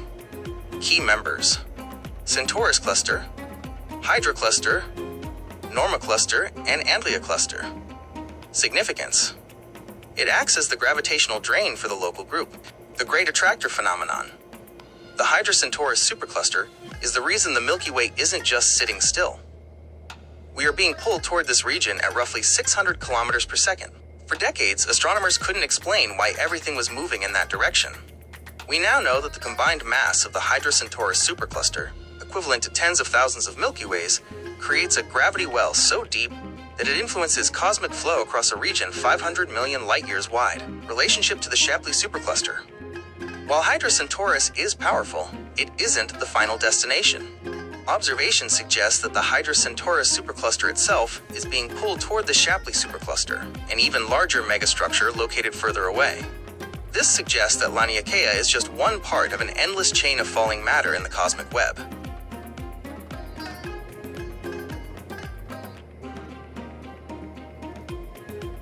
The Laniakea supercluster is our home in the cosmos, a massive structure defined not just by the location of galaxies, but by their gravitational flow.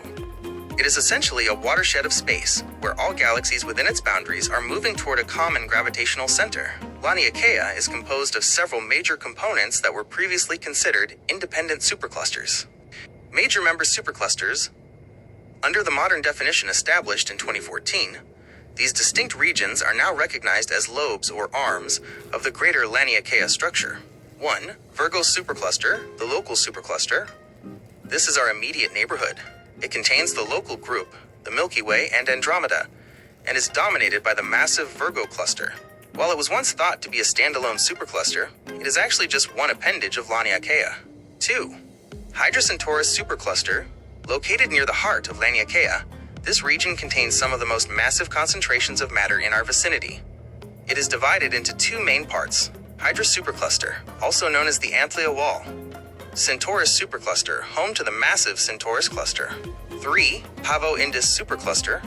This is a long filamentary extension that stretches away from the central region, forming one of the prominent tails of the Laniakea structure. 4. Southern supercluster. This component includes the Fornax cluster, the Eridanus cloud, and the Dorado grouping. It represents the lower portion of the Laniakea flow, the great attractor, the cosmic center. The defining feature of Laniakea is the great attractor. This is a gravitational anomaly located in the vicinity of the Norma cluster. It acts like the bottom of a bowl, pulling all the member superclusters listed above toward it at hundreds of kilometers per second. Key structural facts: feature, details, diameter, approximately 520 million light-years. Mass, roughly 10 to the power of 17 solar masses. Galaxy count, over 100,000 galaxies.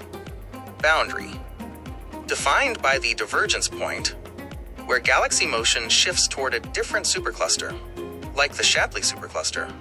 Cosmic context. Laniakea itself is part of an even larger structure called the Pisces-Cetus supercluster complex, a galaxy filament that spans about 1 billion light-years. While Laniakea feels immense, it is just one basin of attraction in the vast web-like architecture of the observable universe.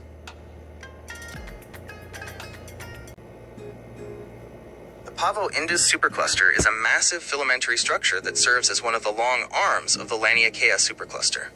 It is named after the southern constellations Pavo, the peacock, and Indus, the Indian, where its most prominent galaxy clusters are located. Because it is located in the southern celestial hemisphere, it was historically less studied than northern structures, but it is now recognized as a vital component of the cosmic web that connects our local neighborhood to more distant superclusters. 1. Physical structure and location. The Pavo Indus supercluster is shaped like a long, thin wall or filament of galaxies. It stretches across approximately 200 to 300 million light-years of space. Distance. It lies roughly 200 million light-years away from Earth. The Pavo Indus Wall, this wall of galaxies, acts as a boundary for the local void, a vast, nearly empty region of space that sits adjacent to our Milky Way. 2. Major member clusters. While it contains thousands of individual galaxies, the supercluster is defined by several massive anchors. Abell 3656. A dense cluster of galaxies that serves as a major hub within the supercluster. Abell 3698 and Abell 3742. These are significant galaxy groupings that contribute to the overall gravitational pull of the filament. The Gruss Wall. Some astronomers consider the Gruss Wall to be an extension or a related component of the Pavo Indus structure, helping bridge the gap toward the southern supercluster. 3. The Cosmic Bridge. One of the most fascinating aspects of Pavo Indus is its role as a connector. It is often described as a bridge between two major regions of the universe. 1. The local supercluster, Virgo. It stems outward from our general cosmic vicinity. 2. The Great Attractor. It curves toward the Hydra Centaurus region, contributing its mass to the massive gravitational center of Laniakea. 4. Key facts at a glance. Feature. Description. Constituent clusters. Abell 3656, 3698, and 3742. Length. Approximately 250 million light-years. Role in Laniakea. Forms a major filamentary branch or lobe. Neighboring void. Borders the local void. pushing galaxies away from the empty space. 5. Interaction with the cosmic web. Like all superclusters, Pavo Indus is not a solid object, but a collection of galaxies and dark matter flowing through space. Recent mapping of Laniakea shows that galaxies within Pavo Indus are migrating toward the Great Attractor. However, because it lies on the outer edge of Laniakea, its watershed is very specific.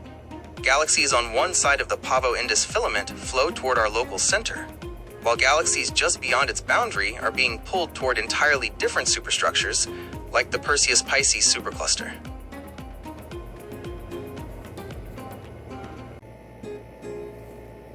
The Virgo supercluster, also known as the local supercluster, is a massive concentration of galaxies that contains our own Milky Way. While it was once thought to be the largest structure in our region of space, we now know it is a lobe or branch of the even more immense Laniakea supercluster. Despite being downgraded in the hierarchy of cosmic structures, it remains the primary gravitational framework that governs the movement of every galaxy in our local neighborhood. 1. Structure and scale. The Virgo supercluster is shaped somewhat like a flattened disk or a pancake, consisting of a dense central core surrounded by several outlying groups and filaments.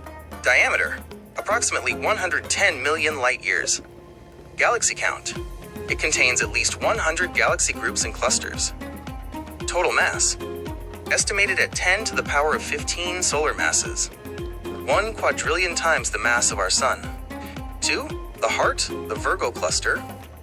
At the very center of this supercluster lies its namesake, the Virgo cluster.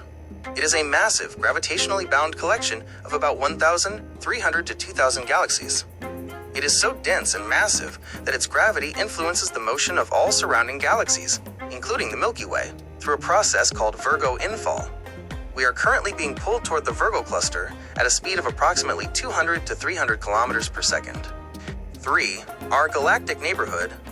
The Milky Way is located in a relatively small subgroup called the Local Group, which sits near the edge of the Virgo supercluster. The Local Group consists of the Milky Way, Andromeda, Triangulum, and about 50 smaller dwarf galaxies. The Council of Giants, a ring of 12 large galaxies that surrounds the Local Group, acting as the immediate boundary within our section of the supercluster. 4. Composition, the lungs of the universe. The Virgo supercluster isn't just a collection of stars. It's a dynamic environment of gas and dark matter. Intracluster medium. The space between galaxies is filled with extremely hot, thin gas that emits X-rays. Dark matter scaffolding.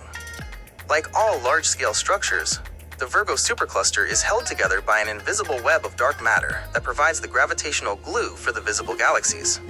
5. Summary table, the Virgo identity. Feature, details, shape, flattened disks/filamentary.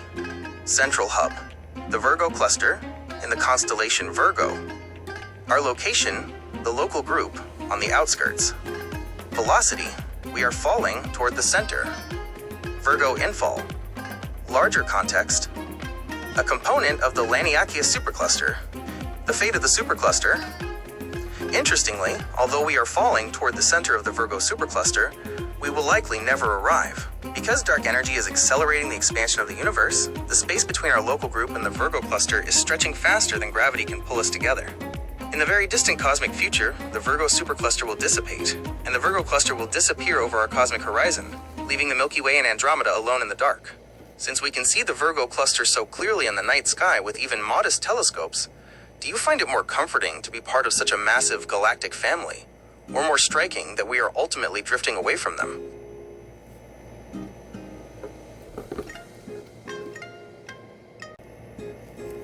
The Pisces-Cetus supercluster complex is one of the most staggering structures ever identified in the cosmos.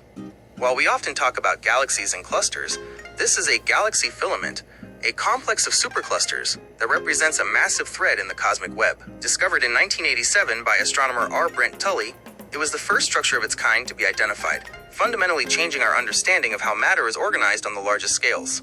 1. Scale and dimensions. To understand the size of the Pisces-Cetus complex, we have to look at the numbers. It is significantly larger than the superclusters we usually discuss. Length, approximately 1 billion light-years. Width, roughly 150 million light-years.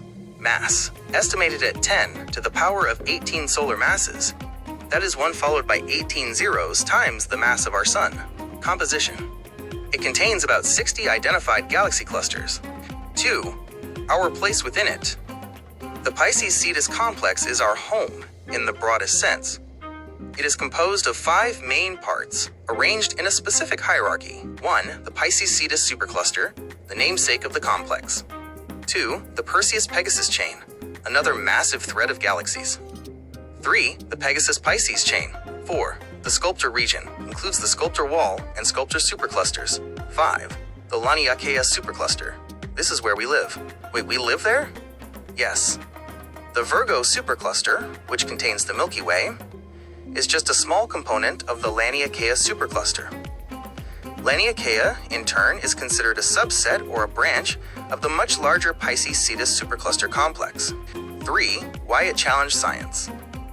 When Tully first mapped this structure, it sparked a debate among cosmologists. According to the cosmological principle, the universe should be homogeneous, uniform, when viewed at a large enough scale. At the time, scientists didn't think gravity had enough time since the Big Bang, 13.8 billion years, to pull together a structure 1 billion light-years long. The existence of the Pisces-Cetus complex suggested that either the universe is much older than we thought, unlikely. Dark matter played a much more aggressive role in herding galaxies into these giant filaments very early in cosmic history. 4. The shape of the complex. The complex is shaped like a long, thin ribbon, or a wall. It isn't a solid object, but a concentration of galaxies separated by vast, empty voids.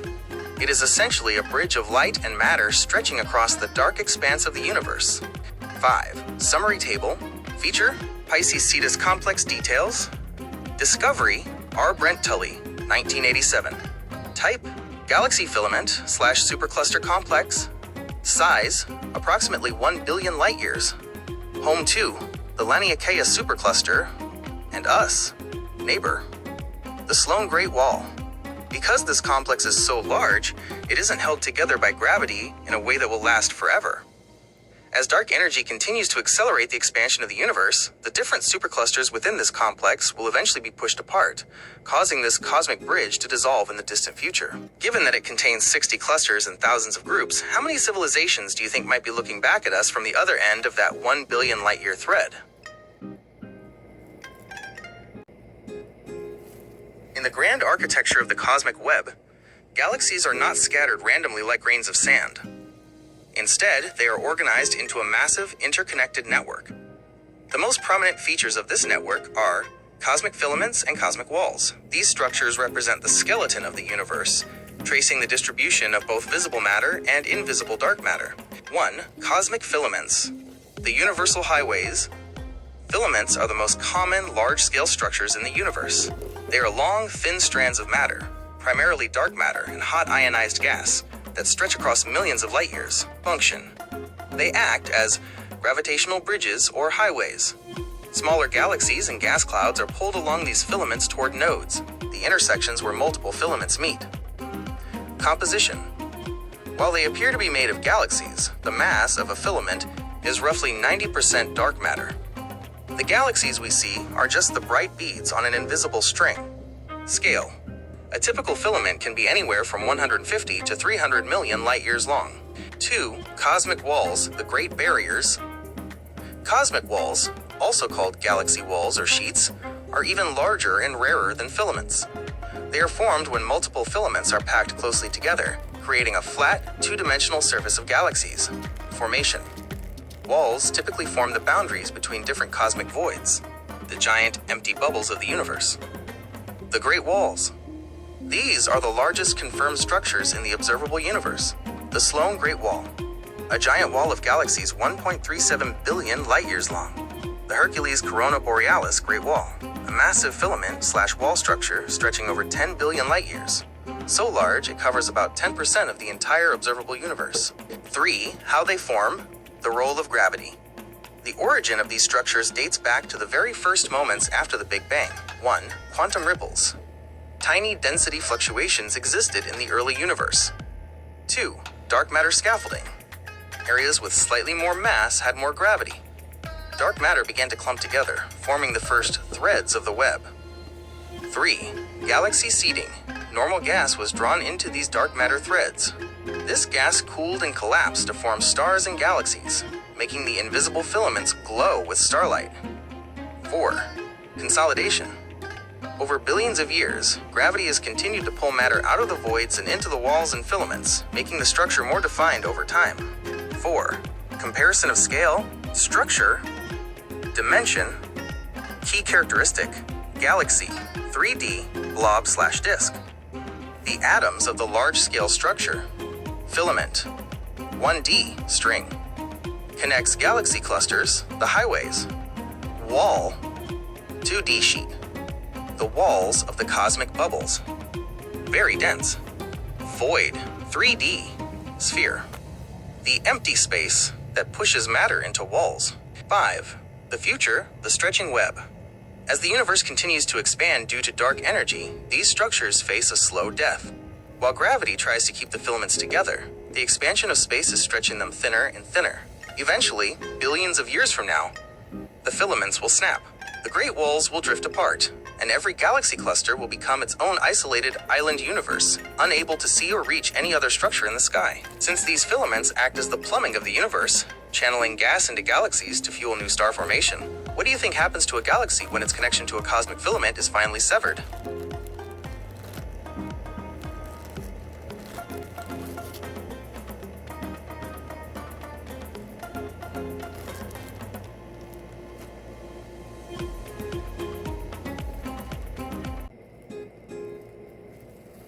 In the context of the cosmic web, superstructures refers to the massive collections of galaxies and dark matter that form the largest coherent objects in the observable universe. These structures are so vast that they challenge our current understanding of how much the universe could have clumped together since the Big Bang. 1. Superclusters. Our local neighborhood. Superclusters are groups of galaxy clusters and individual galaxies.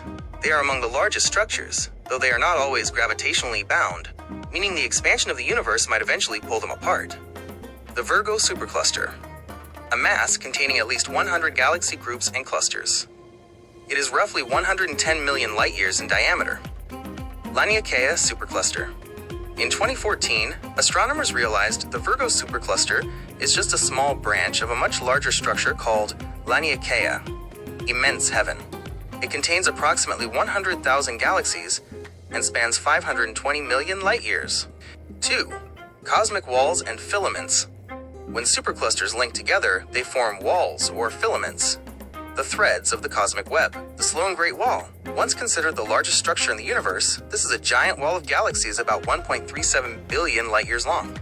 The Boss Great Wall, discovered in 2016, this structure is a massive complex of 830 individual galaxies, roughly 1 billion light-years across. It has an estimated mass 10,000 times that of the Milky Way. The Hercules Corona Borealis Great Wall, currently the largest known superstructure. It is a massive filament of galaxies that stretches over 10 billion light-years. This discovery was shocking because, according to the cosmological principle, the universe should look uniform at such a massive scale. But this wall suggests otherwise. 3. Voids. The empty superstructures. While we often focus on matter, the emptiness between filaments also forms defined structures, the KBC void. Recent evidence suggests the Milky Way might be located inside a massive, low-density region called the KBC void. It is about 2 billion light-years in diameter. If true, this might explain why our local measurements of the universe's expansion, the Hubble constant, differ from measurements taken from the distant early universe. The Boots void, the Great Nothing, a nearly spherical region of space containing very few galaxies. It is roughly 330 million light-years in diameter. If the Milky Way were in the center of the Boots void, we wouldn't have known other galaxies existed until the 1960s, because the nearest ones would be so far away. 4. High redshift structures. The early universe. Astronomers have also found massive structures that existed when the universe was very young, such as the South Pole Wall, a massive structure found in 2020 that curves around the southern edge of our local universe, consisting of thousands of galaxies. The Calum supercluster, one of the most massive superclusters known, located roughly 1.4 billion light-years away, containing over 50,000 galaxies. Summary table, size comparison. Structure, type, size, approx. Milky Way. Galaxy, 100,000 light-years. Virgo supercluster. Cluster group. 110 million light-years. Laniakea supercluster. 520 million light-years. Sloan Great Wall. Galaxy Wall. 1.37 billion light-years. Hercules Corona Borealis Wall. Galaxy Filament. 10 billion light-years. These superstructures represent the skeleton of our universe. Since you've been exploring the stages and fate of the universe, it's worth noting that dark energy is currently fighting these structures. While gravity tries to hold the Great Walls together, dark energy is trying to stretch the space between them until they eventually drift apart into isolation. Given their immense size, do you think these structures are just accidents of the Big Bang's initial ripples? Or do they hint at a deeper, undiscovered law of physics?